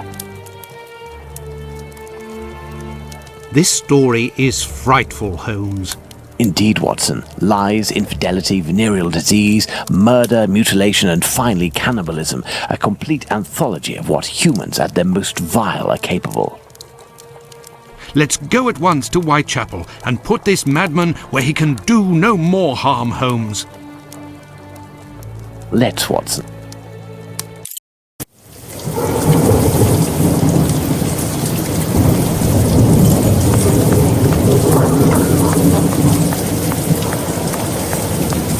I do believe we are not alone. I hope these men won't prevent us from passing. Me? No. But you, yes, Watson. Your journey ends here tonight. Pardon? You're sometimes a little hot-headed, and moreover, Mr. Solomonovich has a few things to tell you. I won't be long. You can come in, Mr. Holmes. He's waiting for you inside.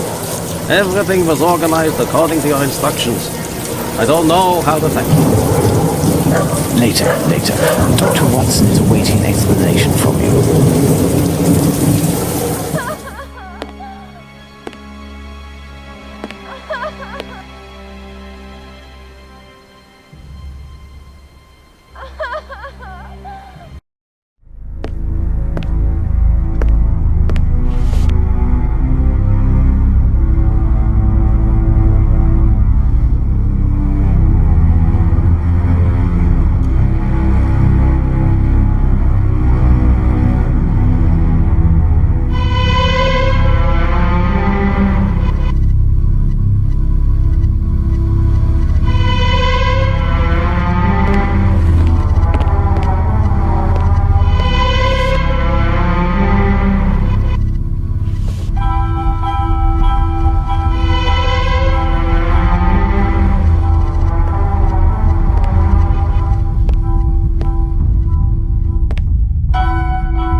Watson? Holmes, have you the slightest idea what you are doing?